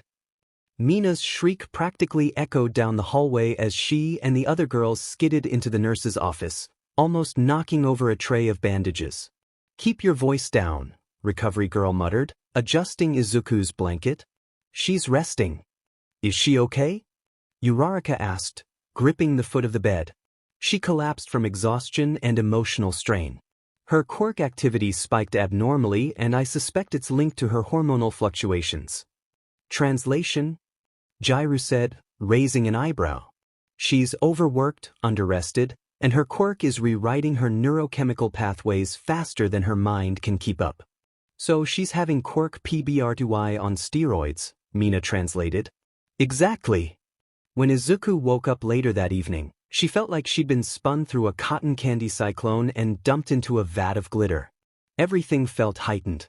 She sat up slowly, blinking. What happened? You had a quirk spike, recovery girl said. And if you don't slow down, young lady, you're going to burn yourself out. Izuku nodded, guilt and worry tangling in her stomach. But even as she swung her legs off the bed, she noticed something off. The mirror on the far wall showed her reflection and it shimmered for a second. Her eyes flickered pink, then back to green. Her walk back to class the next morning earned double takes from nearly everyone.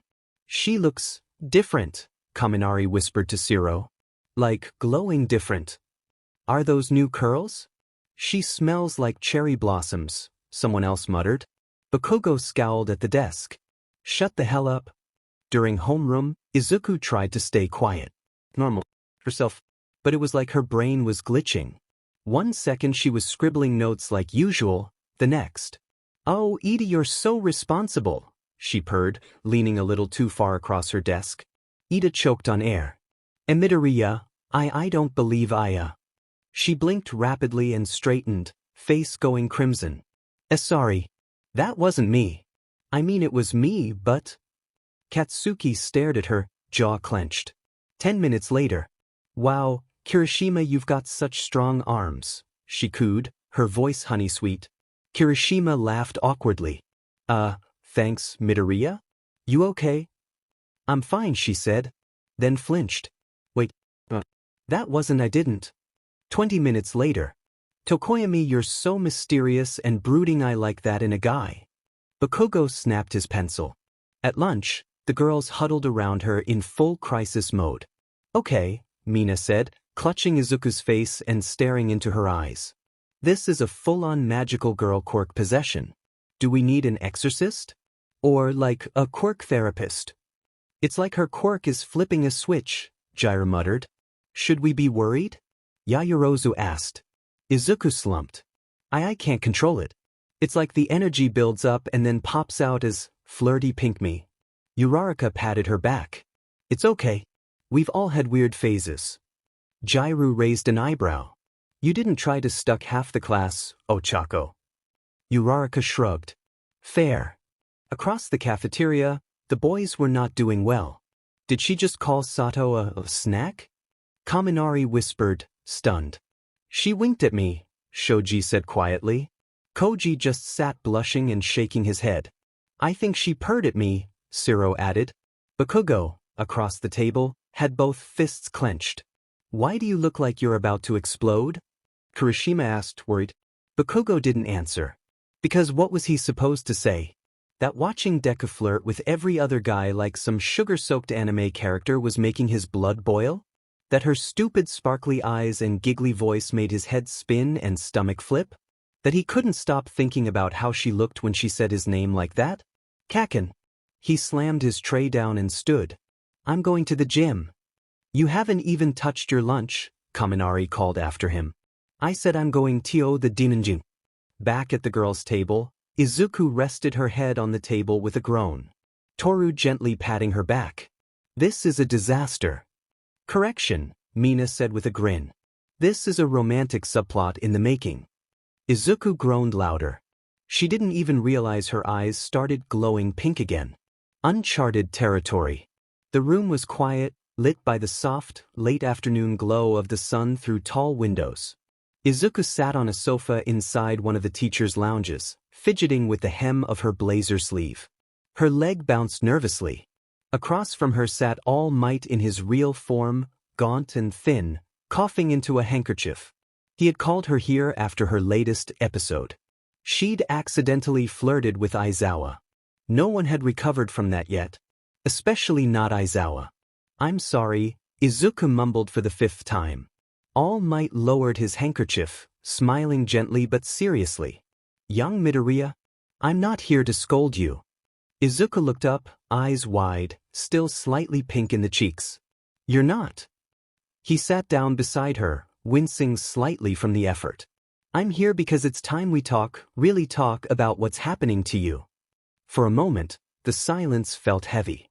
All Might looked out the window, his voice low and thoughtful. When I passed on One for All to you, I expected the usual progression. Broken limbs, bursts of power, hard-earned mastery over time. That's how it worked for me. For my master before me. But you're not following that path. You're on a different one. Izuku swallowed hard. Because of my quirk? He nodded. Your original quirk, what the doctors called a PBRTY-induced quirk manifestation, was already something rare. It reshaped your body to align with some deeper sense of emotional identity. But now that One for All is inside you. He turned, looking at her with a faint frown. They're not just coexisting. They're fusing, interacting, responding to each other. Izuku's eyes widened. You mean, that's why I keep flipping in and out of that other version of me? Yes, he said. That version of you isn't just a side effect. It's One for All amplifying your quirk's traits, your emotional resonance, your femininity, your instincts. All of it. It's giving your body what it thinks you need to survive. He hesitated, even if that means rewriting the rules. Izuku looked down at her hands. So, the pink eyes, the weird mood shifts, the way I can't stop acting like some kind of anime romance character when it hits? He nodded. I'm sorry, she muttered, hugging herself. I didn't mean to make things weird. Don't apologize, All Might said, more firmly this time. You're not wrong, young lady. You're evolving. Adapting. It's not your fault. He leaned forward. But this does mean we're in uncharted territory. Uncharted, she echoed. He nodded slowly. There's never been a One for All user like you. A quirk that adapts so closely to identity, emotion, and physical expression, combined with a power meant to be stored and bestow strength. He shook his head. Even I can't predict what you'll become. Izuku sat very still. Her heart was pounding. If your quirk continues to evolve the way I suspect, he paused, choosing his words carefully. It might not just be your body that changes. Izuku blinked. Then what? He looked at her with a shadow in his eyes. Your mind. Your sense of self. Your very identity. One for All may be strengthening what's already within you, but it could also split you if we're not careful. Izuku's stomach twisted. But she nodded. I don't know if that's terrifying or exciting, she whispered. It's both, All Might said honestly. But I chose you because you never gave up even without a quirk. Even when the world told you you couldn't be a hero. He smiled, soft and genuine now. That part of you? That's still there. And I believe it'll carry you through this. Izuku bit her lip. What if I lose control again? I can't come back next time? Then we'll prepare better, he said. We'll train harder. And we'll study your changes more carefully. He placed a hand on her shoulder. I believe this evolution can be your strength, not your downfall. She nodded slowly. A small smile tugged at her lips. I'll try my best. I know you will. As they stood to leave, All Might looked back at her one last time inside. There's something else. She tilted her head. What is it? As she walked back toward her home, her thoughts spiraled with what All Might had told her, how the first user had gained one for all, how his brother, a man named All for One, had forced it on him, how he had tried to take over Japan, how he had hunted down the previous users, All Might's own battle against him, how All Might had thought he killed him, and if what they found out about the Nomu is accurate, how he might be back. Her thoughts drifted over the rest of the day. She felt it again, that shimmer under her skin. That energy just waiting to slip out. And for the first time, she didn't fear it. She just had to learn how to live with it. Sparks, scans, and sports festival shocks. The first thing Class 1A noticed that morning was the ominous sight of Aizawa already at his desk, standing rather than sleeping. That alone set everyone on edge. The second thing was the stack of thick folders under one arm and the tablet in the other. "Oh no," Kaminari whispered. "He's awake and organized." "Something's coming," Mina muttered. Aizawa didn't make them wait long. "Good morning," he said dryly. "You'll all be participating in a mandatory quirk analysis day tomorrow." Groans echoed across the classroom. "This isn't just about testing power output," he continued. "We're collecting data on your quirks, compatibility, combat versatility, and stress responses." His eyes scanned the class before settling just briefly on Isuku. Isuku straightened in her seat, feeling a pulse beneath her skin. A low, familiar buzz she'd learned to recognize. "Given recent events," Aizawa added with a pointed look, "we'll also be measuring how emotional states affect your quirks." Several students glanced at her. "Great," Isuku mumbled. "Totally not stressful at all." The next day, UA's gymnasium had been transformed into a full-blown laboratory, sensor rigs, power gauges, drones, biometric monitors, and cameras tracking every move. "Don't think of this as a test," Cementos explained, attaching a sensor patch to Ojiro's shoulder. "Think of it as you versus science," Midnight said enthusiastically. Isuku tried not to hyperventilate. She stood off to the side with Recovery Girl, who gently secured her hair back with a ribbon and murmured instructions. "We're going to monitor every spike," she said gently. "Don't force anything. Just move how you feel." "I don't know how I feel," Isuku whispered. Most of the class went through their evaluations smoothly. Yayorozu impressed with her creation efficiency. Todoroki registered glacial drop temperatures in record time. Bakugo's explosion power lit up the arena with way too much fire. And then, it was Izuku's turn. She stepped onto the padded test circle, palms sweaty, heart hammering. "Midoriya Izuku," the bot announced. "Begin Phase 1, Agility and Mobility." She took a breath. One for all flared in her legs, sparking green, and she blurred into motion, twisting, flipping, landing with a dancer's grace. "She's so fast," Uraraka whispered from the observation platform. "And she looks like she's flying." "Like an angel," Kaminari said dreamily. Bakugo scoffed loudly. "Shut up." And then came Phase 2. Phase 2, Stimulus Interaction. Emotional trigger test engaged. And that's when everything went sideways. They'd selected Bakugo as her trigger stimulus without telling her. The second he walked onto the field, expression unreadable, sensors attached to his arms, something in Izuku's quirk snapped. Her hair shimmered. Her body pulsed with pink light. And her eyes flared an unnatural pink hue. "Wait," she gasped, stumbling backward. "Don't come any closer." "What the hell?" Bakugo muttered, instinctively stepping toward her. That was all it took. Her quirk surged hard. She took a step back, but her legs moved too fluidly, her body shifting subtly again. Her posture changed. Hips swinging slightly. Shoulders rolling gracefully. Her expression softened into a flirtatious tilt. "Kaken," she cooed, her voice sugar-sweet. Katsuki froze. Deku, what the hell are you?" "Why, you shouldn't be this close," she squeaked, cheeks flushing as she clamped her hands over her mouth. "I didn't mean to do that." Her quirk flared again, pink energy rippling across her limbs as if One for All was being forcibly shaped into something more aesthetic than functional. She tripped. Katsuki caught her automatically. Their faces inches apart. The gym lights flickered. "Oh no," Kaminari whispered from the observation deck. We've entered a romantic shoujo-level power surge. Aizawa pinched the bridge of his nose. Midoriya. Bakugo. Get off the platform now. Izuku yanked herself away from Bakugo with a squeal and stumbled off the test zone. Back in the locker room, her hands still trembling, Izuku buried her face in her towel. Of all the people, she mumbled. Why him? Why did it react to him? Behind her, Mina giggled from her bench. Maybe because you've got feelings. Do not start that, she groaned. Later that day, with barely enough time to recover from the chaos, Aizawa stood at the front of the classroom again. You've all done well, he said dryly. Or at least, survived. The class chuckled. Now, he continued, gaze sharp, you'll need to be ready for something even more intense. He clicked the remote. The monitor behind him lit up with bold red letters. Sports Festival, 2 weeks from today. The room erupted into chaos. Izuku blinked. Bakugo just smirked. Finally, he muttered, time to prove who's number one. And Izuku?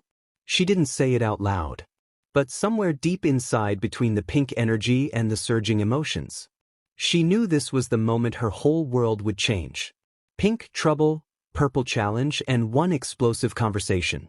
The sports festival was looming, and Izuku Midoriya had work to do.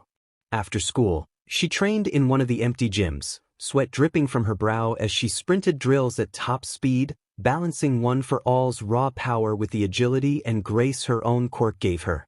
Every movement was smoother now. Cleaner. Almost mesmerizing. You're dancing more than training, Aizawa muttered from the sidelines, half wrapped in his capture scarf, the other half still wrapped in bandages, pretending not to be impressed. Then I'm gracefully preparing to kick butt, she shouted back with a grin. He didn't respond, but he didn't stop her either. The trouble started at lunch. Izuku had barely made it to the cafeteria tray line when she felt it. That tingle. The warmth crawling up her spine, just like last time. She froze. No, not here, she whispered. Too late. The air shimmered faintly around her, her green and pink curls softening, her eyes glowing faintly pink. Her voice, once again, took on that bubbly tone of playful flirtation as the energy washed over her. Goodness, she hummed, turning to the first person in line. Kirishima. Aren't you looking extra rock solid today? Kirishima nearly dropped his tray. Wow. Why don't we go somewhere more private, she whispered towards him. And you can show me how hard you can really get? The cafeteria went dead silent. Oh my god, it's happening again, Mina screeched with laughter from across the room. No way, Kaminari gasped.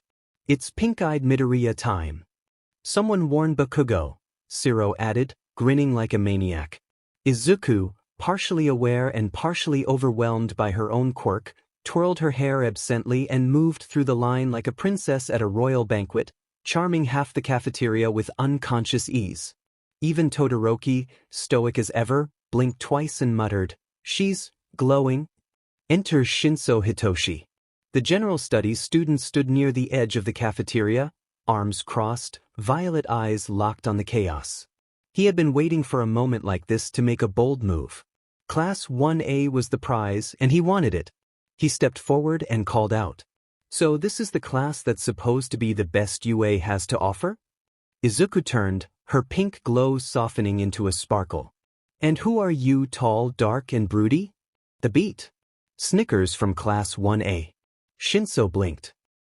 I'm Shinszo. I plan to transfer into the hero course after I outshine all of you at the festival. Izuku stepped forward slowly, eyes still glowing pink. You plan to outshine me? She asked sweetly. That's such a bold claim, careful, I might get interested. Shinszo's brain short-circuited. Wait, what? I like bold boys, she said, with an elegant shrug and playful wink that sparkled. Shinszo turned red. I wasn't. This isn't. Kaminari collapsed laughing. Even Ida looked torn between reprimanding and running. Uraraka covered her face with both hands and squeaked. This isn't allowed. It's a school cafeteria. Bakugo, from the far table, stood up so fast his chair scraped violently against the floor. He glared. She's doing it again? he growled. I thought she had it under control. She doesn't, Mina said between wheezing fits. And it's incredible. Bakugo didn't respond. He just stormed toward her. Izuku blinked, the quirk surge starting to fade. Oh, Kaken, she said reflexively, and immediately slapped both hands over her mouth. Wait, no, I mean, not. He grabbed her by the wrist not harshly, but firmly and pulled her out of the lunch line. We're talking. Now. The cafeteria went silent again. Drew, leaning forward in delight. They made it just outside the cafeteria, into a small courtyard under the cherry blossom trees. You're seriously gonna keep ignoring this? Katsuki snapped, turning to face her. Izuku flinched. I'm not ignoring it. Then what are you doing? You're flirting with every demon guy in school and acting like it's fine. I'm not trying to. It's my quirk. You think I don't know that? He barked. She looked up, startled. He wasn't angry. He was frustrated. Conflicted. Then why are you yelling at me? She asked quietly. Because, he growled, voice lower now, every time you do it. Every time you smile at someone else like that. It's like my chest's gonna explode. Izuku's heart stopped. Kaken? He looked away. I don't know what the hell this is, Deku. But I'm tired of pretending it doesn't bother me. The pause. You've always been annoying. But now you're... He looked at her again. You're still you. And I don't want to watch anyone else get the version of you I. He stopped himself. Eyes wide, breath shallow. She blinked, stunned.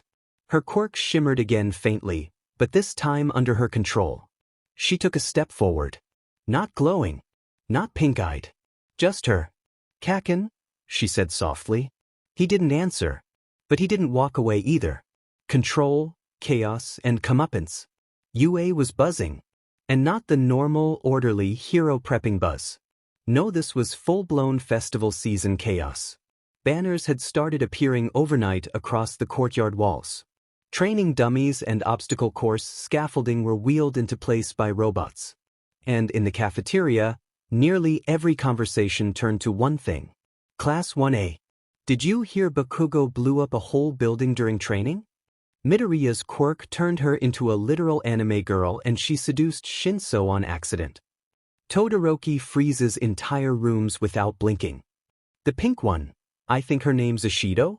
She breakdanced through a combat drone. It wasn't just hype anymore. It was becoming legend. As the top class at UA, Class 1A had unknowingly become the main event before the sports festival even started. And everyone felt the pressure. Well, Kaminari said, rubbing his temples at lunch, we're not exactly flying under the radar. Yeah, Kirishima agreed, it's like we're walking around with targets on our backs. Todoroki, biting into his sandwich, said nothing. But even he looked a little more thoughtful than usual. And Izuku? Izuku was managing. Mostly.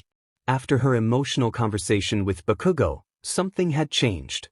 She still felt the pulses of those strange warm bursts of flirty energy, but now she could see them coming. The glow. The buzz. The rush.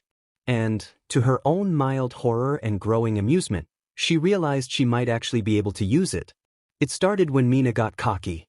You know, Mina said that afternoon in class, leaning across her desk, I still think you and Kaken are on the edge of a full-blown romcom confession arc. Izuku turned her head slowly. Don't. I mean, you've got the pink sparkles and the fluttering lashes. I taught you well, grasshopper. I didn't ask to learn. And the way he looks at you? Pfft. We're talking endgame ship material. Izuku narrowed her eyes. Mina smirked wider. You're blushing already, Mina teased. I haven't even gotten to the part where I imagine your kids. Izuku blinked. Then let her smile curve slowly. Mina didn't notice the faint shimmer rising around her, or the slight pink hue tinting her eyes. Oh Mina, Izuku said sweetly, tilting her head just slightly. You're so good at matchmaking, so observant, so forward. Mina froze. What's happening? Izuku leaned a little closer. I wonder what it says about you that you're so obsessed with our chemistry, she purred, voice rich with mischief. Maybe you'd like to see how ours reacts. Kaminari, 2 desks over, turned to watch. So did Siro. So did the whole class. Wait, is Midoriya using it on her?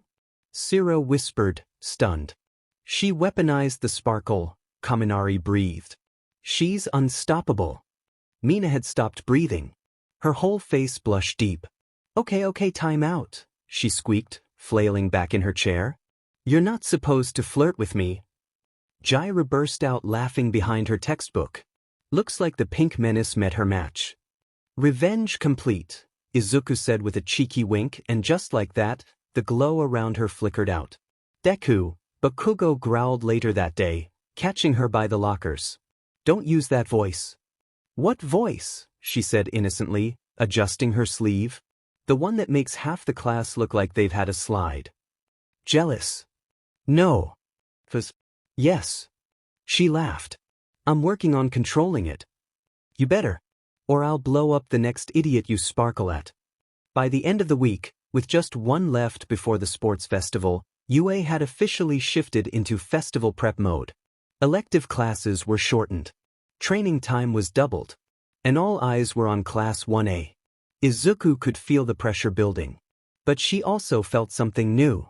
Confidence. Her quirk wasn't in control of her anymore. It was just part of her. And that meant for the first time since this all began, she might actually be ready. Ice in her veins. The cafeteria was alive with the usual lunchtime chatter, metal trays clinking, chairs scraping, students laughing and arguing over table space. Izuku was carrying her lunch of grilled fish, rice, miso soup, and far too much anxiety when Minoru Mineta appeared at her side like a quirk-enhanced shadow. Midoriya, he said, puffing his chest like a tiny, overly eager bird. Izuku immediately felt the ripple of something warm building behind her chest. Not now. Not here. Hey, Mineta whispered, bumping her arm. So, I was thinking, you know how you've got that adorably dangerous sparkly version of you? The pink-eyed one that makes everyone melt. Her eyes twitched. She kept walking. Mineta followed. I was just wondering, he said, scooting closer, could you, give me a demo? Just a little flirty moment? For academic purposes. Izuku stopped walking. Every table around them quieted just a bit. She turned slowly, tray in hand. And then something snapped.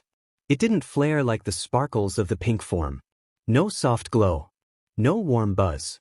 This was sharp. Sudden. Frigid. The shift was instant. Her posture straightened.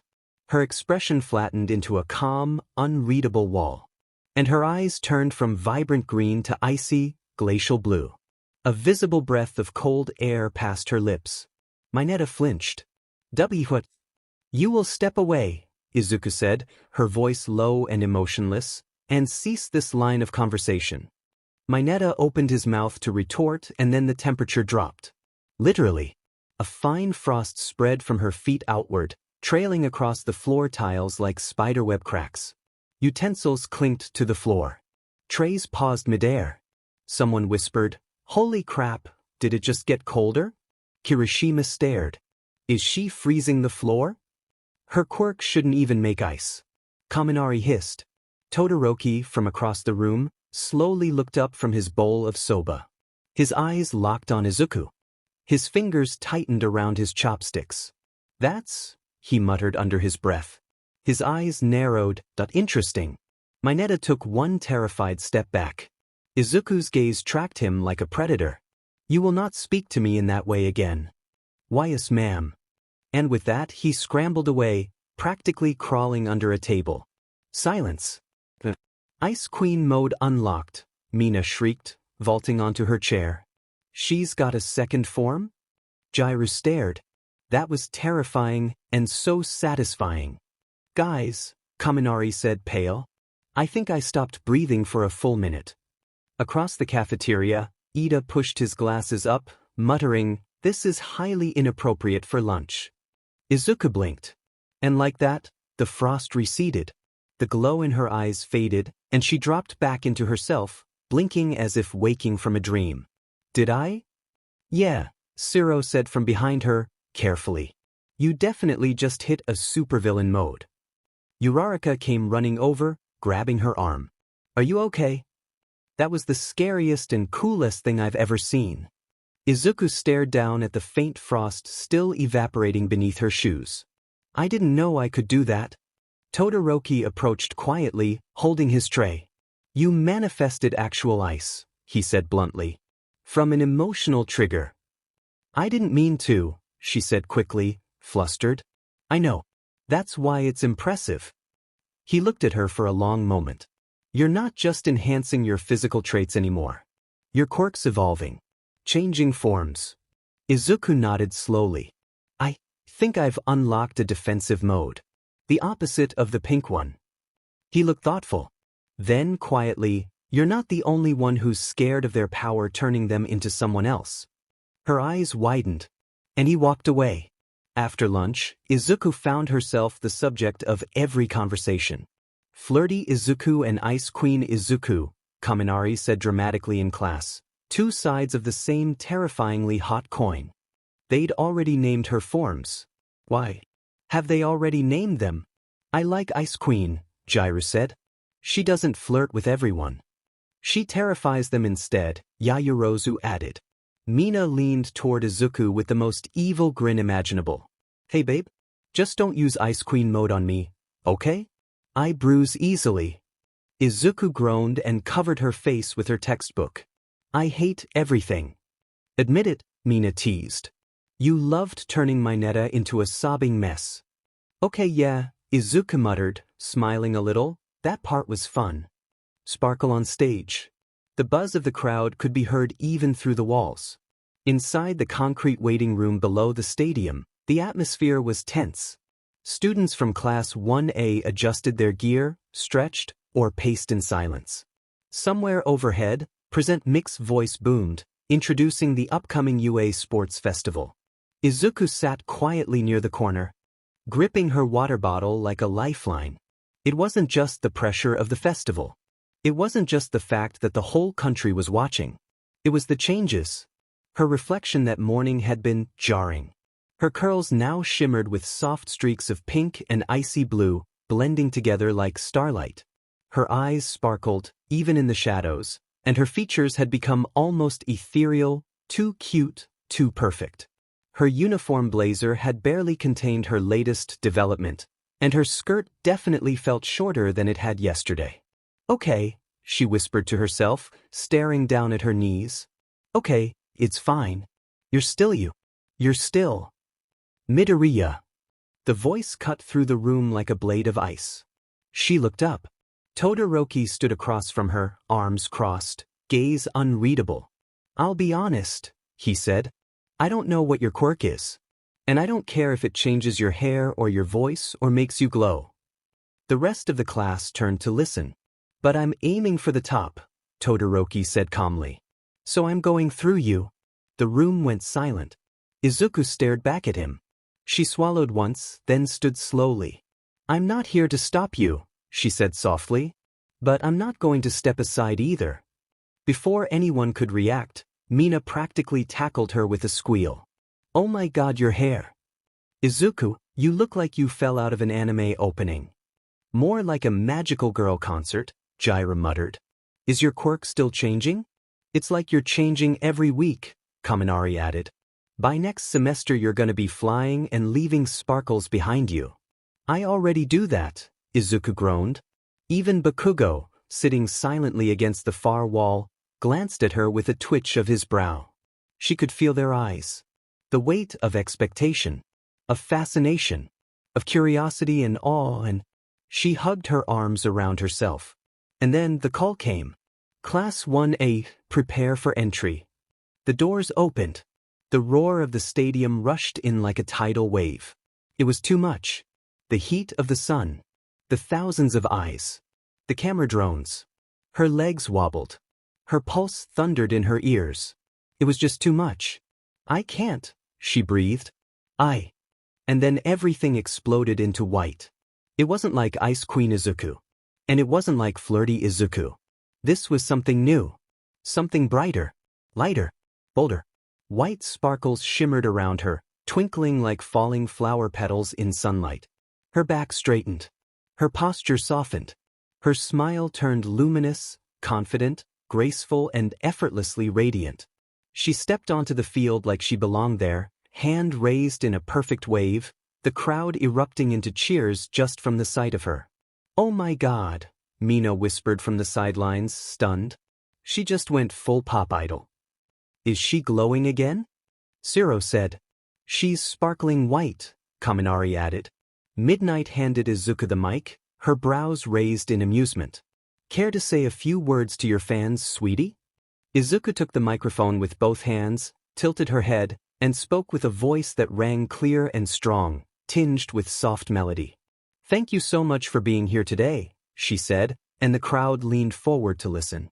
"We've trained hard. We've given everything we have. And today, we'll show you what the future of heroism looks like." The pause. A smile. "And I hope I can inspire someone out there to keep chasing their dream." She posed dramatically. Plus ultra. The crowd exploded.